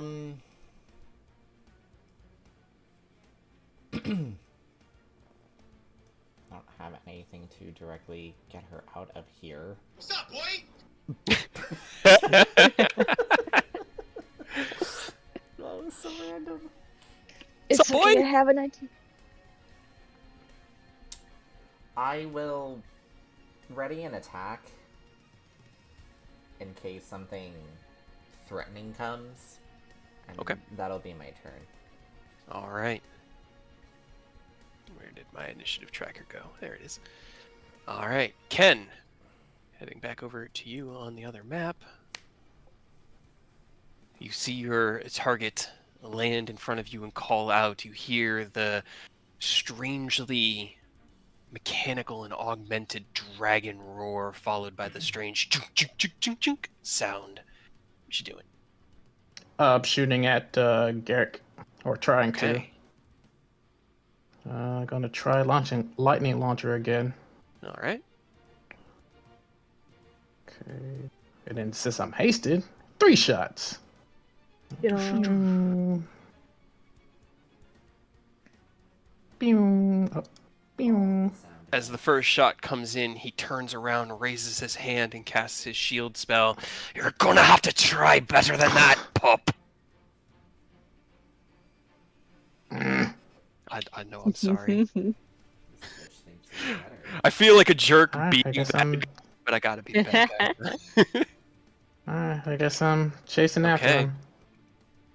Just meow. Zoom. Anything on your bonus That's action? it right there.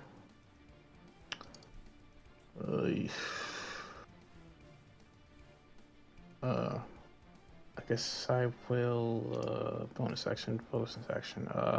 Didn't like what he called out to, or I didn't like the sound of what he called out to, so defensive field? You're an infiltrator. Oh yeah, fuck. Damn it. Oh man, this is bad. Mia, it's your turn. I didn't know if you had anything else on your bonus action. Besides drinking a potion real quick, but I think I'm still safe. It's fair. It's fair. Alright, I'm just going to quickly crouch down in front of Madame Zatara and just, hi miss, okay, sorry. I know this is a lot and very sudden. I need to put you somewhere safe for a little bit, okay? I wish I could take care of the thing on your neck as well right now, but I think getting you away is better. Roll me a and then persuasion check. The persuasion. I would help agree with Okay.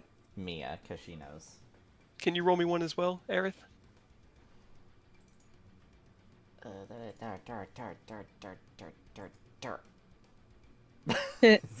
She kind of looks at Mia, looks over at Aerith as you back up Mia, and then her gaze kind of steals, and she looks at you and she just gives you a nod, Mia.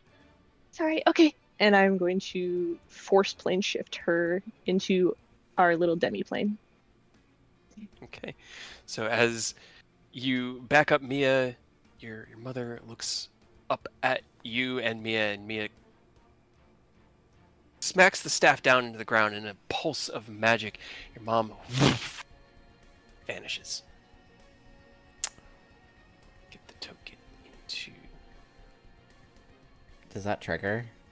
Nope. No, Nope, we're okay. good. All right.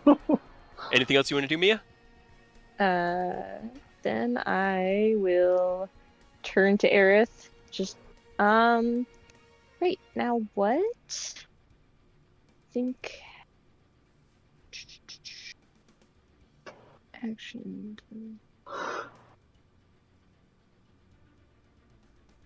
Because you were first on initiative, and I meant to do this between rounds. And you can try to move an object that weighs up to 1,000 pounds. Not object.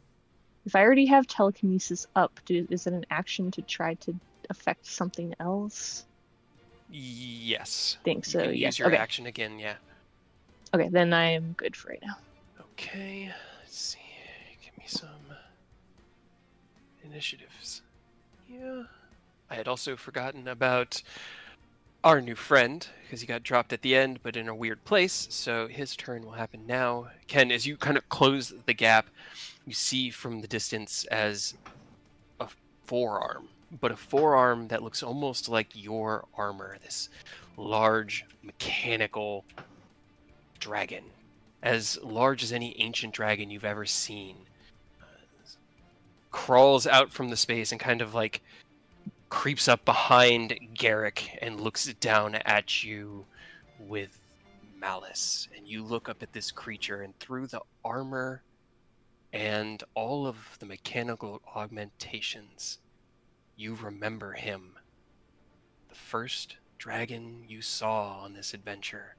The blue dragon that attacked Greenest, Lenathon. Oh my god.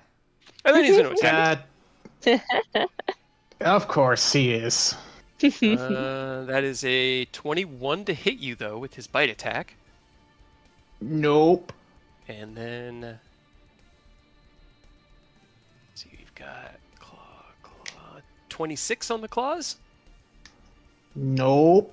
No, okay. As he swings out at you, snaps his jaws at you, you dance and dodge out of the way, unable to be hit due to the increased speed from your haste spell.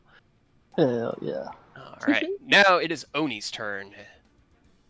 Okay, I can get right here with all my movement. And I'm going to swing on Garrick because that's all my movement. I can't reach Robot Dragon yet. That's fair. Ooh. You know what this means. 25. Justice is boosted. 25, he has... Fortunately, 25 doesn't hit. He has shield still up. 31 does hit. Okay, and move him right in front of Ken. Alright. Slide him into that space between the two of you. Alright, here's the third 31. guy. Yep. 30. Alright, Okay.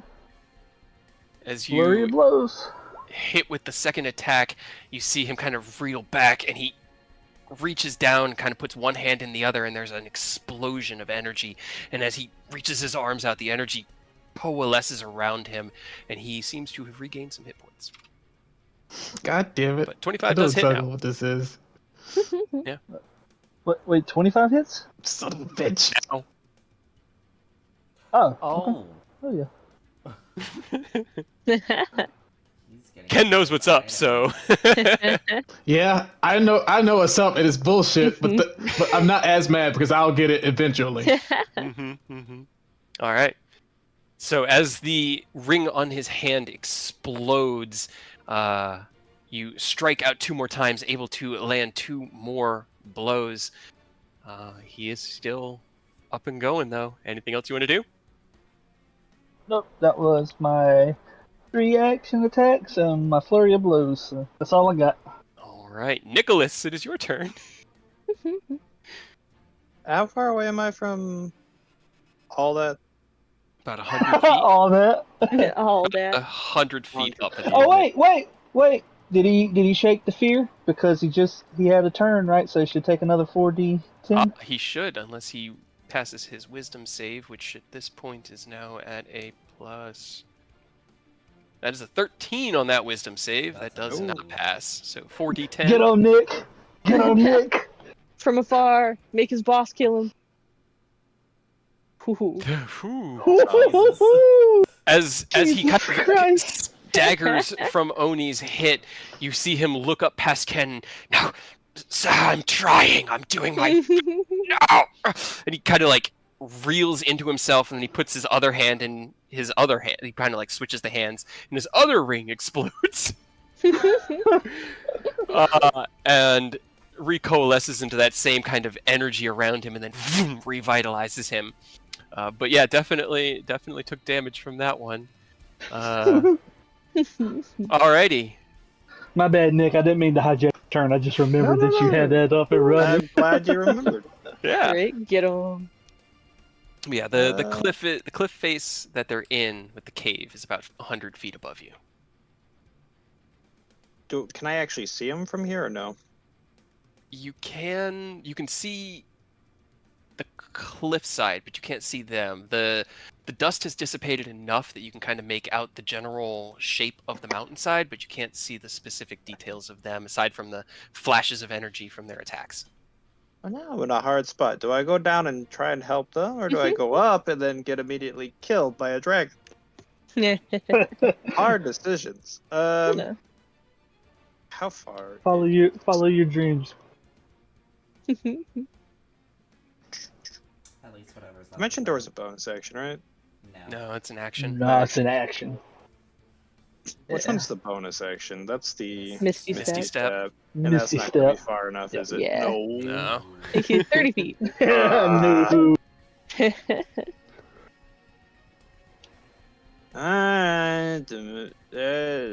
I can actually. Who wants up there with me? Aerith, Mia, do you want up? You want to go upstairs and fight with me? Aerith, Mia, uppies. Uppies, please. I can't even reach them because they're behind the We're wall. stuck in a room currently trying to figure that one out. Do you need help, or can I leave you to it? That's fine. It's fine. Okay. It's fine. You need help, or it's fine. Leave you to it. Yeah, that didn't really answer my question. I'll get out of here. It's fine. Okay. Dimension Door up to the top. Okay. As you cast Dimension Door and re-emerge on the side of the cliff face, let me put your token and everything on the map. See how bad a position I'm in. You kind of like appear with your heels dangling over the ledge. Now it's like a straight vertical drop. Oh, this is terrible. I regret every action I've taken up to this moment. This In is fact, not what I wanted. Beans. Anything else you want to do? I'm assuming I Only can't walk to the left or right. first time. No, that one is about 10 feet. That's like a terrace. It's about 10 feet down. This one is like the cliffside going up the sides, and this is the entrance into the cavern. Get in this little corner right here. That way you're not. Yep, Press yourself against that wall in particular. that is exactly what I'm doing. I'm pressing myself against the wall and be like, I do not exist. I am not Okay. here. Roll You me a are- stealth check with advantage. I'm just curious. I know you're not particularly stealthy, so it's not like, but I want to know what the dice say. Dice probably want me killed right now. Okay. All right. You It's kind of press yourself fine. up against the edge, looking down over the camp below, and you can see as the sandstorm has started to dissipate and just settle down into this ravine, all of the cultists are now moving as like a giant ant hive. Like the queen has been attacked, and all of the ants are now rushing towards that building. You can see as about a dozen or so are camped up around the front and like pushing their way in into the building in which Aerith and Mia are currently imprisoned. Maybe we'll just stay I here. wish I was down there with them now. Yeah, maybe Why did I come up here? we'll stay in prison, and then they won't be able to kill us. At end of your turn, Mechalenethon is going to take a attack against Oni. That is, God, why? Is it 24 to hit? That doesn't hit Oni. Wait, No, that Spirit? doesn't. Nope. All right. Nope. Tail Now that slams. he had a 25 before. He's got a hot 26 now. Nice. Slams down into that space and dance deftly out of the way. That is one of its legendary actions. It's time for Garrick's turn. He is going to kind of in a panicked scream, "If you kill me, she'll die too. If you want her freed, you gotta let me live." And then he's going to disengage. Get back to Can I here. insight that man? Sure. Roll me an insight check. I want to see if he's on the up and up, or if he's just saying that because he doesn't want to get fucking murdered. Because unfortunately for him, I have no control over Booming Blade going off. Okay. you don't see any lie, but there is a lot of panic, so it's kind of hard to tell. He does take the damage from the booming plane and kind of like continues staggering back, and then he's going to raise his arm again. And for his bonus action, he will use his... He's going to use his flamethrower again. Actually, yeah, that's an action for that one, so he'll use his flamethrower. So can Oni and Ken give me a dexterity saving throw? Nicholas, you are outside the range. Thank God. Oh, I have advantage on dexterity saving throws. You do. Aurora, Okay. why do you sound so far away? He uses a fixed mic, and Okay. he doesn't have it like Keep on his leaning back. headset. Yeah, he keeps leaning back. Okay. Yeah, I'm like looking elsewhere. Oni, you take 18 points of fire damage. Ken, you take 9 points of fire damage as you Ah. just Oh hit my the DC. God. And then he will use the rest of his movement to get back here. And kind of just You don't want running you don't back. want a reaction sentinel stop him. Oh, he could. True. You could. Get Yeah, Okay, I'm gonna go try for it. it. Try it. Punch a bitch. Try it. Maybe we keep it with range to run up and sock him in the mouth or something. Well, he has to use his last first level, but he's going to shield again. God damn it! His AC Oh, You could. You're here now. Son of a bitch, you're there! I am here. As Garrick attempts to step out of the way, taking time to look for a moment to break free, Ken swings out in that moment. He sees the punch coming and raises his hand to cast shield, and as the spell begins to manifest, you reach out with your counterspell and you shatter it. And as he looks down at the dissipating energy, you crack him in the solar plexus with a heavy Go ahead, roll me damage. And now he doesn't get to move. Get him. Oh wait, shit. God! Hell yeah. No, that's lightning. It's not Okay, supposed to be there. okay. Sorry. I see. Still, Alright, so- max damage on your pierce. Yeah. Get him. Alright. It does mean, unfortunately, booming blade doesn't go off, but... Yeah, so hearing what he just said though, he's still pissed off at him, but he's going to attempt to knock him out. Okay. Just in case. He Just in still case. wants to kill this motherfucker, but he don't want to risk hurting Madame Zatara. That's fair. That is very fair. Okay, sorry. You that get was to live actually for his another turn. 5 minutes. And of course, that was... He didn't get away, so he didn't get... Okay, cool. Alright, end of Garrick's turn. Mechalenethon's going to use the moment to try to hit Oni again. The natural 20 to hit. Oh, Hate to hear that. Total of 25 bludgeoning damage as the tail comes crashing down.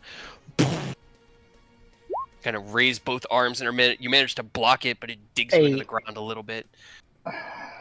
I could take 8 off of a net, but again, I had to use all the key of my gear, so I gotta build that back up.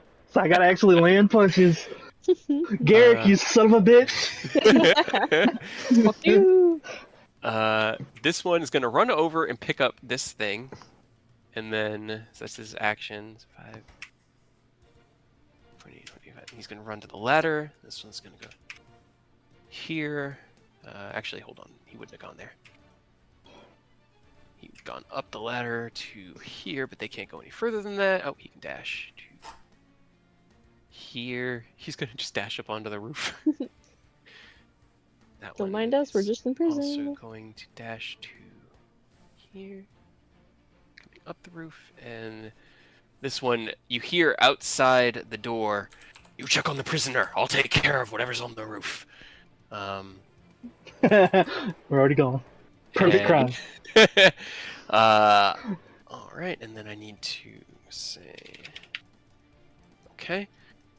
Then I'm going to, because you guys aren't really down on the first floor, so you don't really know what's going on. Everything's gonna hide. It's fine. I'm gonna fix it. No. No. There you go. Okay. Alrighty.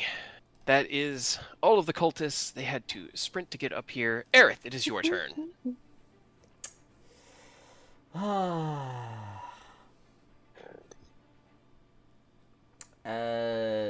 There are bars. Like it's a barred door, right? Or It's a solid steel door. with like It's a got one little window? peephole.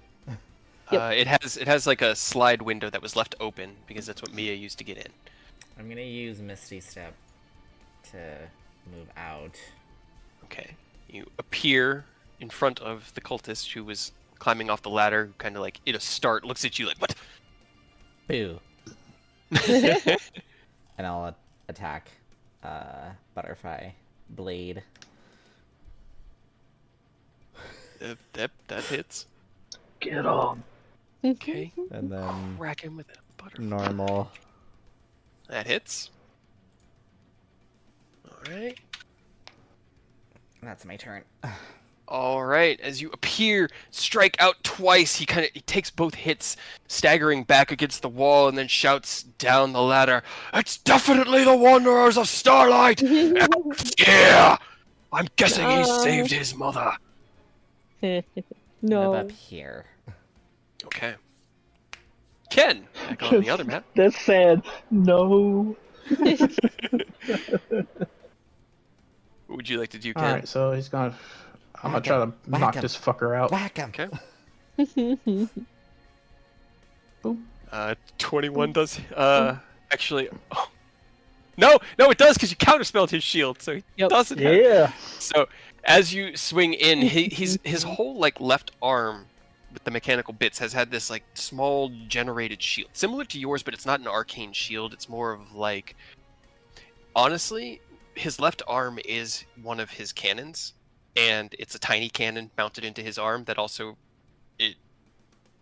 for artillerists, they are constantly under half cover. So he's always had that +2 AC from having this like kind of ephemeral barrier. But as you crack past that, 3 heavy hits into him, go ahead, roll me damage. Alright, 28. Okay, that final hit sending him staggering back, and as he reels back, you see him kind of like dig deep, and his boots explode.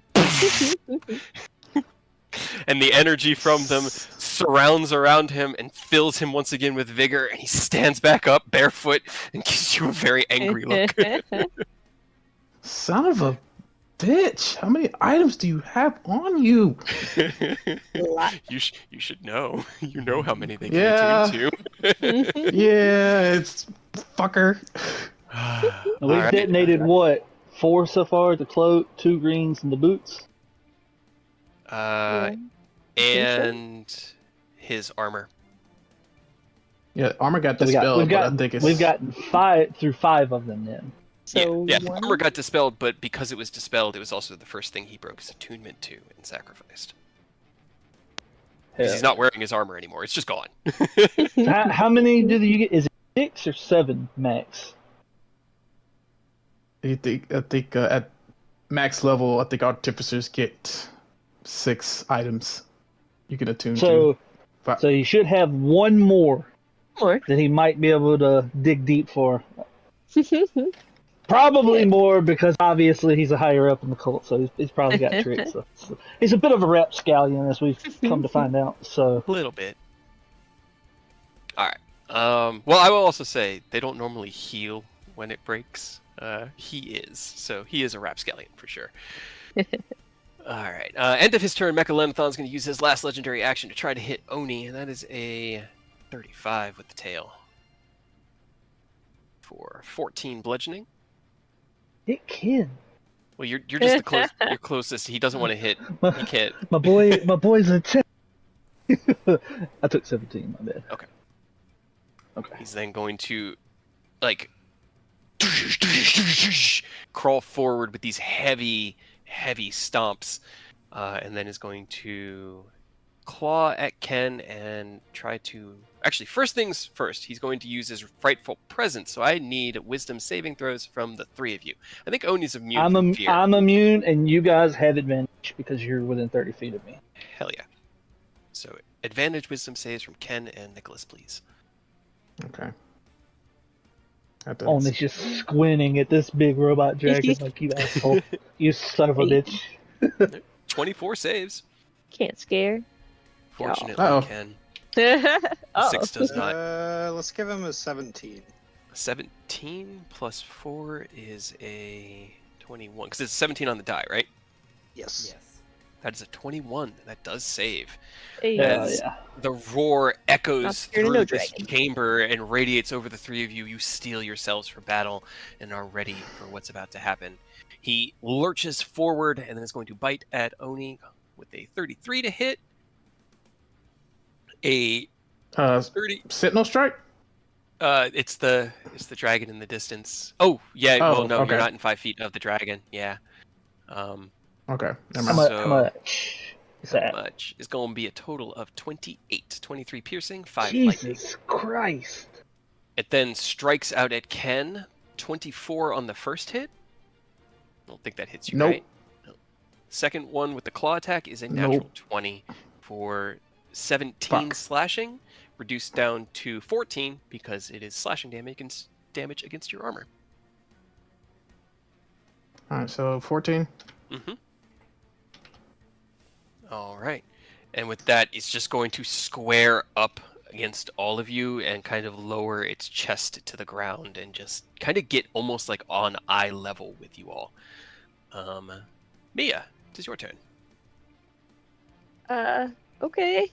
I just kind of like press myself up against the door and like peek out of the little window. Just, Aerith, are we gonna fight all these guys or are we going to go help everybody else? Try and go and help everybody else. Okay. Not sure how to do that.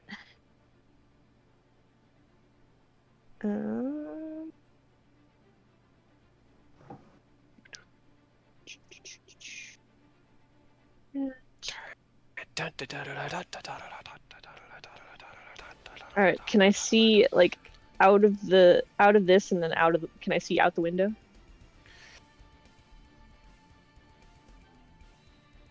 Kind of. What you can see is a cliff face, like the edge of a Fine, cliff. I just need to see outside of the building. Okay. All right, I'm gonna vortex warp Aerith outside of the building. Okay, Aerith, you feel that kind of sensation deep in your gut, Ugh. and you find yourself outside the building. Let me see. So that window points to how far away? Because you've got, from what you can see, it looks like about 40 feet to the cliff face. As far as I can, and I think I can do it 90. I think so. Yeah, 90 feet. Yeah, you have to be able to see both points within range. Yeah. So as far as you can. Okay, cool.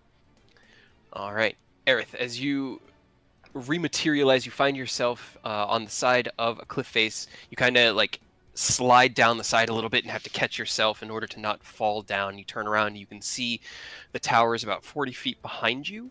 I'm going to put you onto a different map, and the tokens aren't going to really be correct because I'm not moving everything around on this map actively, but just so you can see where you are. Okay. No. There's too many pieces behind the scenes moving. So many pieces. And then a I'm just town full of cultists. Bunch of towers. I'm just gonna kind of crouch down underneath the little window under this, like on the side of the door, so that they hopefully can't shoot me. Okay. All right. So as you hide in the cell behind the door. All right. All right. Roll me a stealth check. Again, just getting an idea for it. I'm hiding.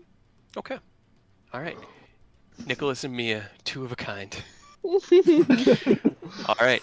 As you vortex warp Aerith away and then slink down quickly and kind of hide beneath the small opening, it is the occultist's turn. This one at least is going to...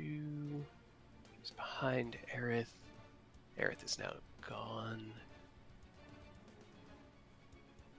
He's just going to keep climbing the ladder, and Mia, you hear, "You check the cell, I'll check the roof." See where he went. And he's going to keep climbing up and then take a perception check to see if he can find you, Aerith. Nah, he I am can't. hiding. No, I'm kidding. I think he rolled a 1. Super sneak. Roll me a stealth check, Aerith. Wow. Because it's I not a was 1, just unfortunately. joking. Oh. Okay, Hey. all right. Kind of like looks around, and you see them like look at each other and shake their heads and talk under their breath, but he doesn't shoot you, so probably didn't see you. Oni, it's your turn. Okay, well, obviously we want non-lethal on Garrett so that we don't inadvertently kill Aerith's mom. So right now he's just gonna put some hands on Garrick, or attempt to. Okay. The 25 gets hands on Garrick, yep. 12 points. Here's the second. 28. Alright. Here's Okay. the third. Unfortunately, Aw. 18 misses. All right, well, flurry of blows. Let's see. Okay. 11 and... Alright. As you hit twice, bam, bam, the third one, he ducks out of the way of you, dig deep, flurry of blows, bam, bam, bam! 2 more heavy hits, and with that final one, he kind of reels back, and he grabs his shoulder, and he tears his arm off, and as he does, this tiny little, like, 3-inch long, almost like stick bug, crawls out of the arm, up the arm itself and onto his shoulder, and he throws it up into the air. The arm explodes into arcane energy and rains down on him, and he sneers at you all.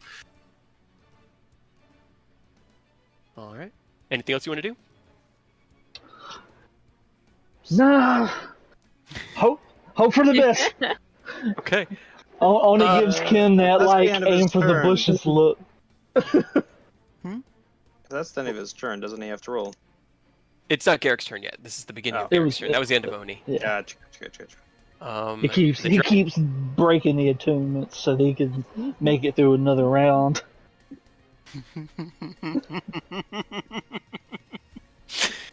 He does. It's unfortunate Like a because he's bitch. attuned to like nothing except his weapon because it's not attunement. But that's fine. He's gonna. The dragon really is upset with Oni. It's a 26 to hit. Yeah, that hits. Oh, that hits. Okay. All right, that is 14 bludgeoning damage. We're gonna go ahead and take none of that because Alright. at this No point thanks. that thunder step might come into play. Unfortunately. All right. So as Oni's turn ends, the dragon slams down with the tail. It is now Garrick's turn. He's going to attempt once again to disengage. You get your attack of opportunity, Ken. Oh yeah. Alright. Oh wait, no. Attacks of That's opportunity is a reaction, ain't it? Yeah. Get him, Ken. Stop him. Don't let him get away. All right. 9. He doesn't get away. So let's see. What does he do? What does he do? What does he do? He never got to use his arcane propulsion arm. That was unfortunate. Should have been such a bitch. Okay. Oh, I've been fucking up. Why? What? I haven't been rolling the fire charges. Oh, the fire damage. Mm-hmm. That's fair. That's fair. If you want to roll them now for that hit, you can. Okay. Non-lethal burns. Purifying flames of Bahamut. All right. As the fire once again washes over him, can he do? He could give up. You could You could tell us that you don't want to fight anymore. Get out of our way, Garrick. Oh no, we're way past that. Well, we need him just in the off chance that it does kill. Yeah. Oh, I know. We're keeping him alive, but once we figure that out, he's dead. Oh yeah, that was a given. All the shit he's done, like that man's gone. We just gotta get Aerith's mom safe first. But for right now, you could always just be like, hey, let me live and I'll get out your hair. And, maybe we'll listen. Okay. I guess that's all he's got. All he can do is activate his protector cannon, and you see it kind of like the stick bug that's on his shoulder has these like tiny little needles on the underside of it, and as they pop out, he lowers himself quickly into Garrick's shoulder, and the good stuff. All right, that's all he's got. That's his bonus. Quit action. taking drugs. Need a stem. This guy is going to run over and take a quick look in. Kind of like glances through. Mia, you hear him behind the door. She's already gone! They've hidden her somewhere. They must have her with them. Find them! Catch them! Let's go! And then he's going to run back over to the door or the ladder, and you hear the sounds of movement on the ladder, but you don't know which way he's going. Because I realize you wouldn't have It's any a way. idea. A way is good. It is. It is a way. Okay. These guys are gonna do their thing. This one is gonna continue to look for Aerith. He is also on the roof.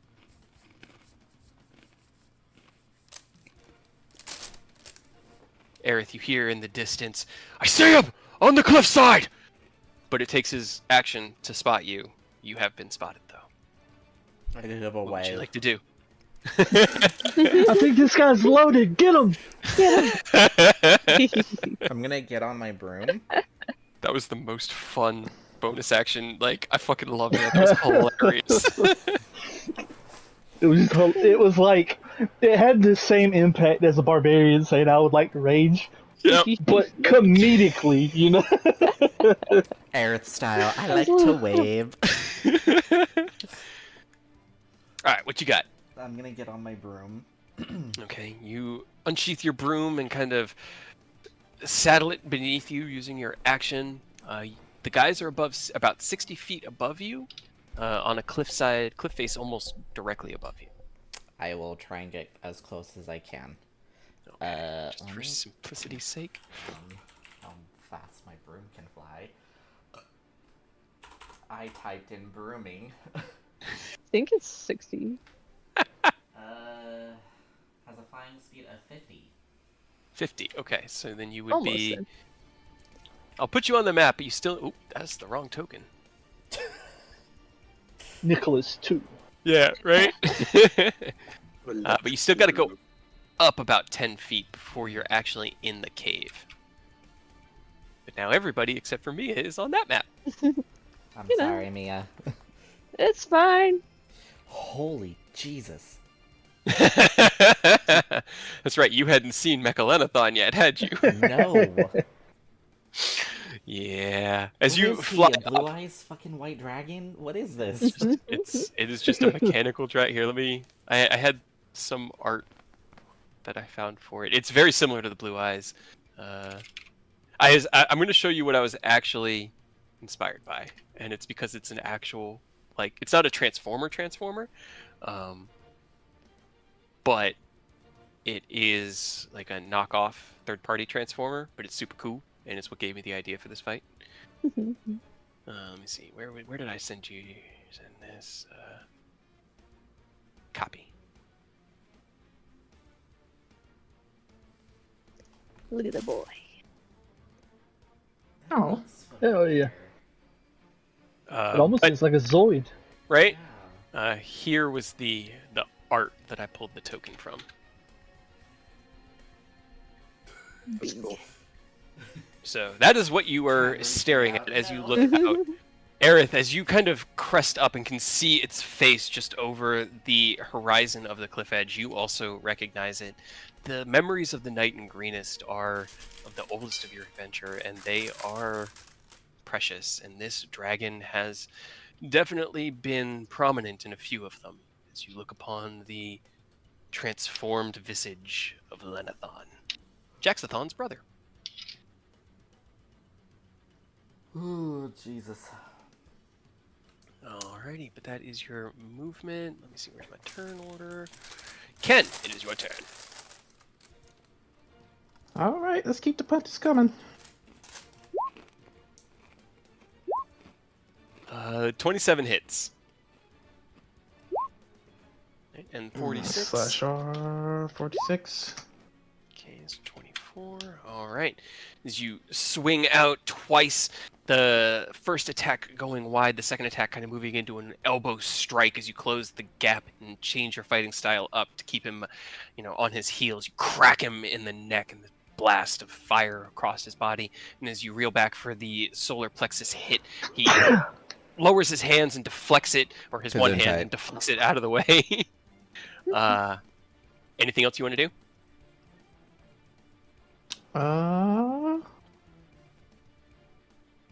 Let's see. No, I think I'm still good for right now. I'm just at the ready. Okay. Final legendary action of the turn before we get to Mechalenithon's turn is going to be one last tail attack on Oni. I'm sorry. It's 23 to hit? Okay, it doesn't hit. Okay. I was getting really worried. I knew I was in a bad spot. Don't worry. If Oni goes down, it's no big deal. It's like, okay. Luckily, I knew I was in a bad spot. I was trying to get the guy to scoop him out, but then we were like, he can't die or we might kill him off, so I don't want to move him and knock him off the cliff or anything. yeah. To be fair, because he can't get behind Mechalenithon, I can't use its lightning breath, so you guys have that going for you. Well, see, that was why I was trying to tell you out the way, because I want you to use the lightning breath. I can use the healing. Unfortunately, the bite of 27 on Oni. Yeah, that'll still hit. Alright, that is 15 piercing and 15 lightning. Yep, Oni's out. Alright, so as the jaws snap down, they clash in front of Oni, and as Oni raises his guard and manages to deflect most of the brute impact from the teeth, the lightning crackles out from around his maw and sends Oni kind of sprawling to the ground with a slight sizzle. It then looks over at you, Ken, and is going to strike down with both of its claws. That is a 34 on the first attack and a 26 on the second. Damn, the first one hits. Okay, you take 16 slashing, reduced to 13. And that is the dragon's turn. At 13. the end of its turn, I'd like to use 2 charges of Legendary Action Ring. Okay. Fuck him up. Hit him in the mouth with something cool. I can't see him. I'm gonna Misty Step up to the level. Okay. As you tap into the ring, once again calling from, as you have discerned your future self, this energy and arcane potential, you feel time come to a stop. You cast Misty Step and appear up on the cliffside next to Ken or behind him here. It's up to you. Right there is fine. Okay. And as you appear, time begins to once again reassert itself. Mia, it is your turn. Well,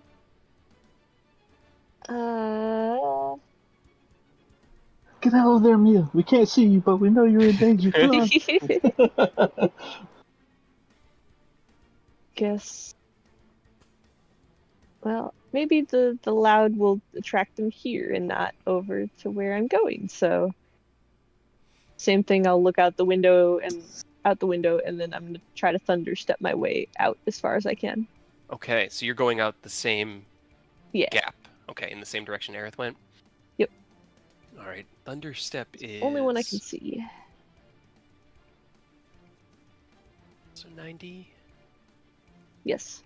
Okay, so as you kind of look past, you look out and see another cultist climbing the ladder and like looking down and speaking to the ones on the lower floor, and as you look past him out the window, you can shake your head and cast your Thunder Step. There's a loud booming noise from within the cell, and you find yourself on a cliff face looking down at the encampment.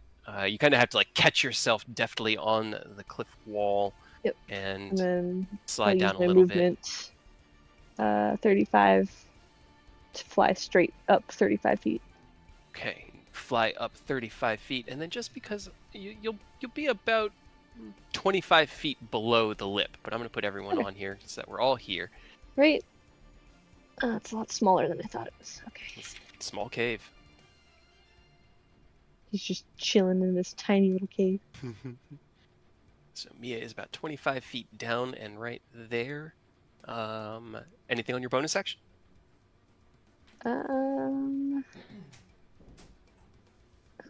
Actually, I need to do this. Whoop. Thank you for simplifying the fight by getting out of there. Oh my god. Yeah. Didn't really want to be there. Oh, chaos. What? You cast magic missile at 5th level. That's the most useful one, probably. Right. Well, the other one's actually pretty useful too. You and all creatures gain vulnerability. Oh. Oh no, actually that's the other way around. Not helpful. Nope. Other one. Oh. I'll go with the It magic is also missile. when you cast the spell. So can you roll me? Give me. What would it be? 7d4 plus 7. As you cast out your thunder step and kind of feel yourself radiate through that space, you also feel as 7 tiny little darts of energy manifest themselves and then cut through that tiny little window and hit the cultist on the ladder, because they would have to. Right? Yeah, You said 74 plus 7? Mm-hmm. Perfect. Get fucked. Make them pay. Hell yeah. Make them You regret hear ever the- coming up that ladder. So many ones. Right. Yeah, it's fine. Hey, you got a couple 4s and 3s too, so.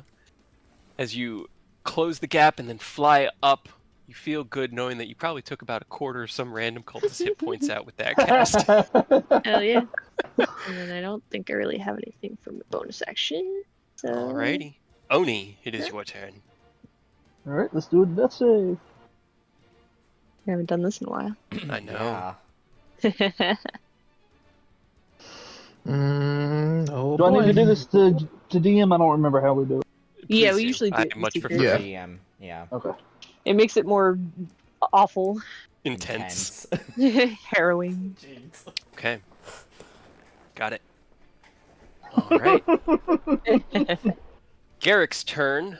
Seeing Aerith now appear in front of him, he smiles.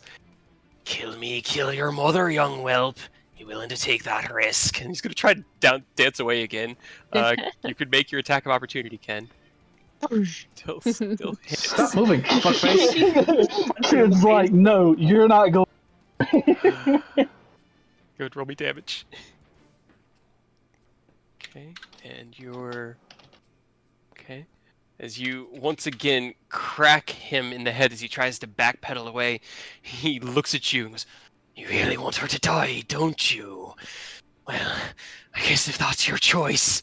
And then can all, or I guess the 3 of you, because it would go out this way, make me dexterity saving throws, please?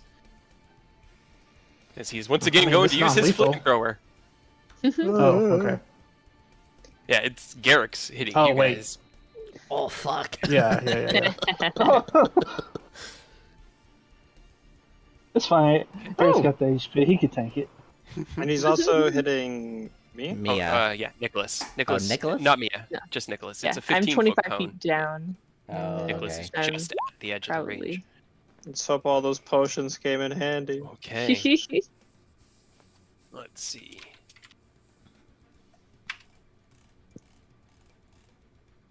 I have to know. You all take 24 points of damage as the flamethrower Yikes. on his shoulder, the tiny little stick bug jumps onto its feet and blows a torrent of flame over the 3 of you. Nick, you still up, Nick? Oh, But that's Garrick's turn. Can you re-add everybody to the initiative? Because I can Yeah. only see the. Oh, you guys can't dragon. see every. No, right. we can only see 'cause- the dragons. Yeah, that's all. That's my fault. Okay. I'm sorry. Got the dragon. You're It's good. cool. I just finally came in and I'm like, I can't see anybody on the initiative turn. All right, so Nick has a. Where? What was your initiative, Nick? Why did it erase it? It was, I believe, 15? Yeah, Wait, that mine was was a 9? when. Or no, I wait. know I went after Mia. Yeah, Yeah, Oni I was went at a after 21, Mia. so I got a natural 20. Oh, you know what? I think I might have. That was my fault. I skipped over your turn, Nicholas, Ah, because it deleted it from mine as well. You did have a 15, but you should have gone before Garrick. I see 2, Nikolai. I know. I'm working on it. It's the sequel to Nicholas, dude. Come on. That was my fault. You know how when they say like if such and such is so great, well, where's such and such too? Well, there's Nicholas too. It's the sequel. alright. Do you want me to just do a firebolt for my turn that you skipped? What happened Just to- consider that good. Yeah, if that's what I mean, it's basically it's your turn now. So Okay. it, So hold on. Airp had a 9. Oh, sorry. Okay, you found it. There we go. I just found it too. Alright, do you No. want to just do one turn or 2 turns then? It's just the one. It's just the one turn right now because the last turn you spent getting up here. I just skipped over your turn, which just happened. You should have I gone see, I before see. Garrick. Yeah. Okay. Yeah. I'm just trying to make sure I have everybody. Yeah, I I don't got. Mia's I got. token disappeared. Accidentally kill him. 'Cause I'd hate for unintended side effects. I'm sure she's fine. Whatever. All right. You all can see your tokens, right? Also, did Garrett shake the 40-10? Oh, They still that is swoop? true. He would have needed to. Don't let him get away. That is a 19. He did not. Hey. That's another Get 40 on, 10. Nick. Okay. Knock him the fuck out for us. Fortunately, magic isn't non-lethal, Yeah. especially phantasmal killer. The killer. So I mean, as Garrick's turn comes to a close after the flamethrower, how it be, I he guess. sneers, and then he looks past you and goes, "No, my lord, I'm trying. Just give me one more, another. Just no." And he kind of like squints his eyes. Oh, and he dies in the most pitiful, pathetic way Right. possible as he curls up into himself and just falls into a puddle on the ground. Oh no. Well, hey, maybe Look what she's you on did, a... Nick. No, I'm joking. I hope she's fine. Nicholas, you Maybe- killed my mother! She's on a Fine. plane You of killed my existence. mother. And then also- Maybe that'll save her. Fine. You get to go now, Nick. So that was your turn. He's fine. Nothing bad happened. It's all good.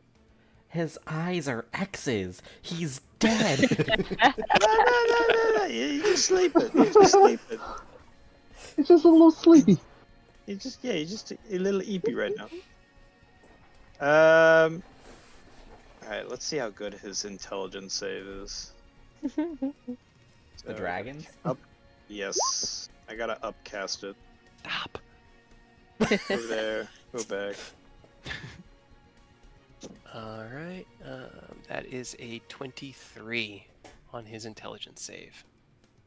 Oh, he still takes half. And, He does. So 19? 6, 7, 8. Yes. Okay. So as I want that to be a 16. No, it's a 19 because it's an 8. because you have upcast, so it's 38. Oh yeah, Yeah, it's I- 38. Yep.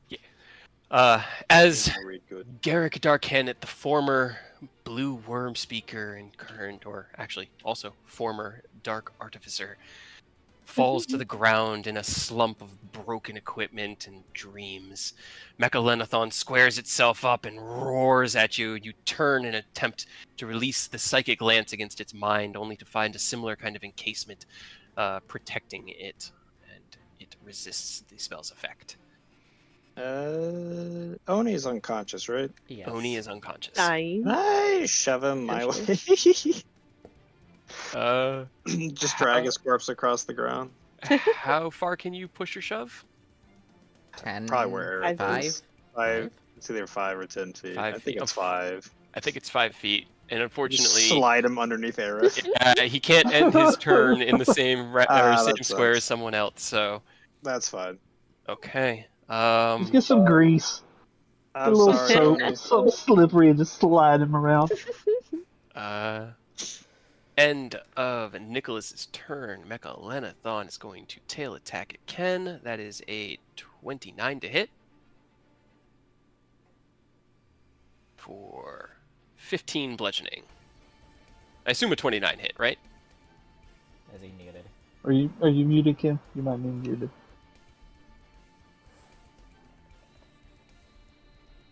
Did he say he was gonna go somewhere? I don't know. Ken? I didn't hear him say anything. I didn't hear anything. Alright, well, I'll get back to him. It's fine. I'm Alright. pretty sure. I was here. I don't know why it. Okay. Oh, there it goes. Okay, we can hear you now. Okay, so you take 29 hits, right? Yes.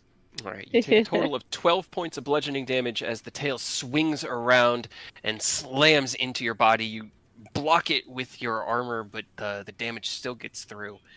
And that is Mecha Lenathon's turn. Aerith, it is your turn. I'm going to use a phrase I never thought I'd use again. The Yuki method, which is shoving a greater healing potion down Oni's mouth. Roll me 4d4 plus 4. Slash roll 4d4 plus 4. Okay. Oni, you come back to consciousness with 15 hit points. Mecha Lenathon still bearing down above you, but you can see the broken and crumpled and defeated form of Garrick lying next to you. And can I Much see... much appreciated. Yeah, that first roll wasn't that great, was it? Yeah, it was not. That was a, just so you guys know, I got a nap first death save. It was freaking. Oh. We were going through it. Can I see, like, a spot behind him? You can see through him, yeah. He's, Okay. I mean, he's big, but because he's big, like, you could see past his claws and see into the cave. I'm gonna Misty Step Okay. right over here. Alright, and I think that's it, because action to potion, Misty Step. Alright. Yep. End of Aerith's turn. Mecha Lenathon's going to make a tail attack against the nuisance that just teleported behind him. 29 to hit? Fuck. Yeah.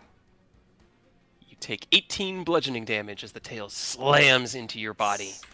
Horrible, but it still hurts. And now it is Ken's turn. Okay.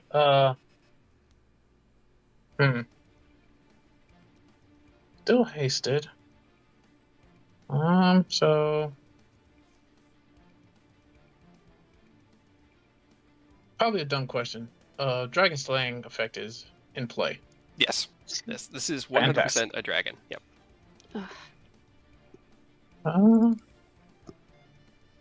With Garrick's body right there, am I still within advantage range with Aerith?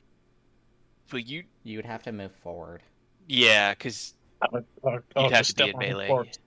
Okay. Yeah, you can step on the dead body. It's okay. Yeah. He won't care. Yeah. What's he gonna do, dude? He's gone. As you step over and kind of on top of the small stick bug that he was using as his arcane, his turret, crunching it a little bit underneath your feet. You swing out twice, both hits land. And don't forget the fire damage on top of that. Which is... Slack 8d6. And don't forget your third attack. You are hasty. Actually, I'm gonna use my third action for something else, cause ow. Yeah, that is fair. Can you make me 3 concentration checks? Because you have taken damage since hasting. Yeah. DCs on each of these are 13, because they've been pretty big hits. Okay. Okay. You still have Yeah. it. Fine. Easy. Cool. Last action, I am drinking a greater healing potion. Okay. It's 20 hit points. Yep. All right. Oh, Era. Let's see, that was 2, got a tail attack.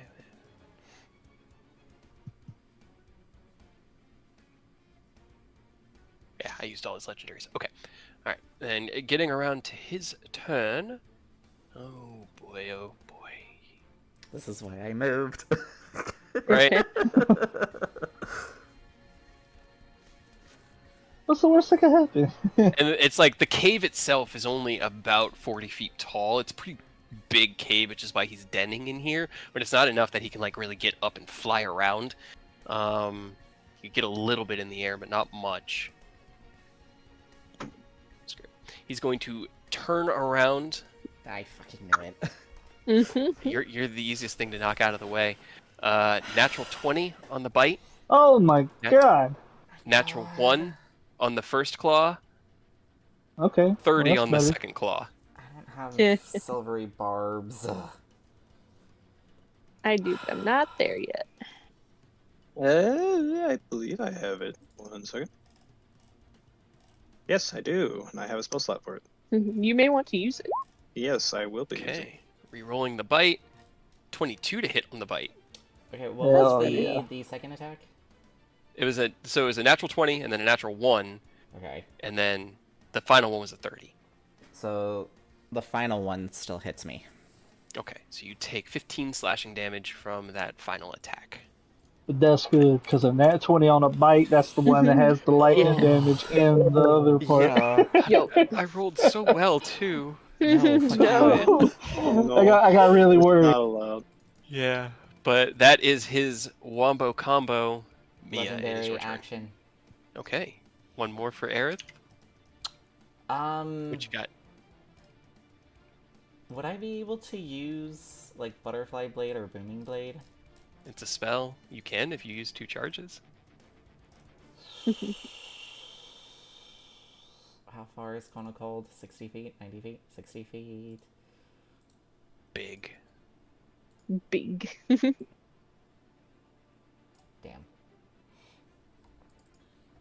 Mm-hmm. Please don't can kill me with always- hypothermia.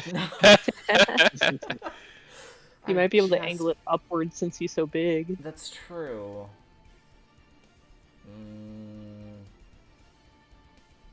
He would have advantage on his save because you're minimizing the contact area. Yeah. I'll use Psychic Lance. Okay. Get him. Intelligence save.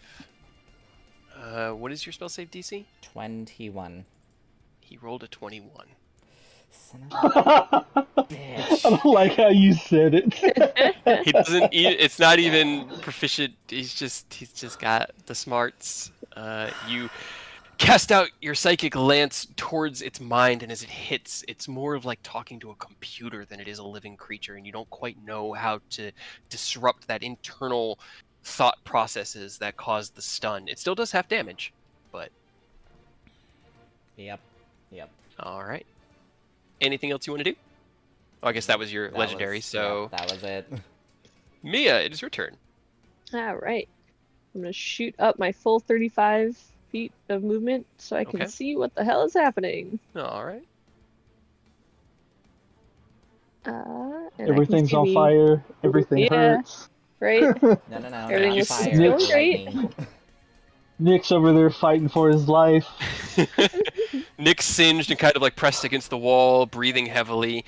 Ken is in his combat stance and crouched down, but you can see there's a little bit of like a limp to his movements, and he definitely seems like he's been in battle for a minute. Oni is on He's the on his ground, back. Yeah. Just going through it right now. and you can barely catch glimpses of Aerith's magic from beyond Mechalenethon. Well, that's not so good. I mean, they're all alive, so it's a certain Yeah. perspective, you know. That's fair.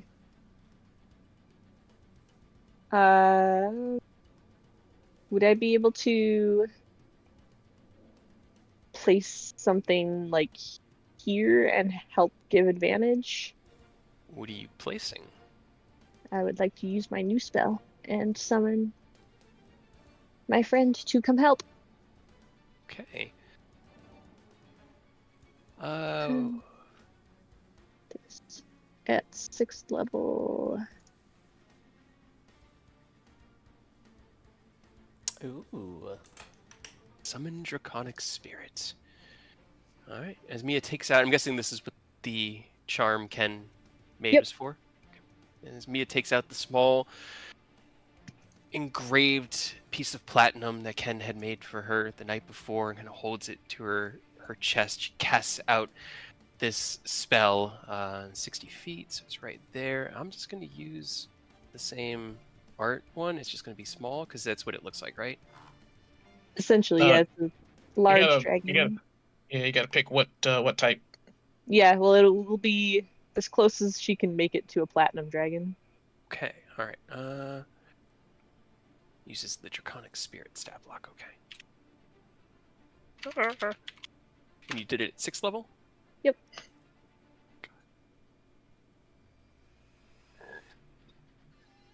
Get him, Draconic Spirit. As this large dragon kind of emerges from the ground and grows to its full size, not only about half as big as Mechalenethon in front of you, but still imposing to each of you, about the size of a big horse, and it shudders and shakes its body, and all of the energy that had been used coalescing, it scatters away, and these two large wings emerge out, and you see the manifestation of a platinum dragon. Alright, and then he goes right after me on my turn. Okay. Let's see. Armor class 14 plus the level of the spell, so his AC is 20. He's got 50 plus 10 for each spell level above 5th, so 60 HP. Okay. When I summon the dragon, choose one of its damages resistances. I have resistance to the damage. I will pick lightning. Okay. Because that seems like a good idea. Yeah, it's and probably a then good move. Right. Number of rend attacks equal to half the spell's level rounded down, and uses a breath weapon. So 3 rend attacks and a breath weapon. Okay. Anything else you want to do on your turn, or is he going ham? He is just gonna. We're going ham. Let's go. All right, giving you control of the stat block. I just need to change it. What's your spell attack modifier again? 20. No, not your charisma. Spell attack bonus. 16. 16. Okay. That is what he swings with then. All right.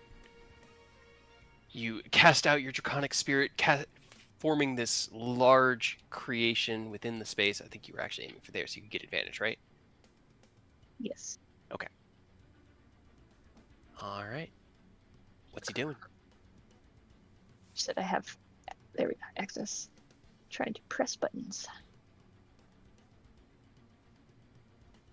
So, Rend the fuck out of this guy. public. Rend. All of those hit. Yes. Okay. Make sure we're doing all of the damage is right. Plus the spell's level to piercing damage was. Oh, okay. Then that. So it was a 6th level.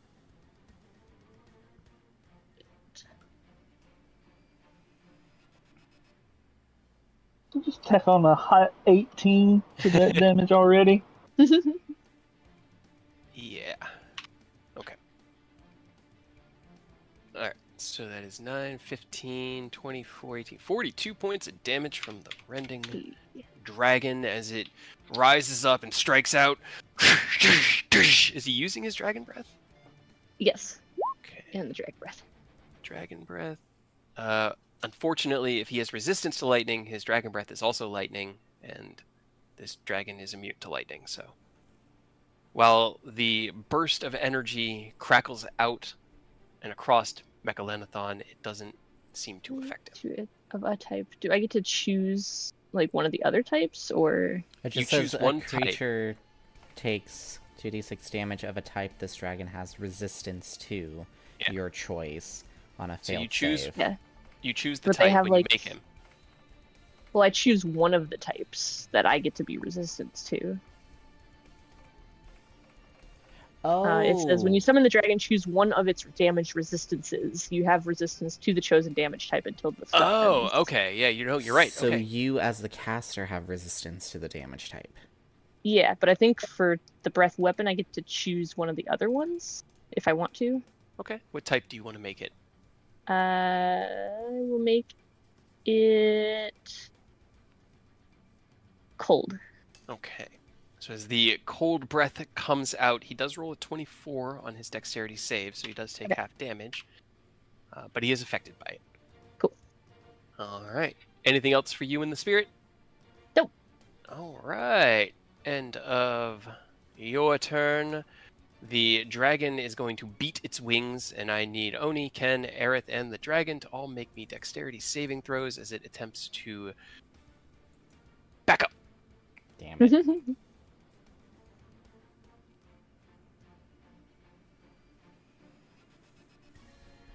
Always when it matters. Always when it matters. It's the gym. But I realized as soon as I clicked it that it doesn't matter because my turn hasn't come around. You're what? He's prone.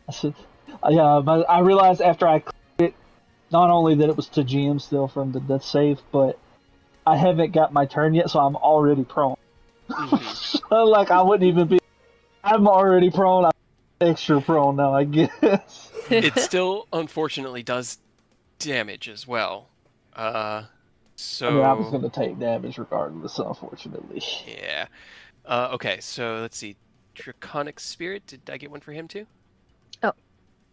Sorry, it was Dex save. Yep. Okay, cool. So then everybody takes 20 points of damage, and you are all knocked prone.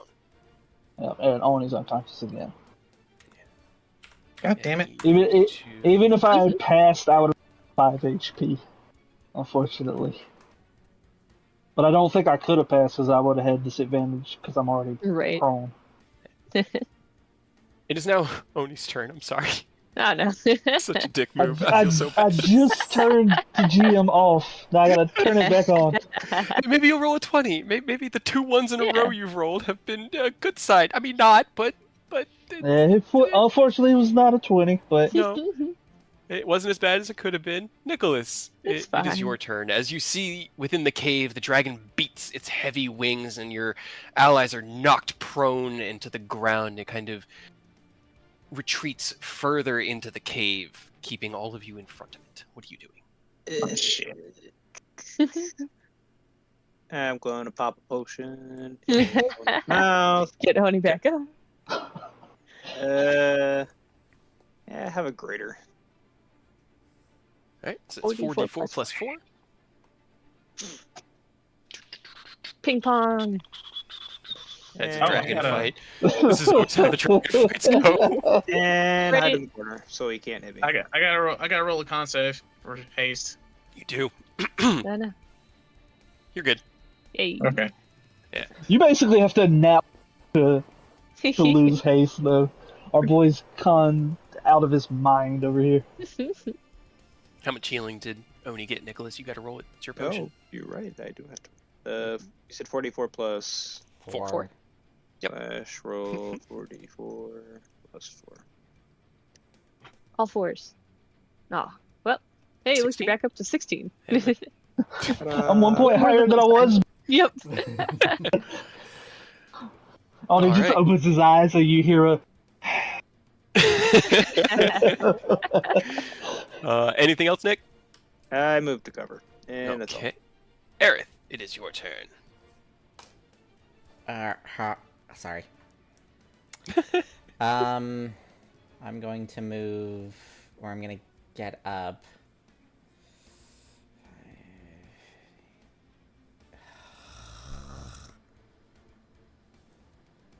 I think this is as far as I can go with 20 movement.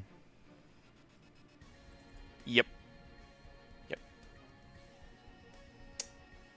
Bonus action. I'm gonna drink my last greater healing potion. Okay.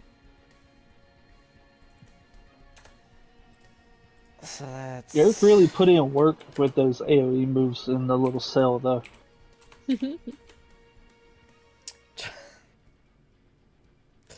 That's so accurate. That's so accurate.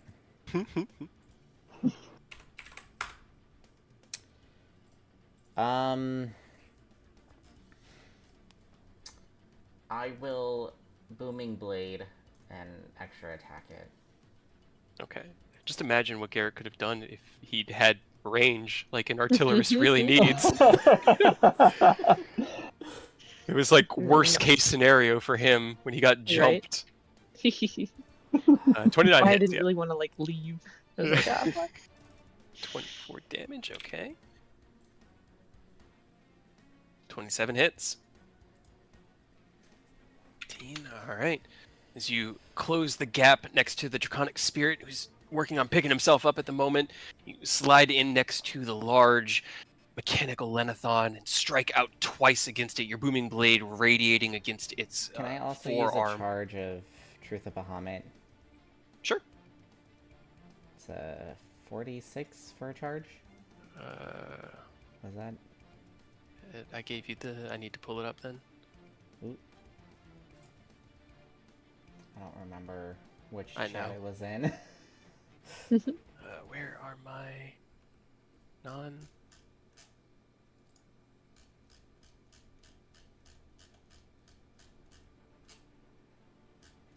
Oh, probably in this one.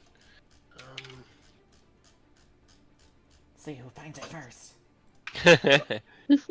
It is 4d6 to the target. For just one... Yeah, okay. Yep, one charge. Once per turn, when you deal damage, you can expend a charge to do that. Jesus Christ. 12 damage. Got it. Hey, every little bit helps. Every little bit helps. The second strike comes with a platinum blast of pure light that radiates across this chromatic dragon's mutated form. Anything else you want to do? That's all I got. Alrighty, end of your turn. Mechalenethon's going to use his last legendary action of this round to hit you with his tail. No. Not the That's tail. 35. Oh my Good god, Lord, Cade! really? Seriously, not the tail. I feel you though, bro. I put myself in the same situation every time. So sorry. You take 19 bludgeoning damage as the tail swings around and slams into your body, sending you skidding across the ground. I'm That's still up. his legendary action. Ken, it's your turn. Oh boy. I'm gonna get up. Okay. Analyze the situation that we found ourselves in. Thankfully, the main target's dead. Yeah, I kick him. I'll try to get up and I'll step forward a little bit and look over to Aerith. Give me 6 minutes. 6 minutes? Huh? Yeah. What? Give me 6 minutes. We'll see you in 10 turns. 100 turns? Jesus Fine. Christ.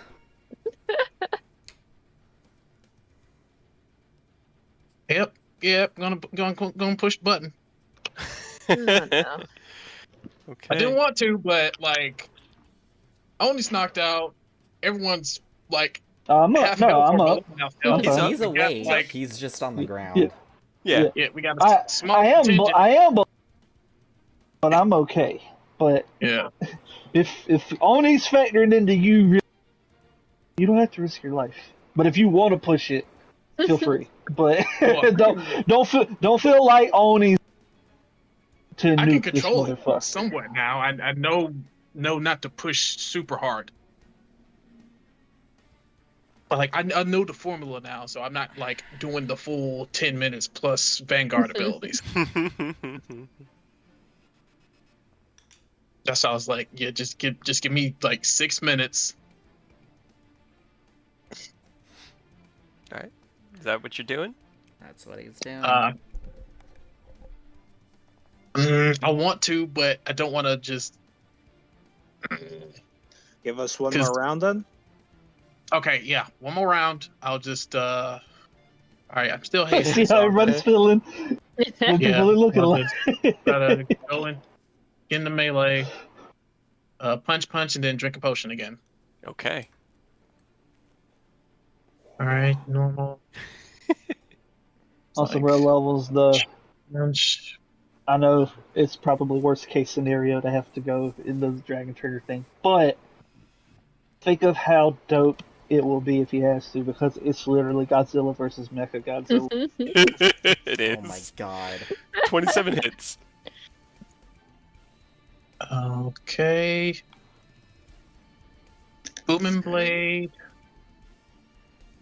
Is it on the first or the second? Because Second. gotta call it ahead Booming of time in Blades. the future. Unfortunately, yeah. No, actually, no, you're right. I had to call it first. No, Yeah, never mind. okay. Alright. Alright, 9. Wish it 46 for I wish it was fire. like a smite. Imagine how cool it would be if Right. it was like a smite for us. Yep. That's why I loved Arcane Fish for Jolt. them crits and then throw it on. Yep. Then, where's my other? Don't want to drink my greater healing potions. I'm already out. Yeah. I'll try to make do with a common. Okay. 2d4 plus 2. Alright. Next is going to be his turn. Can I use the legendary action at the end of my ally's turn, or only at the Yeah, end of... no, Oh. it just can't be at the end of your turn. It can be at the Yeah, end of yeah. anything that isn't your turn. I'm gonna use another 2 charges to cast a Cure Wounds on me at 4th level. Okay. Where is my notepad? Got it. Swear to God, the All right. dice hate me. That wasn't that bad. Two dice were pretty good. And it's still a hot 20, just right back to you, you know? I know, but still, like when I'm Could it healing be better? Yeah. when I'm healing other people, it's always higher. But whenever I Well, it's heal 'cause myself, healers it's are just supposed to heal everybody else. Yeah, that's because you care more about your allies than yourself. That says I'm something about you. I know. guessing a 28 hits the Draconic Spirit. Yes, his AC Okay. is 20. Yeah, he was prone, so I wanted to hit him while he was down. 37 points of damage. Ow. With the bite, of course. And then the first claw is going after Aerith, the second after Ken. The first one is natural 1. Ha. Second is a 27. No! No, okay. You once again Hell definitely yeah. glide out of the way of the claw strike as it swings through the area. This the only real noise, no speech at all during this battle, just roars and gargling from Mechalenethon. But that is his turn. It is now Mia's turn. My turn. Alright, I don't quite have to bring him back again, so... There's still time. Right? We'll see. We'll see how everything shakes out. I might need another potion. I feel bad.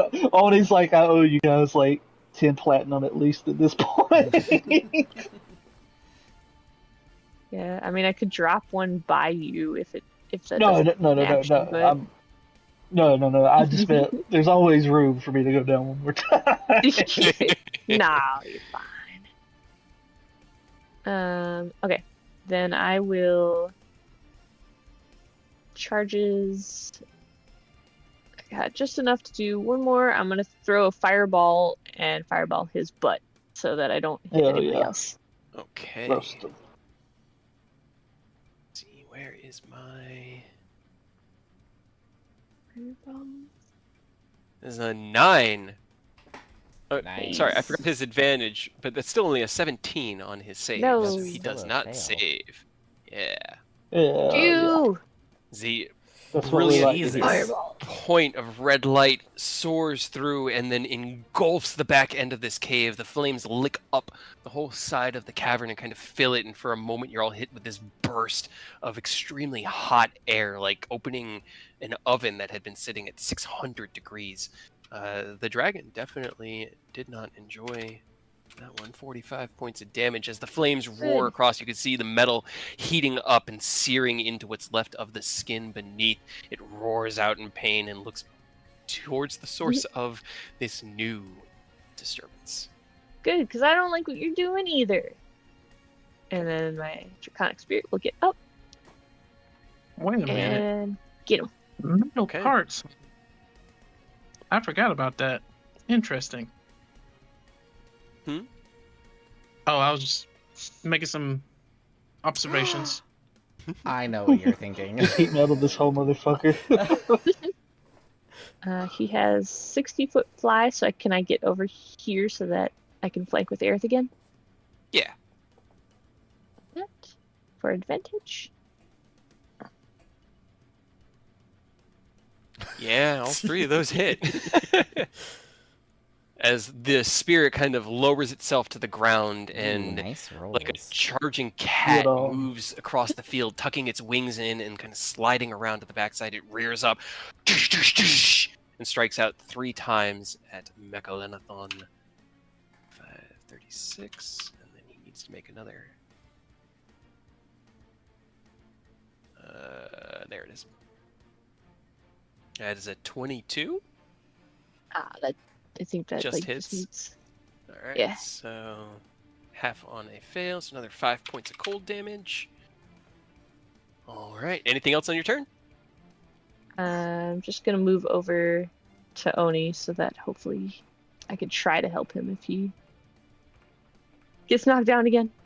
All right. Tail attack on the spirit, and the spirit is dissipated. As it Yeah. finishes its round of attacks, the tail swings around through the space, passing through it and just into platinum sparkles that then kind of turn all prismatic colors before dissipating back into the ether.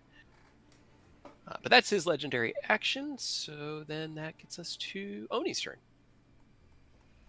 Alright, Oni finally gets a chance to stand up, catch his breath a little bit.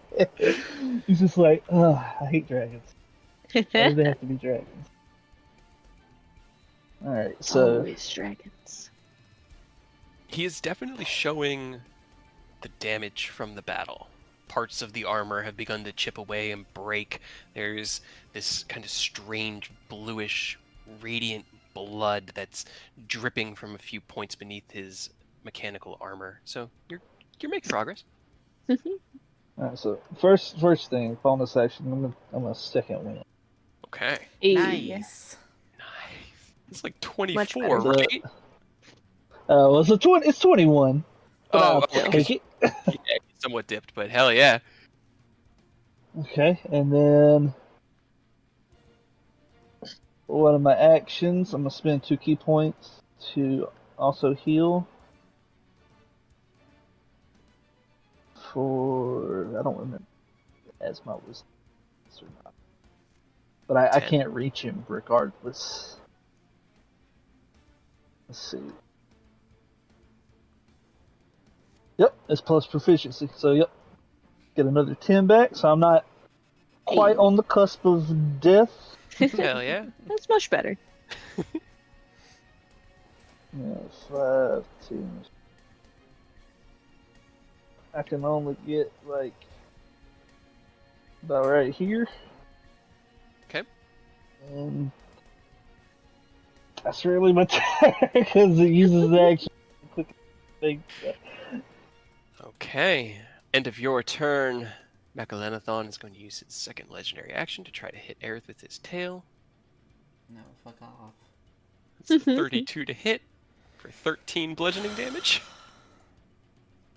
As the tail kind of finishes the swing, yeah, you can take your attack. Get him. Swing around and then lands in your space. You manage to deftly dodge out of the way of the majority of it. That definitely hits. But as you're moving, it kind of skids against your shoulder and sends you sliding a little bit in that space. There. And as you do, you see the burst from the other side as Ken uses that opening within the battle to unleash another heavy strike to the underside of Mechalenethon. Nicholas, it's now your turn. I'm Get him, gonna Nick. move, We believe. and then he's gonna dance. Oh, And then, Oni, you want to be a little bit closer? Sure, if you want me to be. I'll move you 5 feet. You got it. So wait, there's no save to prevent the dance, it's only afterwards? Afterwards, yep. Yeah. How is an ancient blue dragon stat block not immune to charm? I don't understand. That sounds like Boyo overkill. dance! So as you Dance for my amusement. hop up onto the body of Garrick and you cast out Otto's irresistible dance, the dragon looks at you and then begins to shuffle.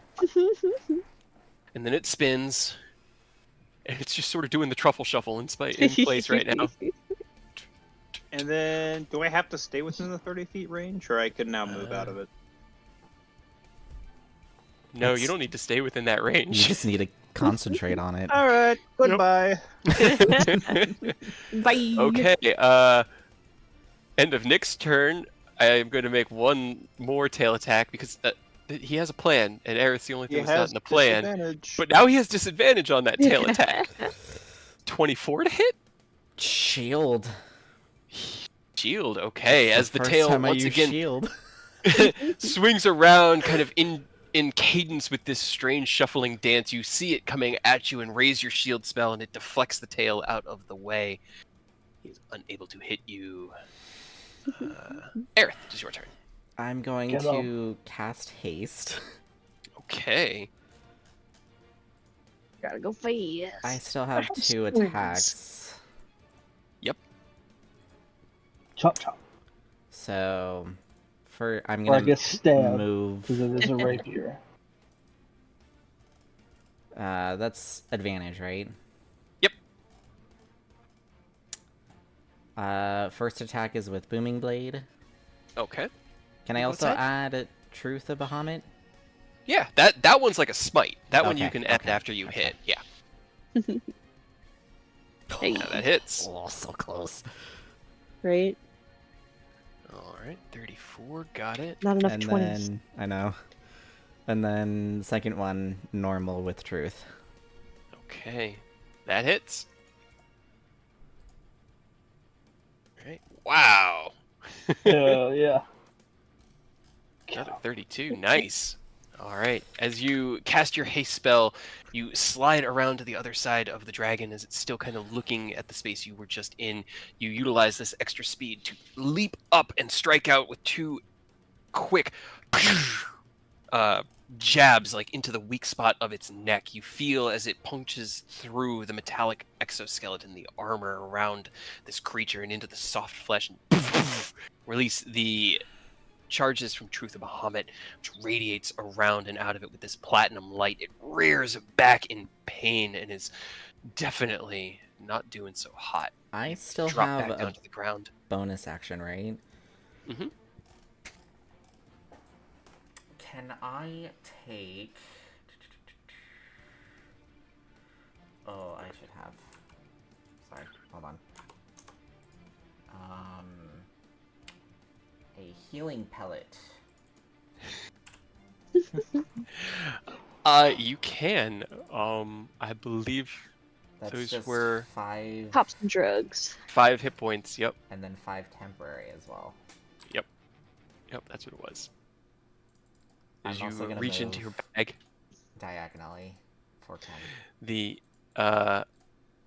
memory of Takashi in your mind, you pop the healing pellet into your mouth, and while it's a bit hard and stale and may have tasted better, gone down smoother while it was still fresh, the herbs themselves have been well preserved and crafted, and you feel that kind of invigoration, like taking a shot of like a 5-hour energy shot, you know, where you just like feel energy in your body, like oh. Energy. All right. Anything else you want to do? That's it. Ken, your turn. I'm using Cure Wounds at level 4 on myself.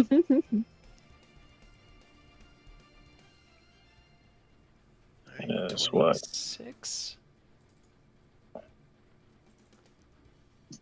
And then hit him with the 2-piece. First hit with Booming Blade. All right. Ah, damn it. You got advantage though. Oh, damn it. You do That's- have that's advantage. one That's the attack. first Well, That's one attack. That's just one. You're right.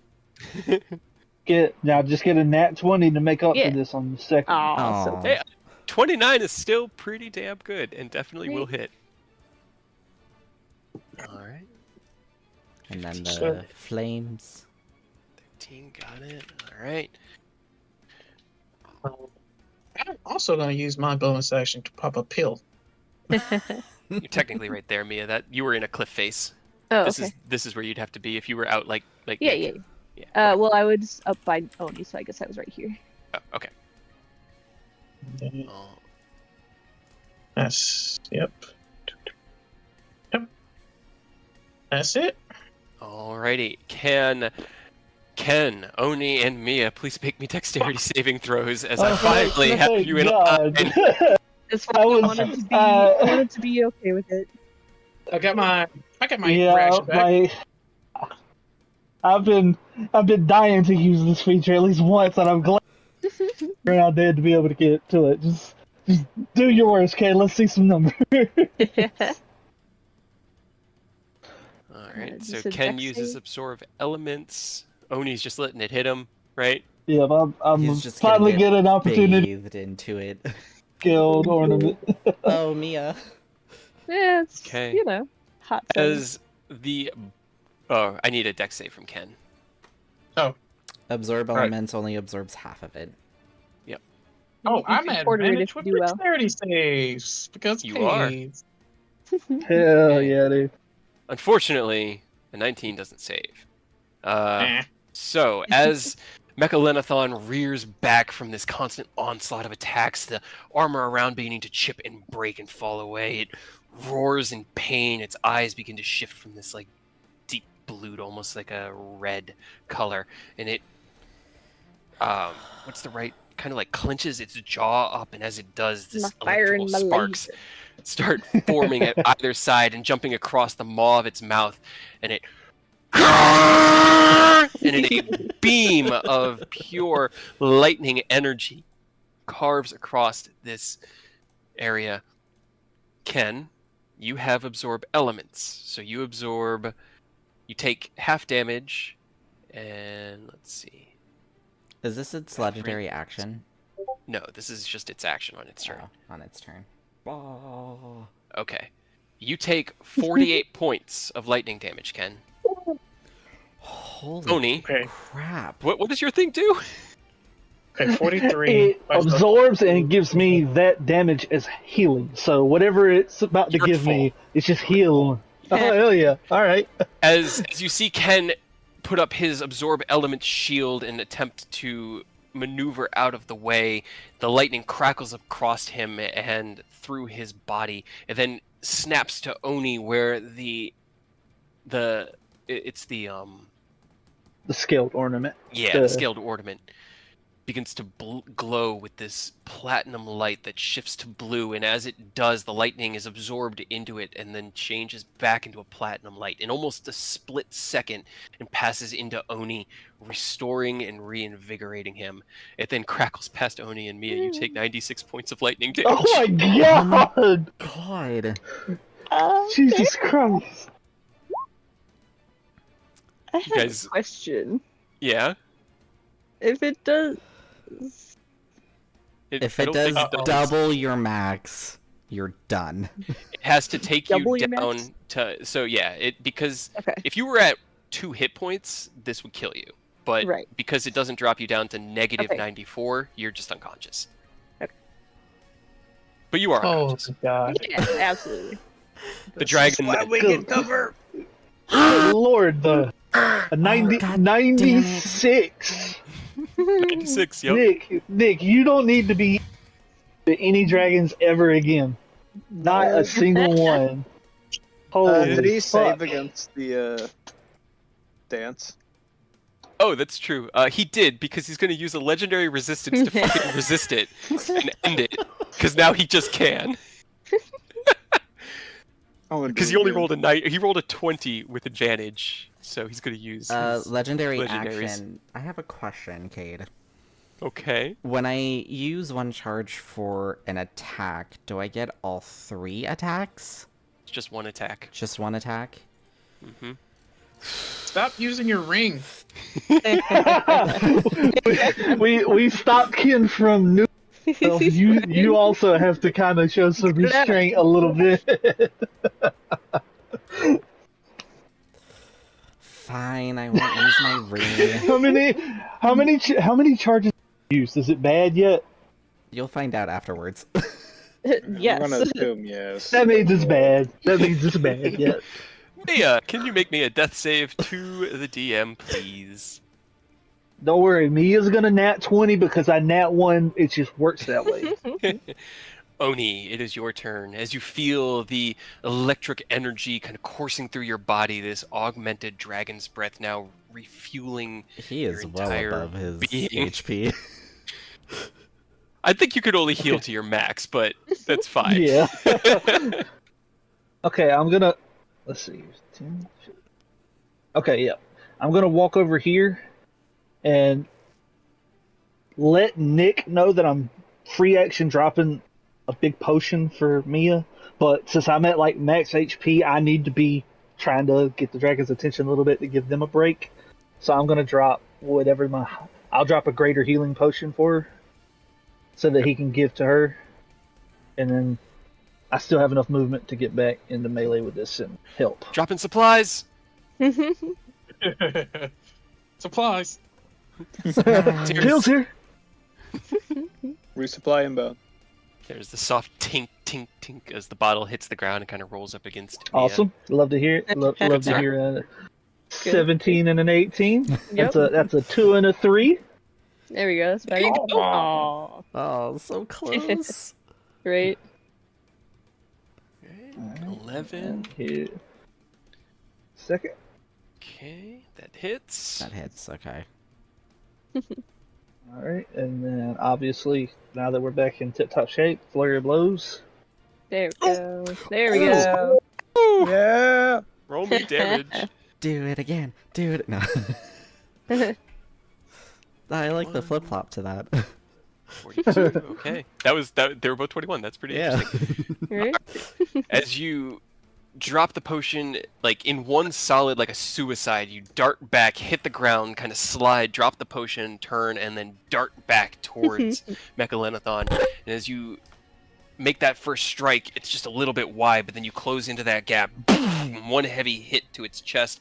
Bam! Uppercut into the jaw, and then you jump in the air. 2 heavy punches right to its face, and it kind of reels back, disoriented, and every attack from this round on, or for the rest of this round, has advantage. Yep, everybody enjoy. All of y'all. End of your turn. He just doesn't. Can everybody around the dragon give me a dexterity saving throw, please? As he's once again going to try to fly away.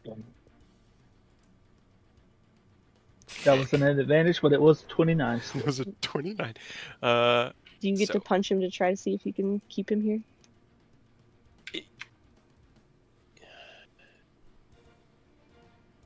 Can. You have disadvantage on the attack roll because you are prone from the wing attack, but you can technically try that. Yes. I did hit him with a booming blade. Yeah. Then roll me your booming blade.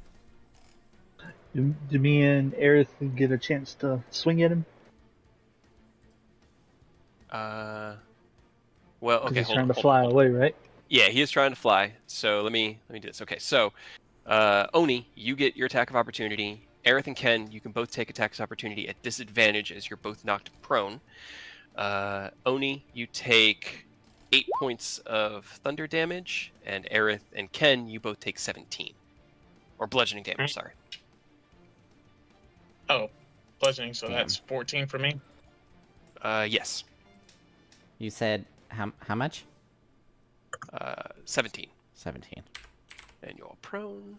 Can I use my reaction for Song of Defense?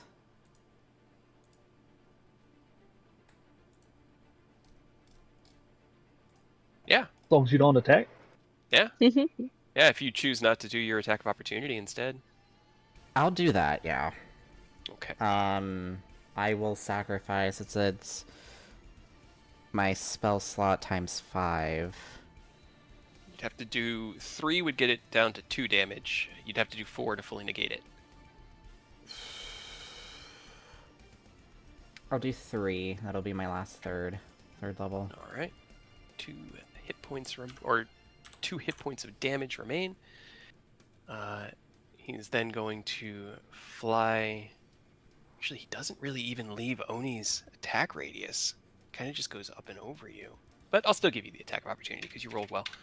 And he's honestly like scrambling for the exit at the moment. Hey, cut it out. The potion's for her, not you. It's currently standing like one claw looks like it's just about to step down on it and it's going to trample over Mia. But no, it is Nicholas's turn. I don't want to hear that. You can try to grab it. You can try to grab it.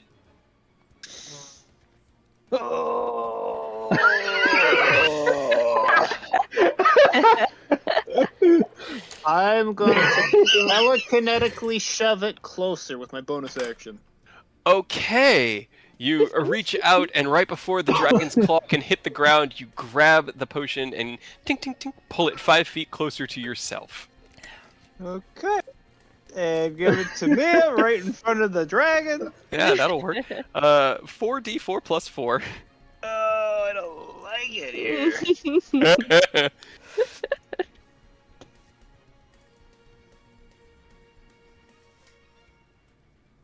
Hey, good number. Okay.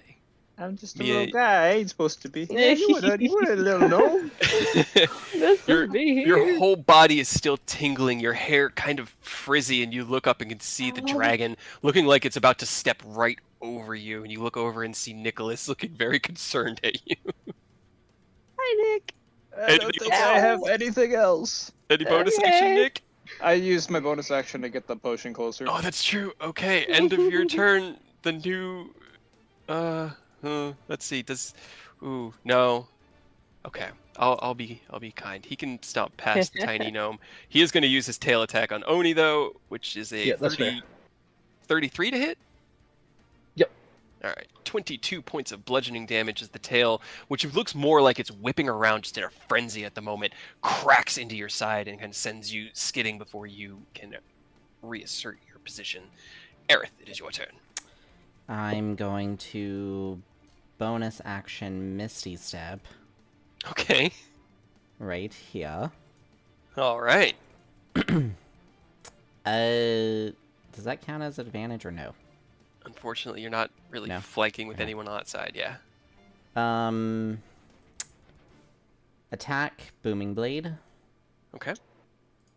No, you got advantage. I crit, remember? Till my turn, Oh, you you got do. advantage regardless. do. I got you, dog. Yeah, I'm here for you. 22. Unfortunately, a 22 Fuck. just barely misses.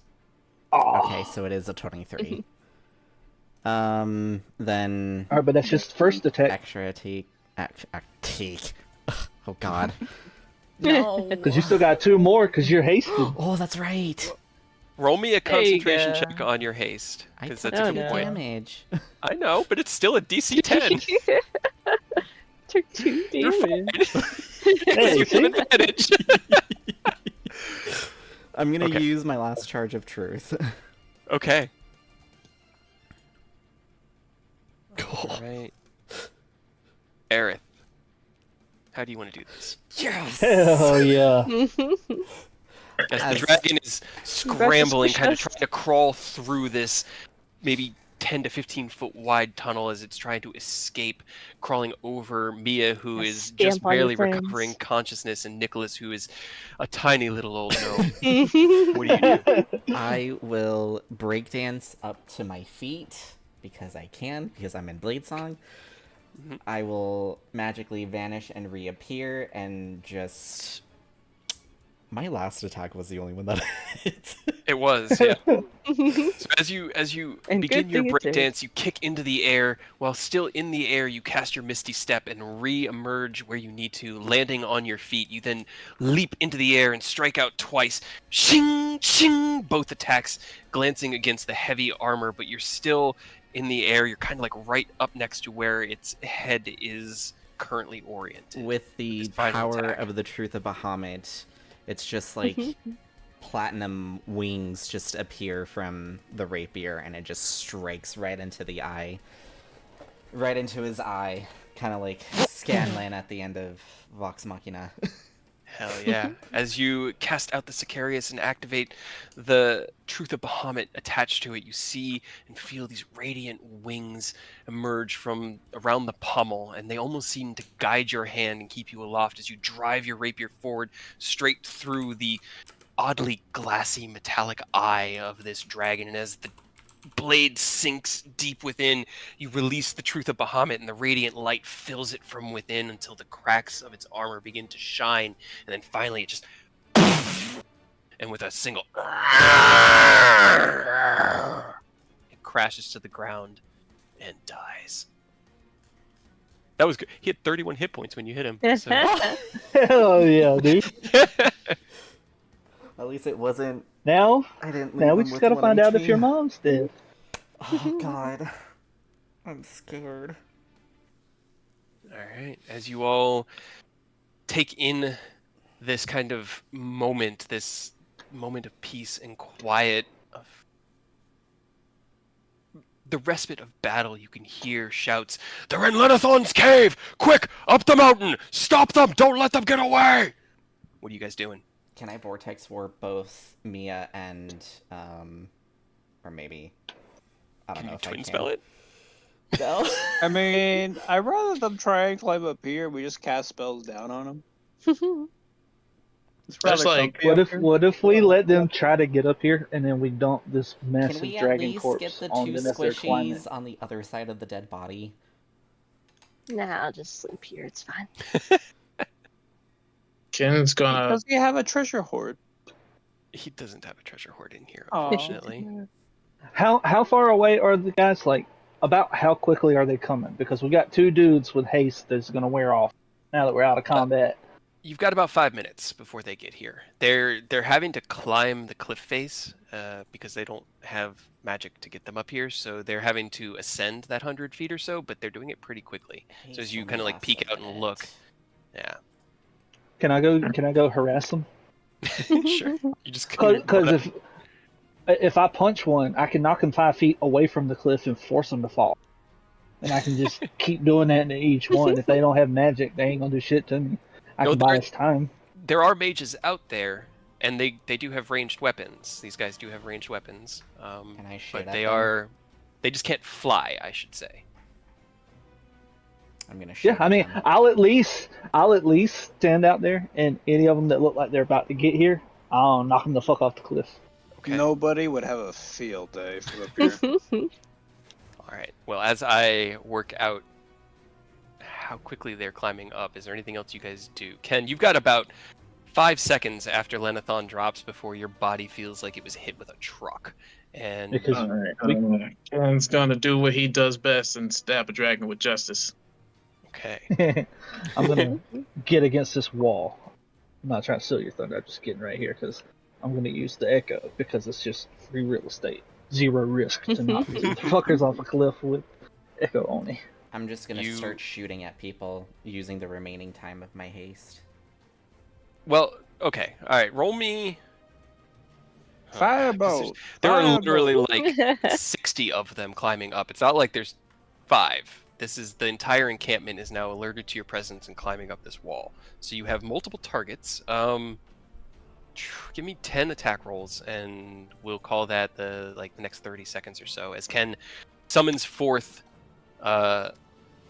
Bahamut's justice in its truest form, the energy and light within it already kind of crackling and radiating from the presence of this dragon. He sinks it into the body of Mecha Lenithon. There is a moment where you're not quite sure before the body beneath the armor begins to glow with bright blue.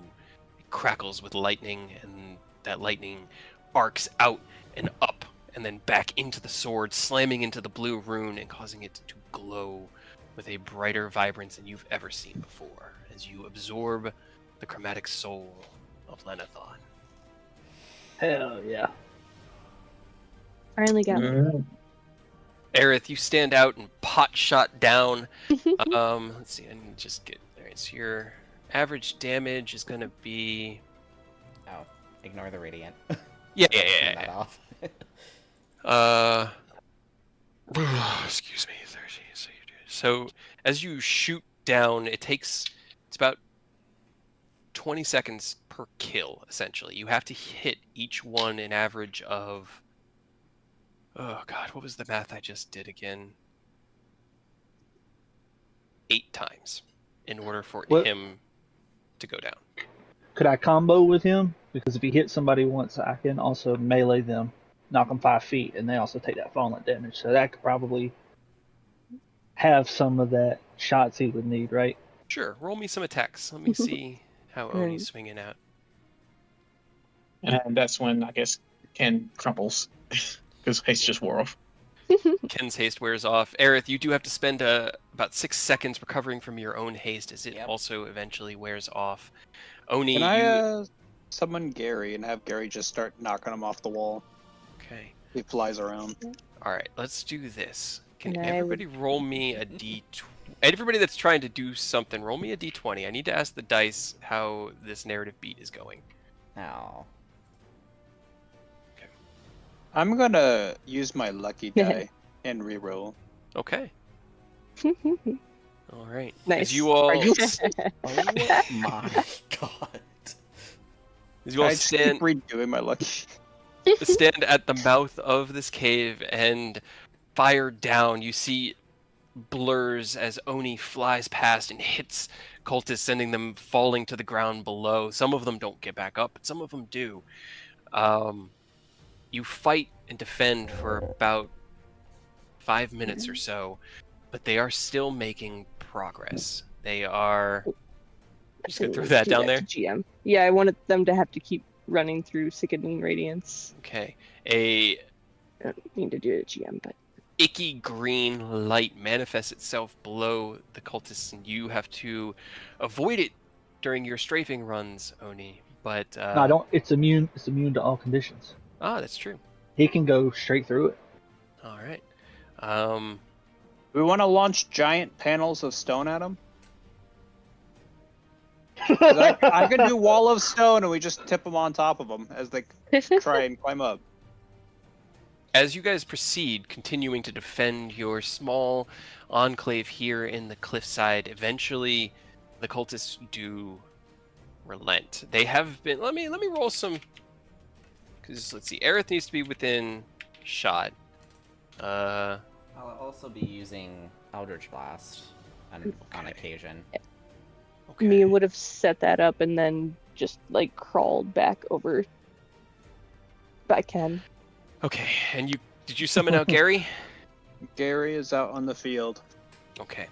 As you trade shots, Aerith, being the one that has to be the most visible, you do get hit twice, and you take a total of 15 piercing damage from the 2 hits that managed to hit you over the next few minutes or so. But in that time, you guys managed to kill about a dozen of the cultists that are climbing the cliff face. As Aerith retreats back from it, the cultists are also seeming to kind of pull back, and you hear a voice thaumaturgically augmented. Fine. Wait. Hide. Doesn't matter to us at all. Lord Severin will be here soon, and he will deal with you. Oh shit. Can I? We can grab a stone and then teleport out. If you have teleport, I am out of all of my higher level spells. I do have teleport. Oh, I did save my 7th level spell. oh for a shit. reason. Actually. Still kind of laying on the ground, and, like, she crawled over towards Ken, and she hears all this going on, and she'll turn to Ken and just do it now. Wait, now? Now. I don't think he Now. understands. I got it now. It clicked, but Why not? She's safe. I mean, this is probably the best, like, poster opportunity for it. Huh? I don't know. We don't know what it's gonna do. They won't. I mean, we got to get to the Feywild at some point, and we're Yeah, kind of sitting ducks here, so But we're all like half dead. I'm okay. You see, Oni kind of I'm glad you're Oni, fine. Oni's over here. Better than here. He's gonna Okay. flex Yeah. real quick. Just another 10, a 9, 19. Yep. All right, here we go. Ken's gonna pull out Namir's sword. Okay. Simple. Save your friend. What's the save? Is it Constitution, Cade? For My ring? oh, It doesn't I believe say it's a on con it. save. It's Yeah, a con I save. think it is. Last luck. splash. Yeah. Last splash. Oh, Okay. plus 5. 21. Plus 5. 22. As you feel that kind of draining feeling within your body once again, you kind of shake your head. This is not the time. We are heavily outnumbered. Busy. I Hold on. cannot. The DC was 16 because I used 6 charges, and it's 10 plus however many charges I use, and I rolled a 17. You did. You Oh, hell passed. yeah. Okay. That's what Okay, you, so- Wasn't as risky as I thought. you dig deep through that feeling of sucking energy, that deep, like, I need this because I've already used this deep within your body, and you just grit your teeth, you bear it, you take a deep breath afterwards, and it's like breathing through a cramp. You're just like, okay. I got this. I got this. Yep. Now, do I have this? I believe in you. All right, here we go. And I just put my activating hand on the wish his sword. to help with the magic. I wish for my friends and I a safe passage to the Feywild Save your friend. and save my friends and family. Okay. Ugh. Okay. Roll me a D100, Ken. As you take the sword in hand and hear the cultists below beginning to shout with their mocking jeers for you to come out and face them, that, you were cowards for hiding, you focus instead on your family, and you make your wish. And as the sword begins to tremble in your hand, you release it. It kind of floats out before you, and it hovers in front of you for just a moment, almost like it's Oh. reading you, Good roll. your mind, your heart, your intention, and then there's a flash of light from the sword itself. Fills the entire cave. And that's where we're going to end this week's game. Yay! Well, I didn't have to go Ascalon this fight. Oh, that was great. I was Yeah, so yeah. happy. And I got 6.5 hours. I know, man. Yeah. I was like, this is scary. This is scary, and I don't like it. I'm surprised I That didn't 96 breath, bro. That 96 that fucking was- breath. I wanted to that heal. I didn't get hit with 96 damage. Yeah, I'm that was pretty sure more that hit points than I had if I was Kill full. for me. If you were at full health, Nicholas, you could survive it, but you would be knocked unconscious. Just barely. Barely. Mechaletathon, guys. That was just an ancient blue dragon stat block. You took out an ancient blue dragon. Yes, yes. Good yes. job. Yeah. Fucking good job.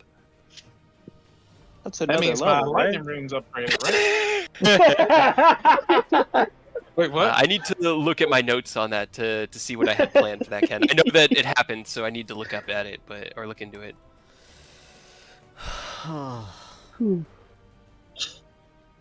Steph, sure was something.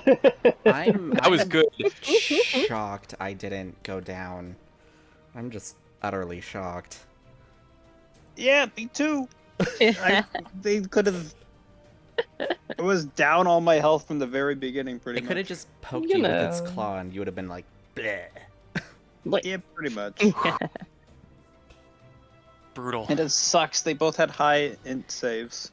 Yeah. Yeah. I still haven't Artificer. used my ultimate spell yet. Oh my god. So at the beginning, because here's the thing. Here, I'm going to post this actually to public now that you have beaten him. Here is what he was using. Whenever Garrick is dealt lethal damage, he breaks one of his attuned items and drops to 1 in HP instead. He then immediately regains 49 additional temporary hit points. Oh my god. Sounds about right. Fucking bastard. He had 6 attuned items. He had his Ring of Protection, Cloak of Protection, his Arcane Focus, his Winged Boots, his Ring of Free Action, or I guess it wasn't his Arcane Focus, his armor. His Winged Boots, his Ring of Free Action, and his Arcane Propulsion Arm. Is that a base Artificer ability? He was a level. That's the level 20 Artificer Capstone. Yep. The only difference Yep. is his gave him 49 additional temporary hit points and destroyed the object. Yeah, So regular it's Soda Mars is unattuning. I just unattuned to the item, and I Yeah. think I get back up with 1 HP.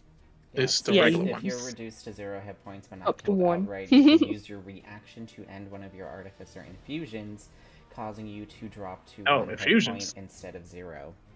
Ah, it was the infusion. I mean, all of those things were his infusions anyway, but that's fair. I And thought you it was gain just a an attunement. +1 bonus to all saving throws per magic item you're currently attuned to. Yeah, so I will have a +6 on top of whatever bonuses I had So- to my saving throws. Mm-hmm. Garrick had a +6 from his intelligence, a +6 from his proficiency, a +6 from his attunements, and then an additional +2 from his cloak and ring. So he had a +20 on his int saves. Christ. Yeah. Jesus. You guys got him, and like I was so afraid that that many cultists were gonna kill you guys, but did it Oh, really no. well. My The sandstorm. You're gonna have to wait Sandstorm to came in find out. clutch. That sandstorm, That yeah, that sandstorm sandstorm was came in super clutch. Yeah. Hey, She's and a maybe dummy Us- plane. an right, hour she's to on a finish out different the spell. plane of existence. Like maybe whatever trump card he has, not a lot of things will like go across the planes. So there's a chance, I mean, here's hoping. I mean, I still got my defibrillators. I still got like right? spell We won't be able slots to use check Revivify. until tomorrow after we long rest, anyways, because I have no way to open it again. That's what I was about to say. Is I was worried that we had used the wish thing. We'd immediately get teleport to the Feywild. It's like fuck. Now we need to go get her and give her food Well, and stuff. No, I mean I can get to her wherever we are. I just need to be able to cast my 8th level spell, which I don't have right now.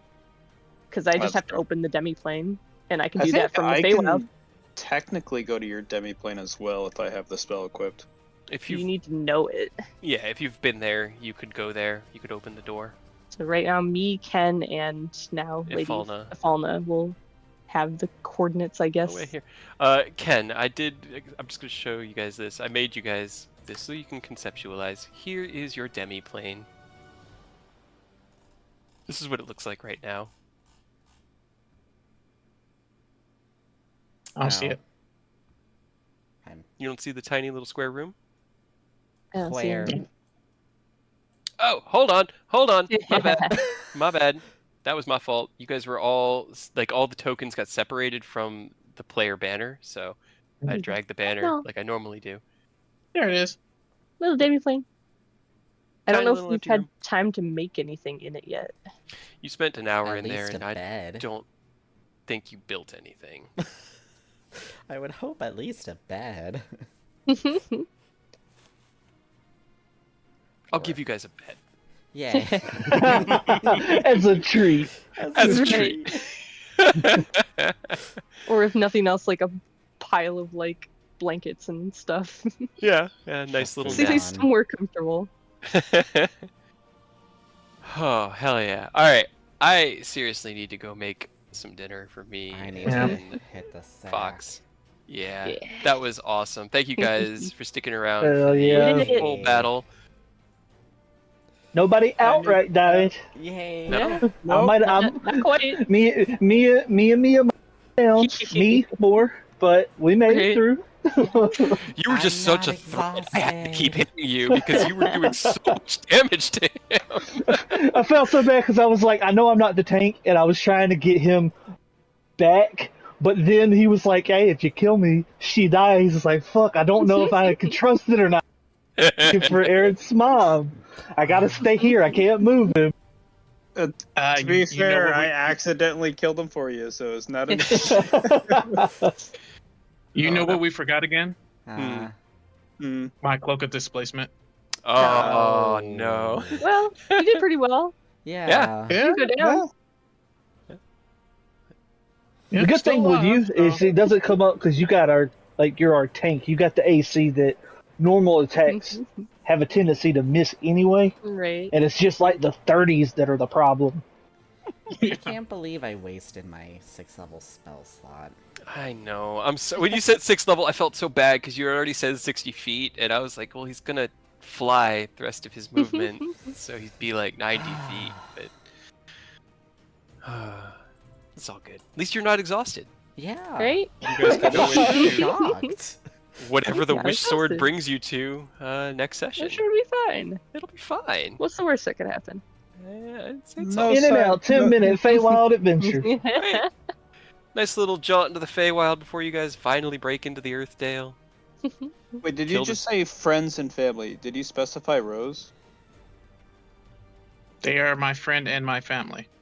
Well, no, I In my get that, mind. but who knows who else is going to show up? Because you said friends and family. That could be a lot of people. That's why the sword read his mind and intention. The wish The spell door is opens up in front of everybody. He can see friends and family, and it's like, you've wanna been come in? recruited. Yeah. Come along, We friends see and freaking family. Robert. We're off to the Feywilds. You've been recruited for democracy. Oh my god. God, I want to play so bad. I'm just like, I gotta eat. I'm gonna be so tired. It was fun. Anyway. I'm glad It we. was. It might have been a long session, but I'm glad we Right. got to the second phase Yeah. too, because that was a Definitely fun worth fight. it. Me too. Yeah. Thank you guys. That was really cool. I've had Mechalanathon in the wings for a minute, and he was just having like a giant mechanical dragon that was the first thing you ever fought to me was just so cool. Like, and, Hey, and we got then our Garrick, revenge on him. He was such a dick. Yeah, the we got our first time. we got our get back. and Garrick died in the most sad, like, unfanfare way possible. Right. the most Just died. pathetic death. Because like for him, you guys have to remember he has aphantasia, which means he doesn't visualize things. He can't imagine things. But certain spells can magically cause him to see things that are hallucinations, like Dream and Phantasmal Killer, which are horrifying to him because he doesn't have that like innate instinct in his mind to think that maybe that isn't really there because I'm just seeing things. Maybe that, like, in his mind, when Severin showed up, he was like, oh shit, I fucked up hard. He's going to kill me. And then there was no, because the spell was manipulating it, there was no like disconnect with the fact that Severin wasn't doing anything to you guys. He was just staring at Garrick with such disapproval and Stare. anger that Garrick died. Wah, wah. No, and curled into himself. That was pretty much it. The sad tale of Garrick Darkonet. Oh man, What a dickbag. he was from the beginning. We finally got him though. Oh, Yes. We finally You got did. him. You got a Wait, message. shit. You gotta send Sid a message and let him know he's dead. The mask. He didn't have it. He didn't have it. Yeah. Yeah, yeah. We already Has knew the it. dragon had it. Remember? He didn't have any legendary resistances or legendary actions because he was And just he blew up all just his a magic beefy shit, so he didn't artificer. even have any like Wait, items which for us to dragon look had at. it? The blue one? the other blue one. Yeah. The other blue one. Okay. I don't know if you guys have ever heard her name.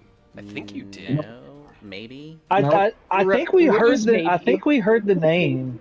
I think we heard the name once or twice, but I don't remember it offhand. But I do remember hearing about it. She is known as Elsrin, the Yes. Shattering Light. Ooh. Shattering light. That name's concerning. Nah, it seems fine. What's a blue great worm? That's nothing to worry about, right? Great worm. Hopefully by he then, says. hopefully by then, maybe Rose and Enos should be back in the party, right? We'll be back in full fighting shape, right? I hope so. Levels. There's Sure. definitely. I'm not going to throw another blue dragon at you guys immediately. I like to change it up and pace things out. So I was really happy when you guys opted to remember the wish sword at the end. It's like, oh fuck, wait. Wait. Because I was like frantically going through my spells and like, I have no higher level spells left to get us the fuck out of here. How do we just leave? Like, wait, do it now. Fuck. Out. Because you guys could have, and we would have rolled initiative next week if you wanted to keep fighting. But I have a feeling Not that many really. cultists. Oh, we even would have with... just Died. we were just gonna teleport out. Nick had us, Okay. but this is a much smoother transition into the next story beat, as opposed to just like going to Right. his house or back to Iriabor or somewhere Yeah. safe. Hell yeah. I dig Hanging it. out somewhere. I dig it. I dig it. Oh, that was so much fun. All right. Plus, One I don't day we even know do if all he had gotta go to Nick's house time. though. Yeah. Absolutely. Did you actually have any higher level spells, Nick, left? I have 7. I can teleport. You do? Okay, cool. I'm completely out of everything. I when you said you were have a using the few. last of your charges on the staff, I was like, oh, good. This fight was Yeah. perfectly balanced. Right? I'm also I've got two charges left and no higher level spells. I still have my full charges of my file. Well, then maybe So I you can- should heal more. Yeah, I'm constantly having to use mine. I just wanted to Yeah. kill the That's fair. dragon. Hey, you got That's the very how do fair. you want to do this? That was Yeah, that right? I was- did! I was so excited! Yay! right. I'm so You didn't glad get that I was able to kill him dragon? and not leave him at 1 HP. I was like, I was looking at his hit bar, then I looked at your numbers. I was like, 14 plus 17, 14 plus.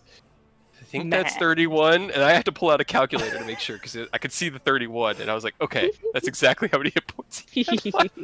My god. It always works out that way. Started with 550, and you guys churned through Jesus. all of them. Garrick had an effective 320, or sorry, Yeah. sorry, it was more than that. Yeah, 'cause you got, like, 522 50 hit every time points. he died. Yeah, he that had- man, he stayed popping those, dude.